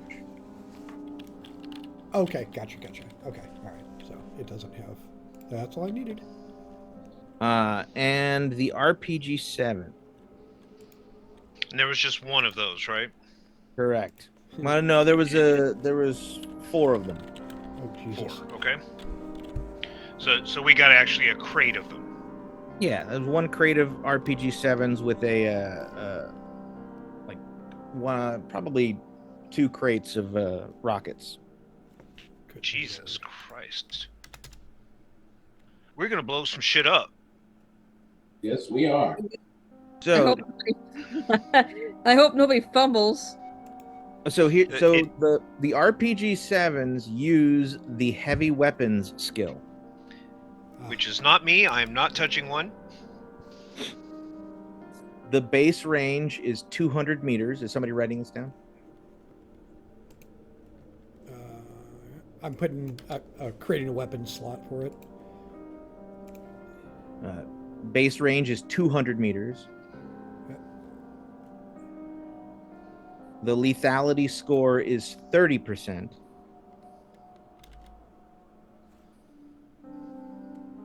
Has a kill radius of 10 meters.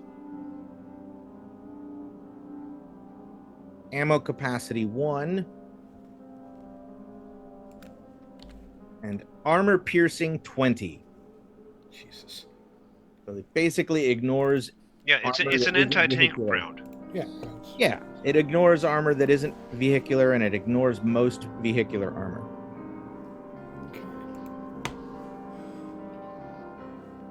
Who can It's use like heavy a 1 in 3 weapons chance this of group? just killing you outright. Is there anyone in this group that can use heavy weapons? Not my skill set. Tom should. I think I do. Let me check. Okay. Because, yeah, I don't either. Well, let's take a look. Hold on just a second. The 2 highest things are firearms and unarmed combat, and as far as like those kinds of things go. So unless something meets those 2, I have an insanely high skill in heavy weaponry, 70%. Cool. Then you're the guy. Excellent. You're our artillerist. Yeah, you are the only person who has Yeah. a good shot at using it and not blowing yourself up. Then I will have a whole bunch of them. Well, you can only carry the 1 RPG-7, but let's see how many rockets are in a case. Oh, hush, cat. Don't start up again. I'm going to say that you have 9 rockets. All right, the rocket-propelled grenades is what they are, technically.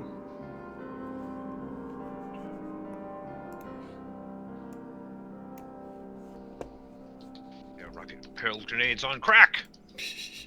So we got our rocket launcher guy and our magic weapon SCA guys.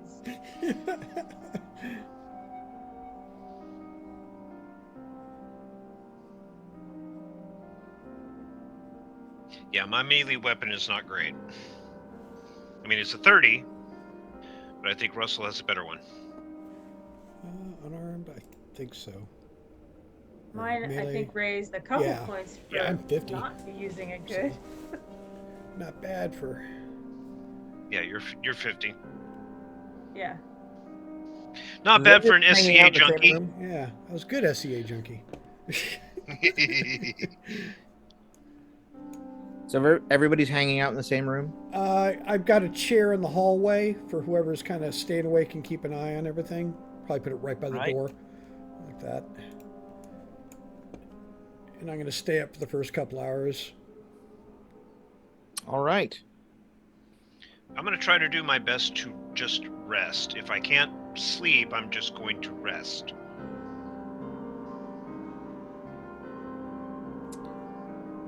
Does anybody have any last-minute things they want to do before we enter the rest period? Let's make sure we have shifts.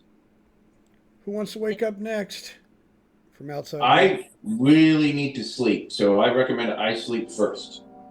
Okay. I'll check on my brother if he's asleep. Jessica, Judith. And I will also take that medication that was recommended that will cause me not to dream. Yes.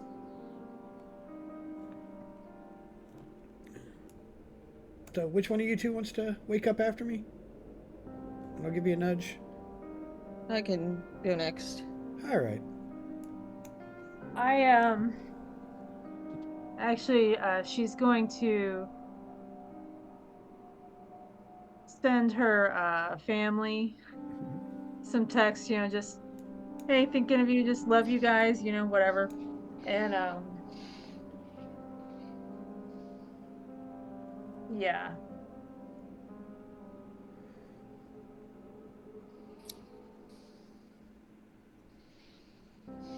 While I'm out sitting in the hallway, I'm going to be checking the internet for any weird rumors that are suddenly appearing.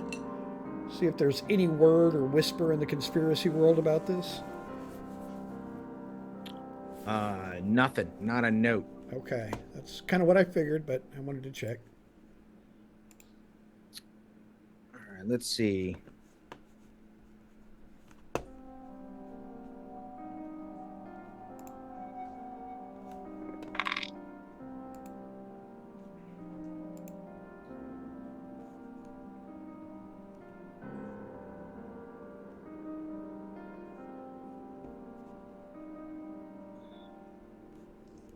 You're gonna go in the bedroom soon, Kat, if you don't let people sleep.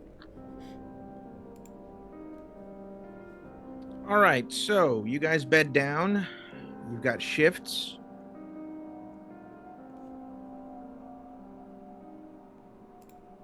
Everybody make a power check. Power check. Straight power. So you look at your power stat, and there should be a percentile number next to it. That is the number you're rolling against. Oh no! That's great. I am not powerful. But I did not fumble. Whew, I made it barely. So that if you just hit power, it should do it all right, right? Correct. Success.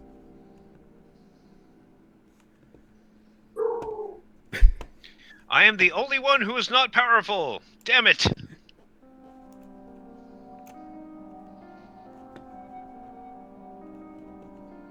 Probably that crazy dream he had.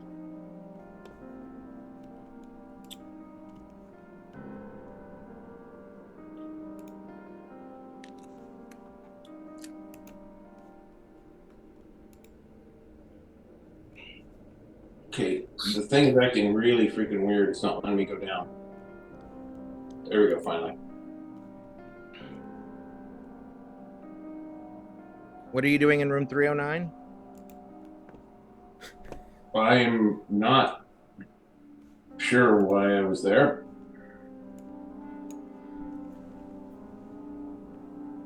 All right. CG, you get a good night's sleep. Good. Everyone else is beset by nightmares. Oh, wow. So the drug doesn't work with me? What did you get on yours? A 32. Out of 90. No, even with the medication, Damn. you were still beset by nightmares. Okay. Place is a regular Barovia. So,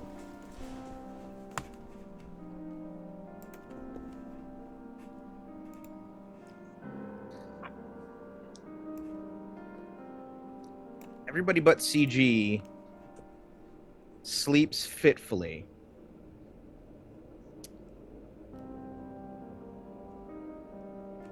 Restless, tossing and turning. Dark dreams. Dreams that do not feel like your own. Dreams that move quickly, from lurching from one scenario to the next, always in darkness. always in a dark place, a dark wood or a dark house or a dark city street, always with the sensation that something is snapping at your heels, something is just around the corner chasing you. What's the order of the watch again? I was Who's second? I was Judith. CG. Who's third? Third. Jessica is. Mm-hmm. Who's fourth? Or there are only 3 of you on watch? Is 3 enough to get through a night and still get rest? Pardon? Will 3 of us get us through the night and everybody have a chance to rest? Yeah, at this point. Okay. Then yeah, just the 3. Each on watch for like 2 hours or so. Because Jonas needs sleep, and Jack said he needed sleep, so. Jack hadn't slept for about 40 hours. Yeah. Jessica. Yes.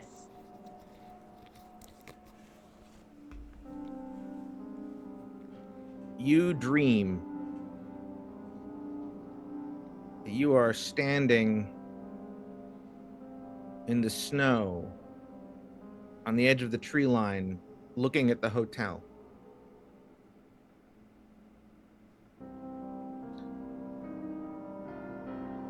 A hand grips your skull. You cannot see it or feel it, but it is there. And it pushes you forward.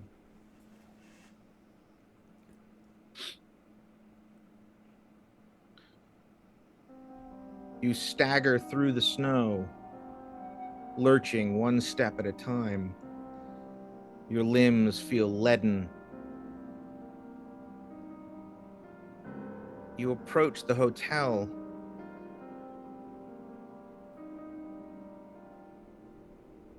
You climb up over the balcony on the terrace, or the railing on the terrace. Move to the rear door. The one that goes to the staff room. The one where the secret door, or the secret spiral staircase came out of. The door is locked, but you cannot resist the push of the hand on your head, the voice in your skull, and so you reach out and push the door open, and it snaps open like it's made out of sticks. You stagger in, push through the doorway into the lobby, make your way over to the stairwell, where you begin to climb, trudgingly, keeping a hand on the wall to keep yourself steady.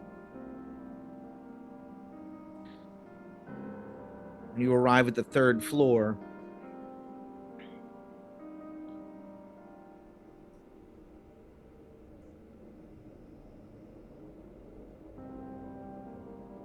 you cross the hall into the main hallway, turn right, and begin to move down the hallway. As you approach the end of the hall, you can see just around the corner the figure sitting in a chair, slumped up against the wall with their head down on their chest. They're sleeping.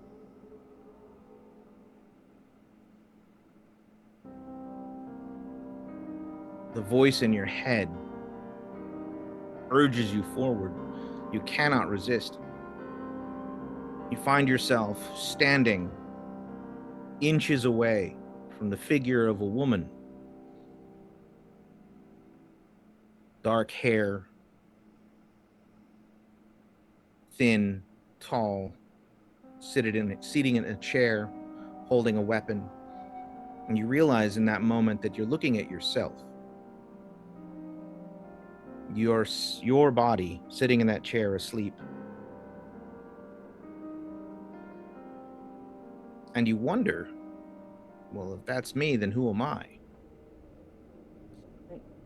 And the voice in your head, the hand on your brain, urges you, demands that you kill this woman.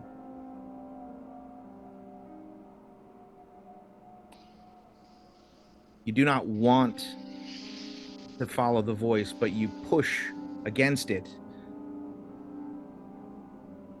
Still, you cannot resist it, and so you haltingly raise one arm. And the arm that is in front of you is a massive clawed hand with 7 fingers, irregular, that look like they're sort of, they're not symmetrical, they shouldn't all be there. The hand is monstrous and dark and covered with fur, with talons that are several inches long. And you know that one swipe from that claw and this woman will be dead, destroyed.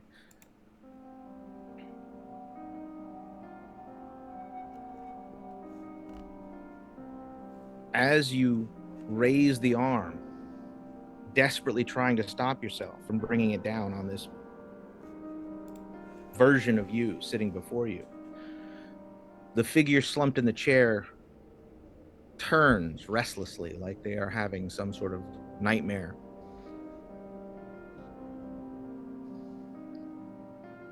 Their arm, one of their arms, falls out of their lap and dangles at their side. Clutched in that hand, thin chain wrapped around the fingers, there is a small silver pendant. The instant that pendant is visible, it is like a burning silver light shining in your face. And you are filled with a sense of understanding and a rage that wells up out of you to a degree that you have never experienced. It is an unstoppable deluge of hate and pain and sorrow. Greater than the world, greater than the universe, greater than you by far. And it washes up out of you and it pushes the hand away as though it were nothing. And you stop and you lower your hand and you turn and you begin to walk down the hallway again.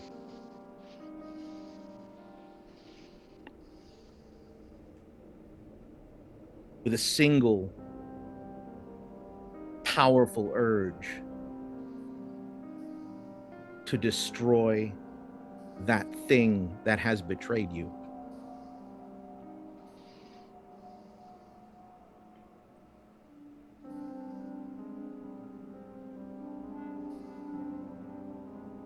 And then you wake up and it's daylight.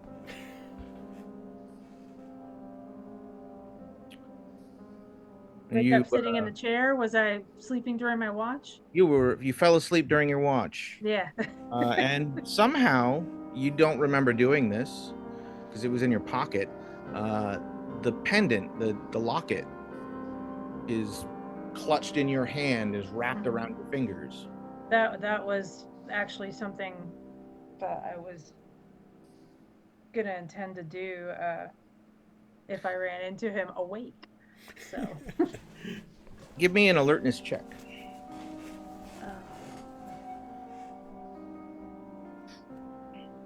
Alertness. Oh. All right. Well, you're up. You fell asleep through your watch, but apparently it went uneventfully.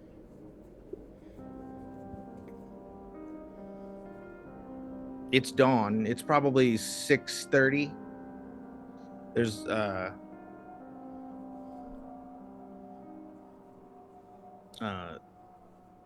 daylight. There are windows at the ends of the hallway here. It's like the only place where there is a window to the north, and there's daylight through the curtain, though heavily obscured, bleeding through the curtains. What are you gonna do?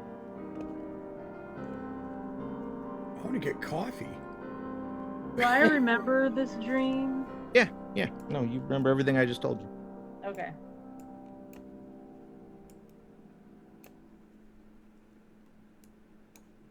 Is everyone awake? No, you have to wake everybody up. Oh, okay. Okay.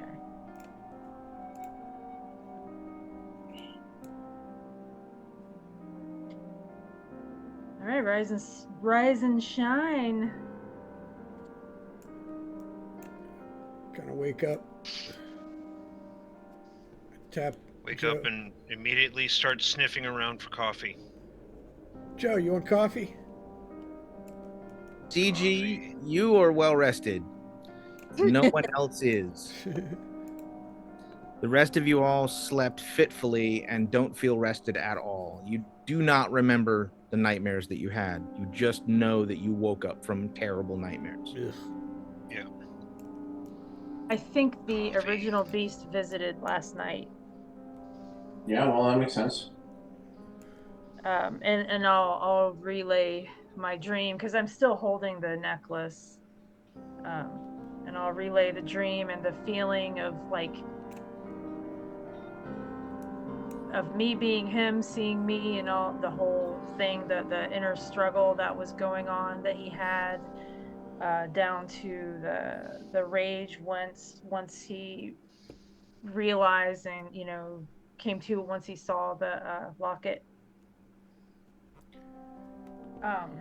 John just kind of looks at you and goes, I know you're trying to communicate something important, but I need coffee first. He just kind of continues on by you. He's very, very, I mean, that's fair. Yeah. He's very apologetic as he just kind of goes past you. I'm sorry, I can't. John staggers down the hallway. Time for coffee. And what do the rest of you do? Get coffee. Okay. Coffee. Right. I'm curious to see the staff situation and what's going on and how they're acting. Exactly. Are you guys all making your way downstairs? Yeah, we're going to act like it's a normal morning, or at least I am. I'm just going down to get the coffee that should be prepped and waiting for me. Jessica, as you head down the hallway towards the stairwell, you realize that there are thick, damp spots running the length of the hallway carpet. Like big, damp, puddly spots from melted snow. I mean, it's probably best that I was sleeping. Make a sanity check. Great.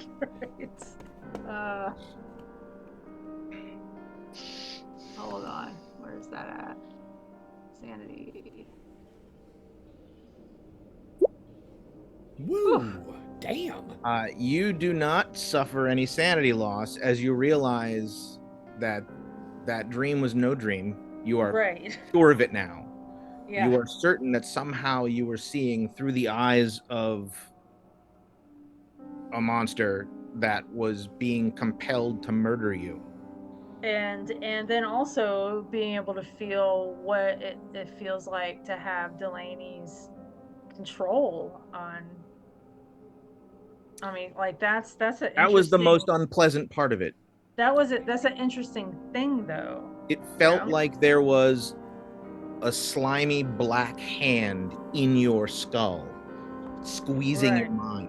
And I would say that would be hear probably this sibilant voice. That would probably be more of what the insanity check was for versus the monster at this point, because that seems pretty intense.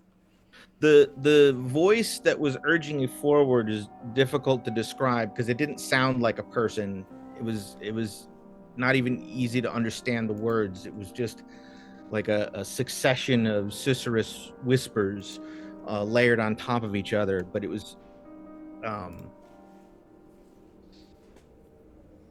it felt violating. Right. Kind of like when a palmetto bug gets on me. Yeah. Oh wow. All right, you guys make it I'm down. traumatized from Florida. You guys go down to the lobby.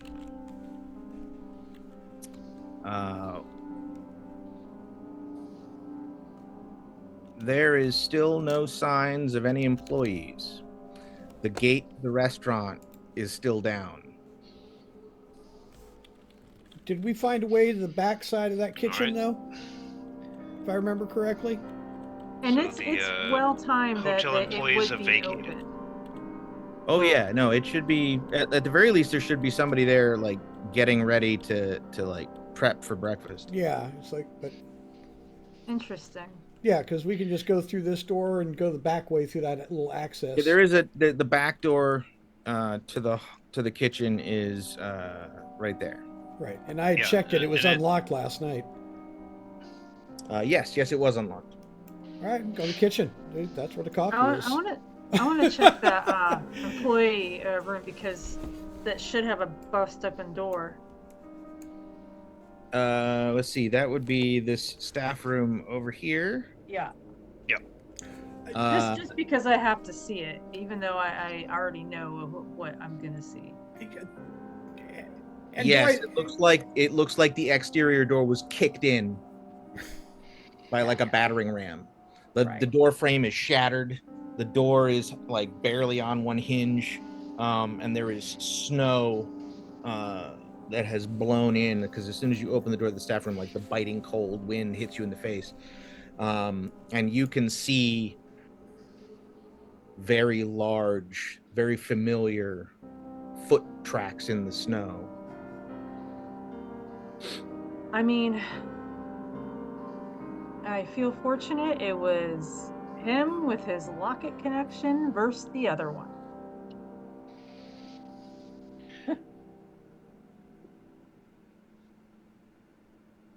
While you're over there, well, actually, I'll follow you over to that seat to see the door, and then I'll also peer down into the area where the secret door is to see if there's any large footprints. No, it's closed. Okay, good. No, I'll tell him. You know, the dream. This is the path that she'll just point it out at. You know, and she's. Because something busted the door open. Right. And it's important to note that the door opens outward. So something kicked the door in, like shattering the door frame and unhinging it partially, and then marched through this room and into the lobby. Yes, there are. That is exactly correct. There, the kitchen is, available. There's nobody there, but it is all the things are there. Danishes, coffee, like all the food and snacks. The walk-in cooler is. There's at least been one period of John's life or Russell's life where he made a living as a dishwasher in a restaurant. So yeah. So he's just going in and like, all right, I know where everything is. Keep the lights on. Start making the coffee in the industrial coffee maker. Grab some Danishes. And I guess are you gonna bring it all once you? Yeah, I'll probably just find a big ass server tray and walk it out. I mean, the gate's down, so I have to go through the back doors. Pain in the butt. Yeah, but the restaurant, like I said, the security gate on the restaurant is down. People can just walk in here. Yeah, I throw everything on the bar. Yeah, they can come into the kitchen and then go through the kitchen door into the restaurant. Yeah, you hear me. I'm like, go around the back. I got food and stuff in here. So you guys all congregate over in the restaurant kitchen area as you realize that it would appear that you are unsupervised and that there is no employee on premises that you're aware of. Oh boy. It feels like they all just went home last night and they just didn't come back. Yeah. Okay. So then, yes, coffee, and then whatever quick eat food stuff. We're getting in that manager's office then too. They just abandoned shit. Hey, somebody call those people Just tell them they need to come down for, they need to come down for breakfast. It's their breakfast call. See if they come down. We don't even know if they're still alive. I mean, we could break into their rooms and find them all eviscerated. I mean, I was hoping to make pancakes instead. I mean, all the fixings to make pancakes. Yeah. I mean, that's my idea. Go ahead and make the pancakes. Go ahead and make the pancakes. I think it might and be the waffles. Someone else perhaps calls them because I didn't do too well with them.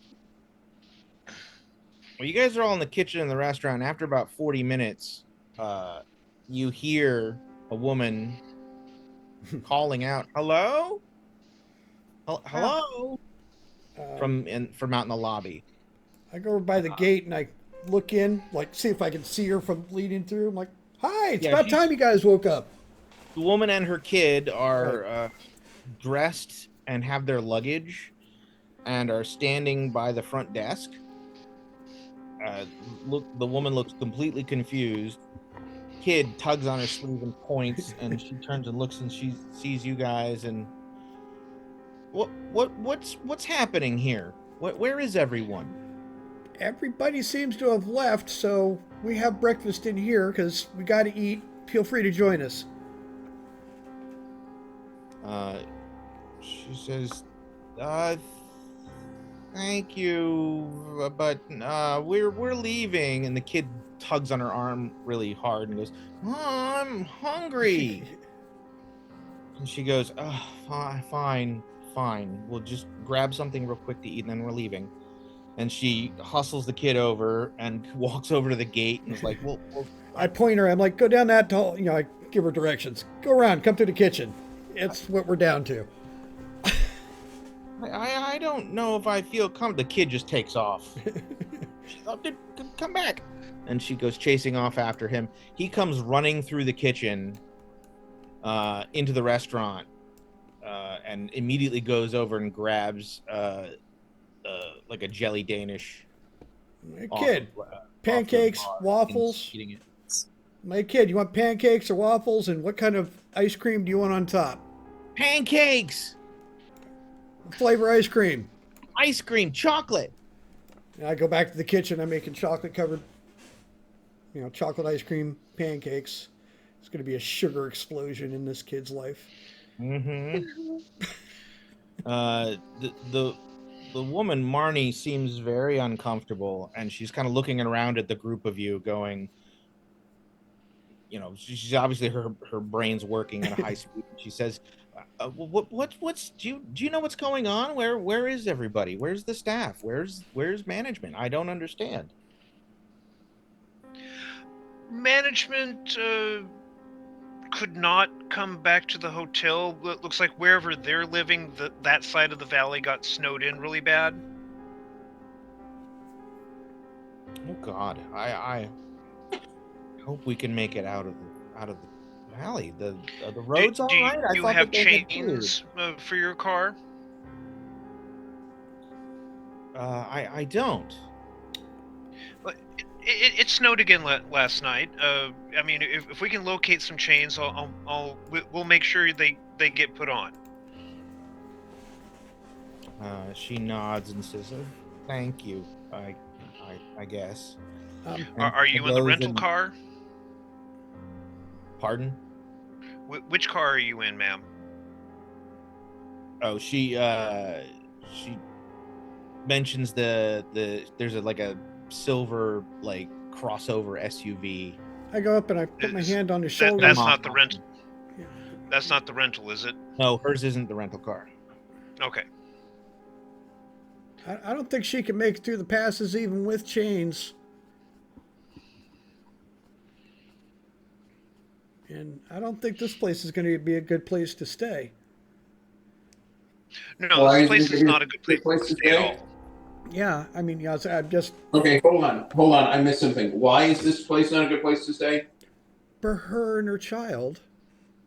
Oh, no. They're talking it's to a terrible place for her to stay, except for the fact that it's also a terrible place to defend against a monster that's coming. And the fact of the matter is... I guarantee you that the instant she leaves here, she's gonna die. Oh my. Am I wrong? Explain to me why with a bunch of cultists and 2 werewolves / whatever they are running around. It is daylight. And yeah, I mean it. Okay. Well, let's look at the weather report and see if they can get out. I'm just saying it wouldn't be as soon as she leaves. Like, it might take time. Okay, if she can get out, then we should definitely encourage her to get the hell out, for sure. And if she gets too intimidated by the snow, we can always tell the tribe to expect. Basically, if we No. can't find suitable chains. No. Your text message. We will unfortunately be able to find chains for her, and she will be stuck, and we'll figure out how to get her out of the hotel. I mean, well, the fallback is to send her to the trailer park. We'll pull the damn fire alarm so she has to leave. Did you say you're going to pull the fire? I said no, not right now, but you know, Okay. I'm like, yeah, this is, you know, kind of where, yeah, via text message, I'm like, you know, kind of play along, and we pull a fire alarm to get her the hell out when we need to, and she'll have nowhere else to go, and she can't go anywhere else in the snow. It's like, okay, well, here's a place you can go. It's her only option. She and the kid are sitting at the far end of the bar, as far from you guys as possible. Right. That's fine. We're whispering, and you know, what kind of a shuttle van does the hotel have? It's you know, it's a, you know, it's larger. It looks like it hold like easily like 15 people. It looks like it's got 4-wheel drive. We get what we need from Daniel. Okay. Do they have chains? It doesn't have chains, but it has snow tires on it. Aha, that's good. So worst case scenario, we can send people away in that.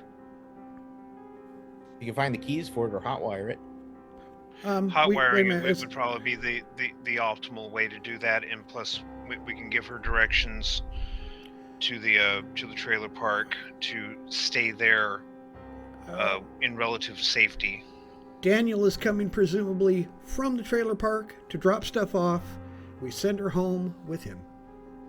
We do whatever fire alarm thing we do when he's here, and boom, she's out of here.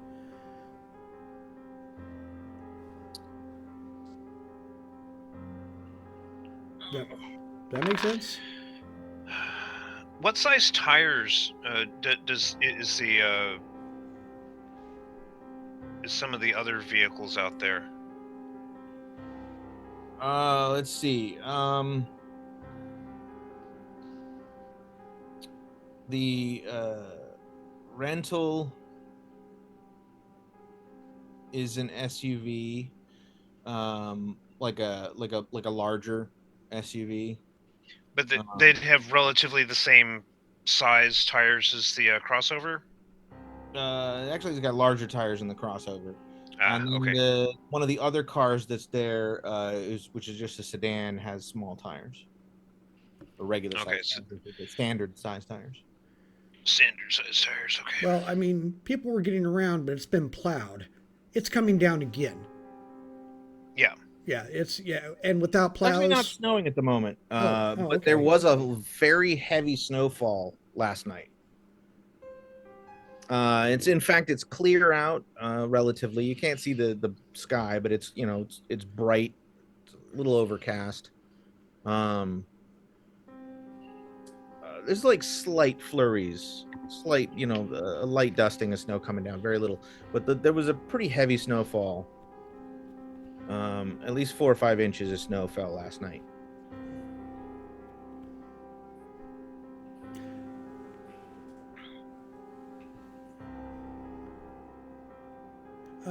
Has this lady noticed like the assault weapons and like grenade launchers or rocket-propelled I grenade was assuming we launchers. weren't running around with the actual assault rifles, but I mean, yeah, I didn't assume that you brought the heavy weapons downstairs, but I assumed that you were all otherwise armed with pistols and still have your body armor on. Yeah, right.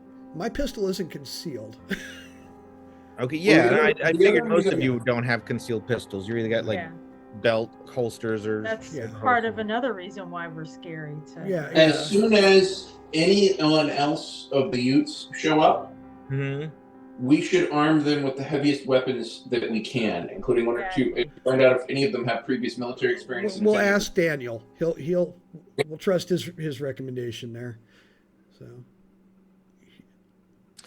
You get a text after about an hour from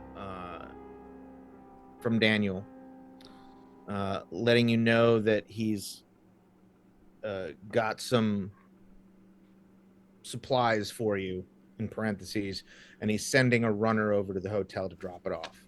Okay, all right. Maybe she could follow when they leave here. She could follow them out. Yeah, let's see who they send. And there's always the medical center too that she could stay at if she has to, and is scared. So yeah, I'm gonna make breakfast as best I can for everybody, what they actually want. You do so. I would say that you guys are there for like another 45 minutes. You're making breakfast for everybody. Yeah, it takes 2 minutes. So yeah. And vehicle looks like a pickup truck pulls up right out in front of the main doors of the hotel, and you see a young woman, maybe in her like early to mid 20s, Native American. She gets out of the pickup truck. She's got like a big duffel bag. She grabs out of the cab and brings over to the front door of the hotel, and opens the door and comes in, hits the lobby, turns and sees you guys, and immediately start heading over to you. I kind of wave her in to the kitchen. I'm like, go through there, come back in here, so she can get into where we're eating. Comes around, she comes into the kitchen, and she sets the duffel bag. She doesn't go into the restaurant, she just stays in the kitchen. She puts the duffel bag up onto one of the tables and like opens it up, and she pulls out, let's see, what was it that she was bringing you? Silver. Lots of it. She hands you a paper bag. Inside the paper bag, there's like a couple of handfuls of shotgun shells. 9, in fact. Okay.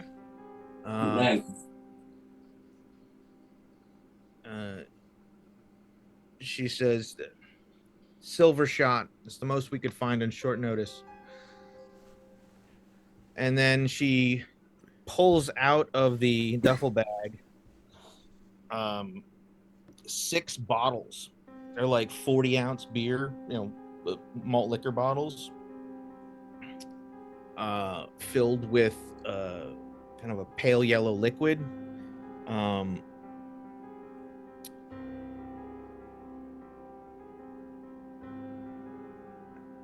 She sets them on the table, 6 of them, and pulls out these like thin wads of cloth that have been like wrapped with cord, with string, and she puts 6 of them out, and she says, Molotov cocktails. There's 6 of them.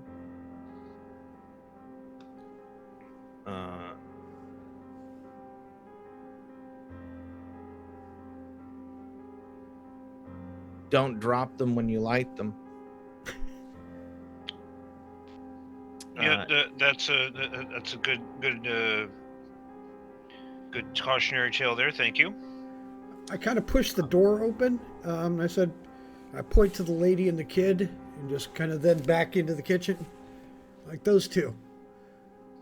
We need to find a safe place for them. They can't be here. her eyes go wide when she sees the woman and the kid, and she kind of looks at the rest of you and kind of looks at you and nods and says, okay, yeah, hold on. And then she pulls out like a big old school style, like walkie-talkie. Oh, okay. And puts it on the table and says, it's on the channel, so you can get a hold of Daniel. Cell phones are down. This is a radio. It is not a Wi-Fi. No, it is a radio. The cell phones are down. Cell phones have gone down, so the Wi-Fi Wi-Fi network is gone. The Wi-Fi network, you can see it, but when you connect to it, you get a. It's locked down. Yeah, the Wi-Fi has been locked down, and the cell towers are all apparently not working. You're not getting any bars. All right. Yeah, I'm like, yeah, the infrastructure is gone complete lockdown. I'm telling everybody this. This they probably can't listen to unless they've got some old school radios, and it's line of sight and limited. But yes, who am I talking to again? Looking at her. Daniel. Oh, this is Daniel. Okay. Oh no, who are you talking to? Are you asking her who she is? Yeah. Susan. Susan's good. Daniel, I'm here with Susan. This is the hippie guy. You say on the walkie-talkie? Yeah. There's a moment of silence, and then, all right, good. You made it through the night? Yeah, you did too? Yeah, we're good. Rough? Not particularly. Creepy? There's a silence as he doesn't respond to that right away, and he says, Us too. I think you might have gotten the worst of it. Whew. We got a couple people we need to keep safe. They're not involved in this. Don't come here if you don't have to. Are you staying up at the hotel then? Yep. All right. And I make sure she gets at least a Danish in her hand. You need food. We're going to stay locked down until just before nightfall. We'll begin to make our way over there about 30 minutes before dark.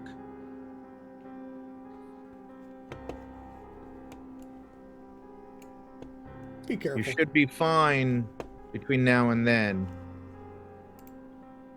As soon as it gets dark, we can expect trouble. We'll be in touch. Can we keep this walkie-talkie? I think that was the point, wasn't it? Yeah, I think so. Yeah, so we're keeping it? All right. Yeah. He doesn't answer, and she just looks at you funny like, yeah. Sorry, I'm still not... You think I gave it to you? I'm a little dense, man. She also, the last thing she pulls out of the duffel bag is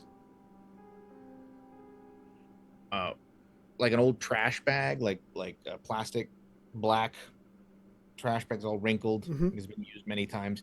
And she sets it on the table, she opens it up, and she begins setting in a pile on the table about a dozen. Remember the old man had all these weird talismans hanging up all over the inside of his trailer? Yes. Yeah. These are just like those. Each one is different. Like there's no two of them are exactly the same. And she like just starts laying them out on the table. So there's 12 of them. She says, hang these up all the doors and windows you can get to, especially everything on the ground floor. I understand. And right after having breakfast, that's exactly what I start doing. All right, and I'm going to. I go, Jack. What? Yes. Let's give them an RPG. We verified that they have somebody that can use one. Yeah, I was like, yeah. I look at her and I'm like, do you have anybody that can use one of these? And I point to what Jack's carrying, because they're very well maybe it's they've got to have at least a couple of like veterans in there. She's looking at it for a second and she goes, I don't know what that is. She's like 22. Rocket launcher. Let's not give it. Not yet. Jack says it's a rocket launcher. Yeah. Her eyes kind of. I really, I have no idea. If I pick up the radio, Daniel, RPG, you want one or not? Did you just say that over the radio? Yep. It's static for a second, then he comes back in. I'm sorry, what did you say? Well, if you heard me, yes or no, because yeah, it's probably what you think. Hold on a second.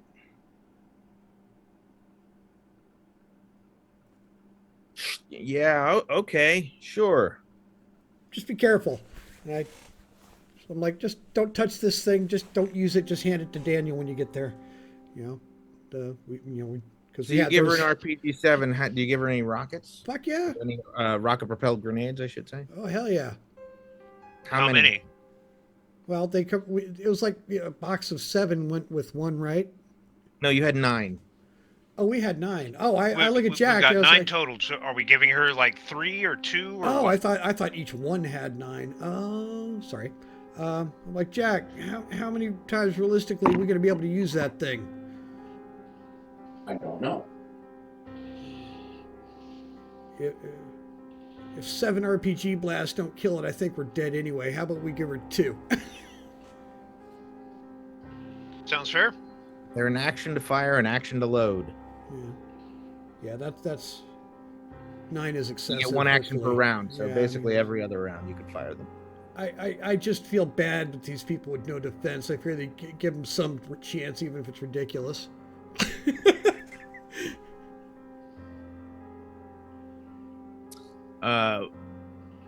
When the girl goes out into the restaurant to talk to the woman and the kid, John Stonehill is standing at the far end of the bar talking to the woman. Oh, okay. He's sort of laughing and smiling, and his demeanor is completely different. He seems like he just exudes this like super friendly vibe,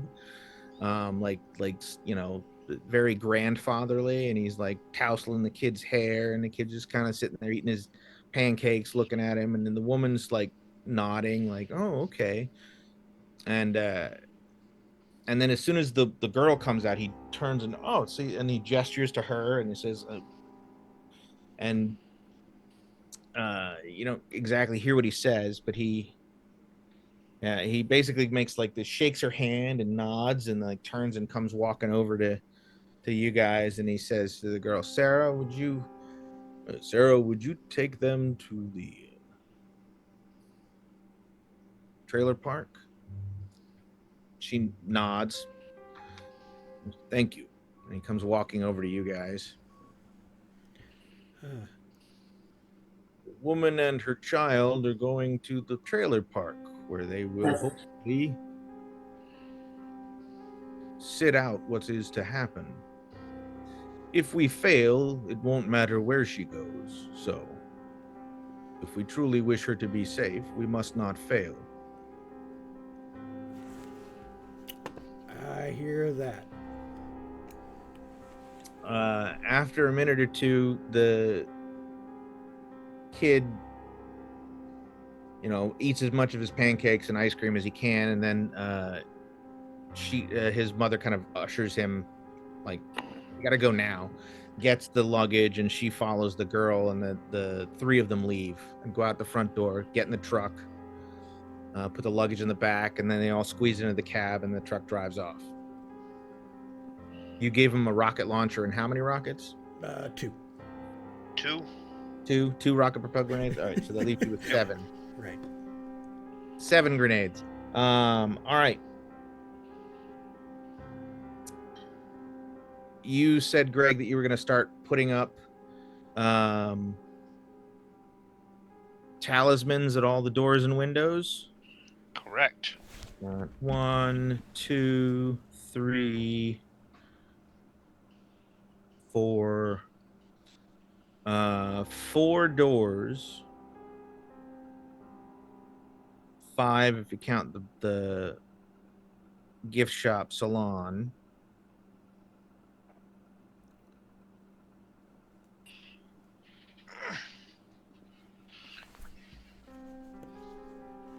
And then you've got quite a few windows. Do I have enough talismans to do that? Let me see. 1, 2, 3, 4, 5, 6, 7, 8, 9, 10, 11, 12. No. Okay. So then, I would not be putting defenses down here. I would put something. I would put a talisman at the door going to the spiral staircase, Mm-hmm. and then I would put one at the staircase going up. Okay.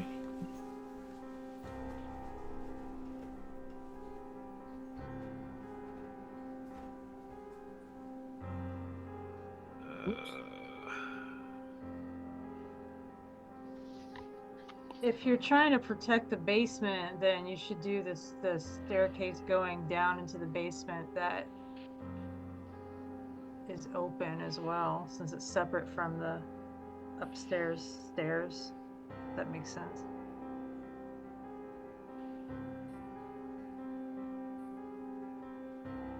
So you put one there. Well, I'm kind of feeling that we might be, I guess, doing the ritual on the 3rd floor.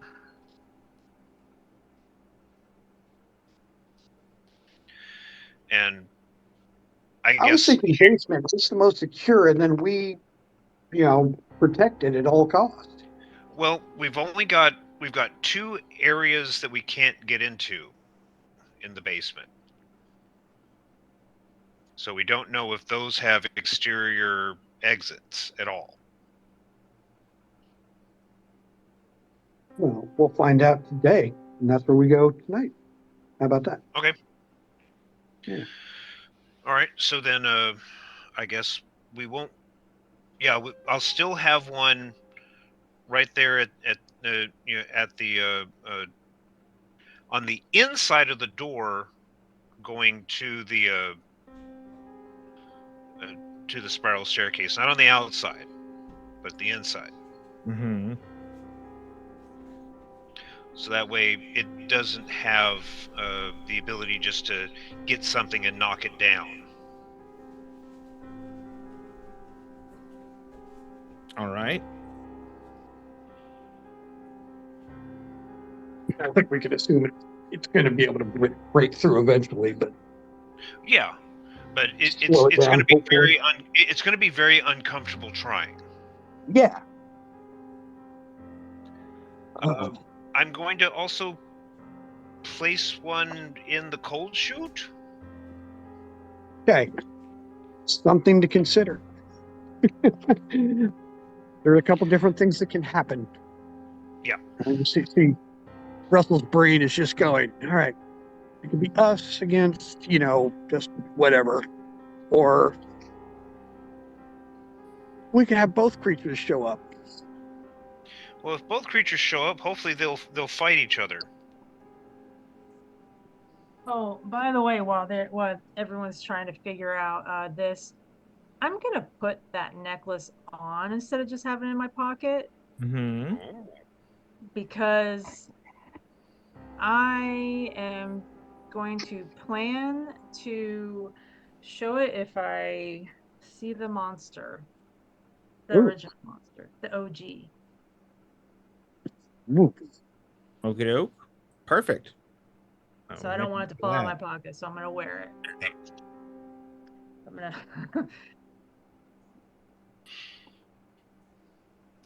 All right. I just want to point out it's 7, and I've got a few things that I need to do. So are we gonna be able to get to a stopping point here? Yes. I would say that.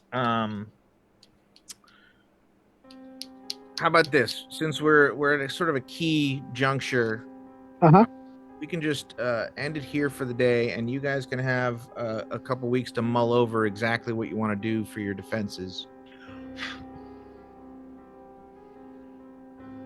Since that seems to be the big crossroads, is you've got still haven't fully made all the decisions that you. It's time for our montage. Yeah. This would be the defense. We are writing whatever type of montage it is: training, preparation, whatever it's going to be. Correct. So, Bernie, how many talismans do I have? 12. 12. Okay. Send me a screenshot of the first floor in the basement, so that way I can try to figure out good placements for them. Okay. It's yeah. Why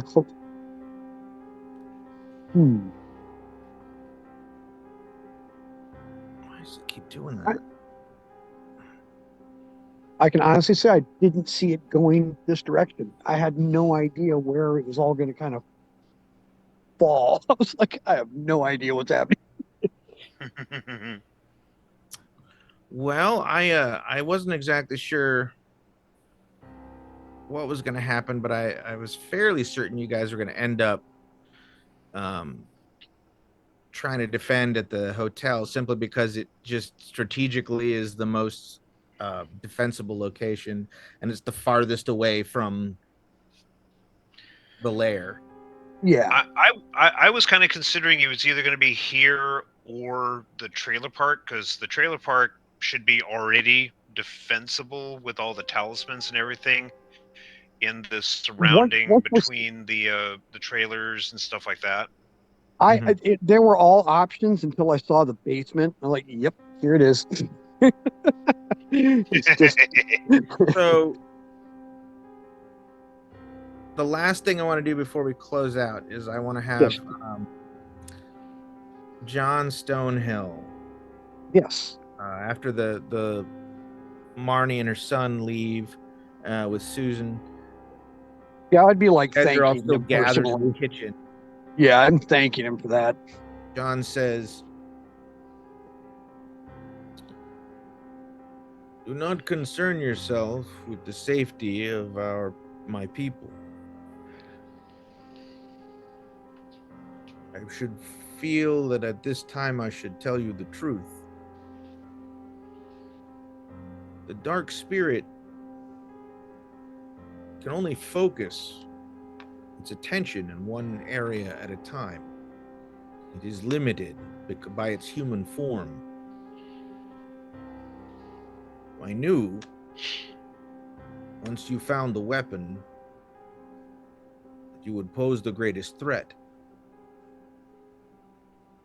So I chose to stay with you so that the spirit's focus would be directed here and away from my people and the other shaman."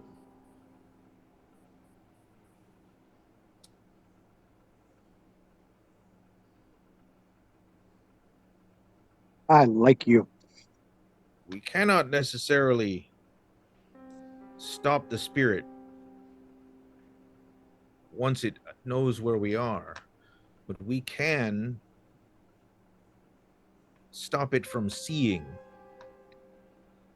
That is what the talismans are for. They prevent it from being able to perceive what is happening within. The talismans will not stop the beasts from entering. They will simply prevent the shadow from seeing our preparations.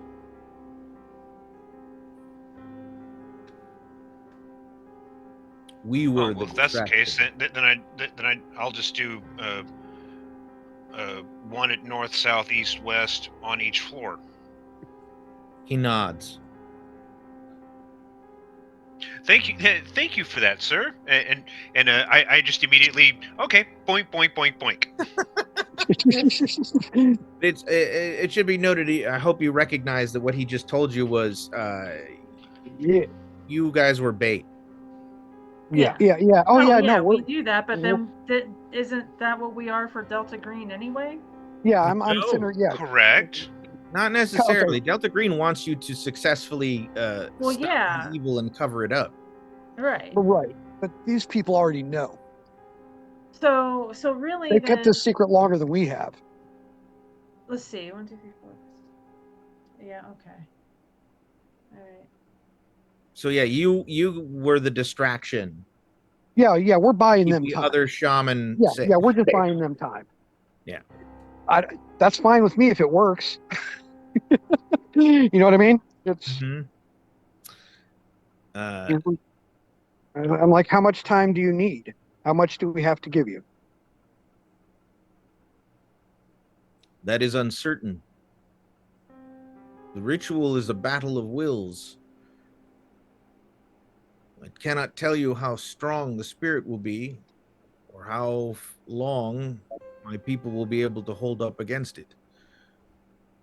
Just as you will have to wage war against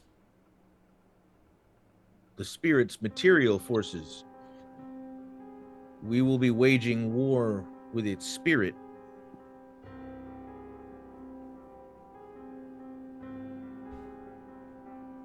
We must both succeed, or we all fall.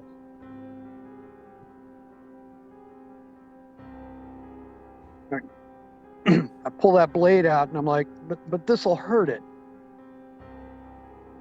He kind of shrugs and goes, I don't know, man. It's been at the bottom of a mine for 75 years. It might hurt it. According to the stories, it may be the only thing that can hurt it. I hope so, because if not, I'm a dead man. He smiles and says, you and me both. Mm-hmm. I start making just a ridiculous breakfast for myself finally.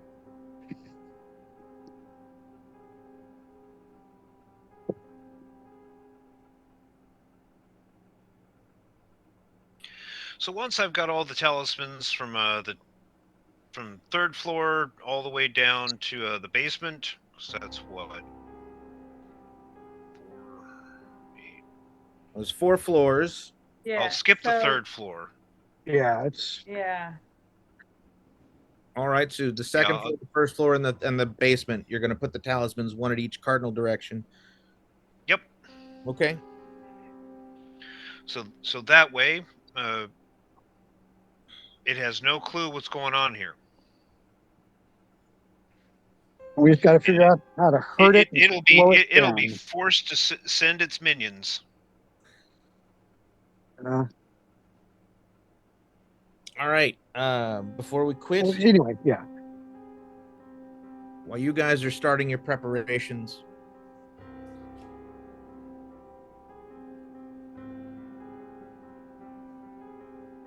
at the offices of the Delaney Mining Corporation,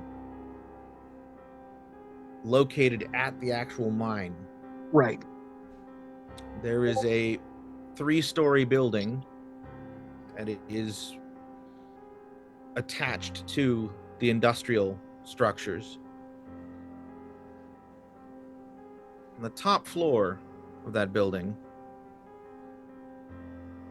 there is a hallway, dimly lit, dark wood, rich dark wood, mahogany flooring,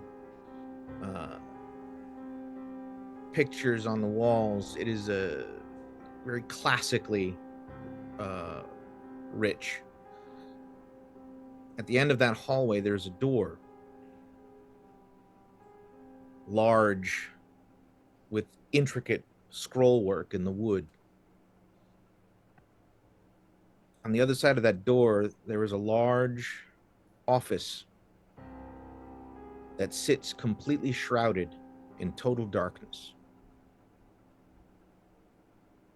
In that darkness, seated in a large overstuffed chair behind a huge mahogany desk, the figure of an old man sits very still.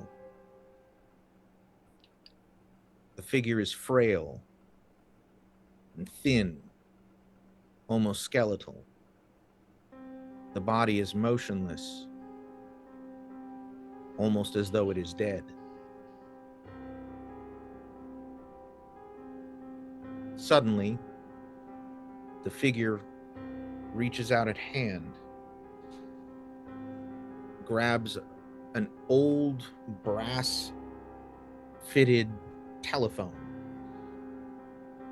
with the earpiece off the hand unit off the cradle. It looks like something from like the turn of the century. Brings the ornate phone to its head.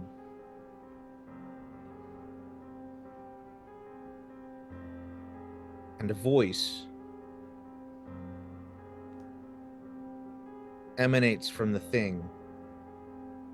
Its lips part, the mouth opening just a little bit as the voice issues from the mouth, which does not otherwise move.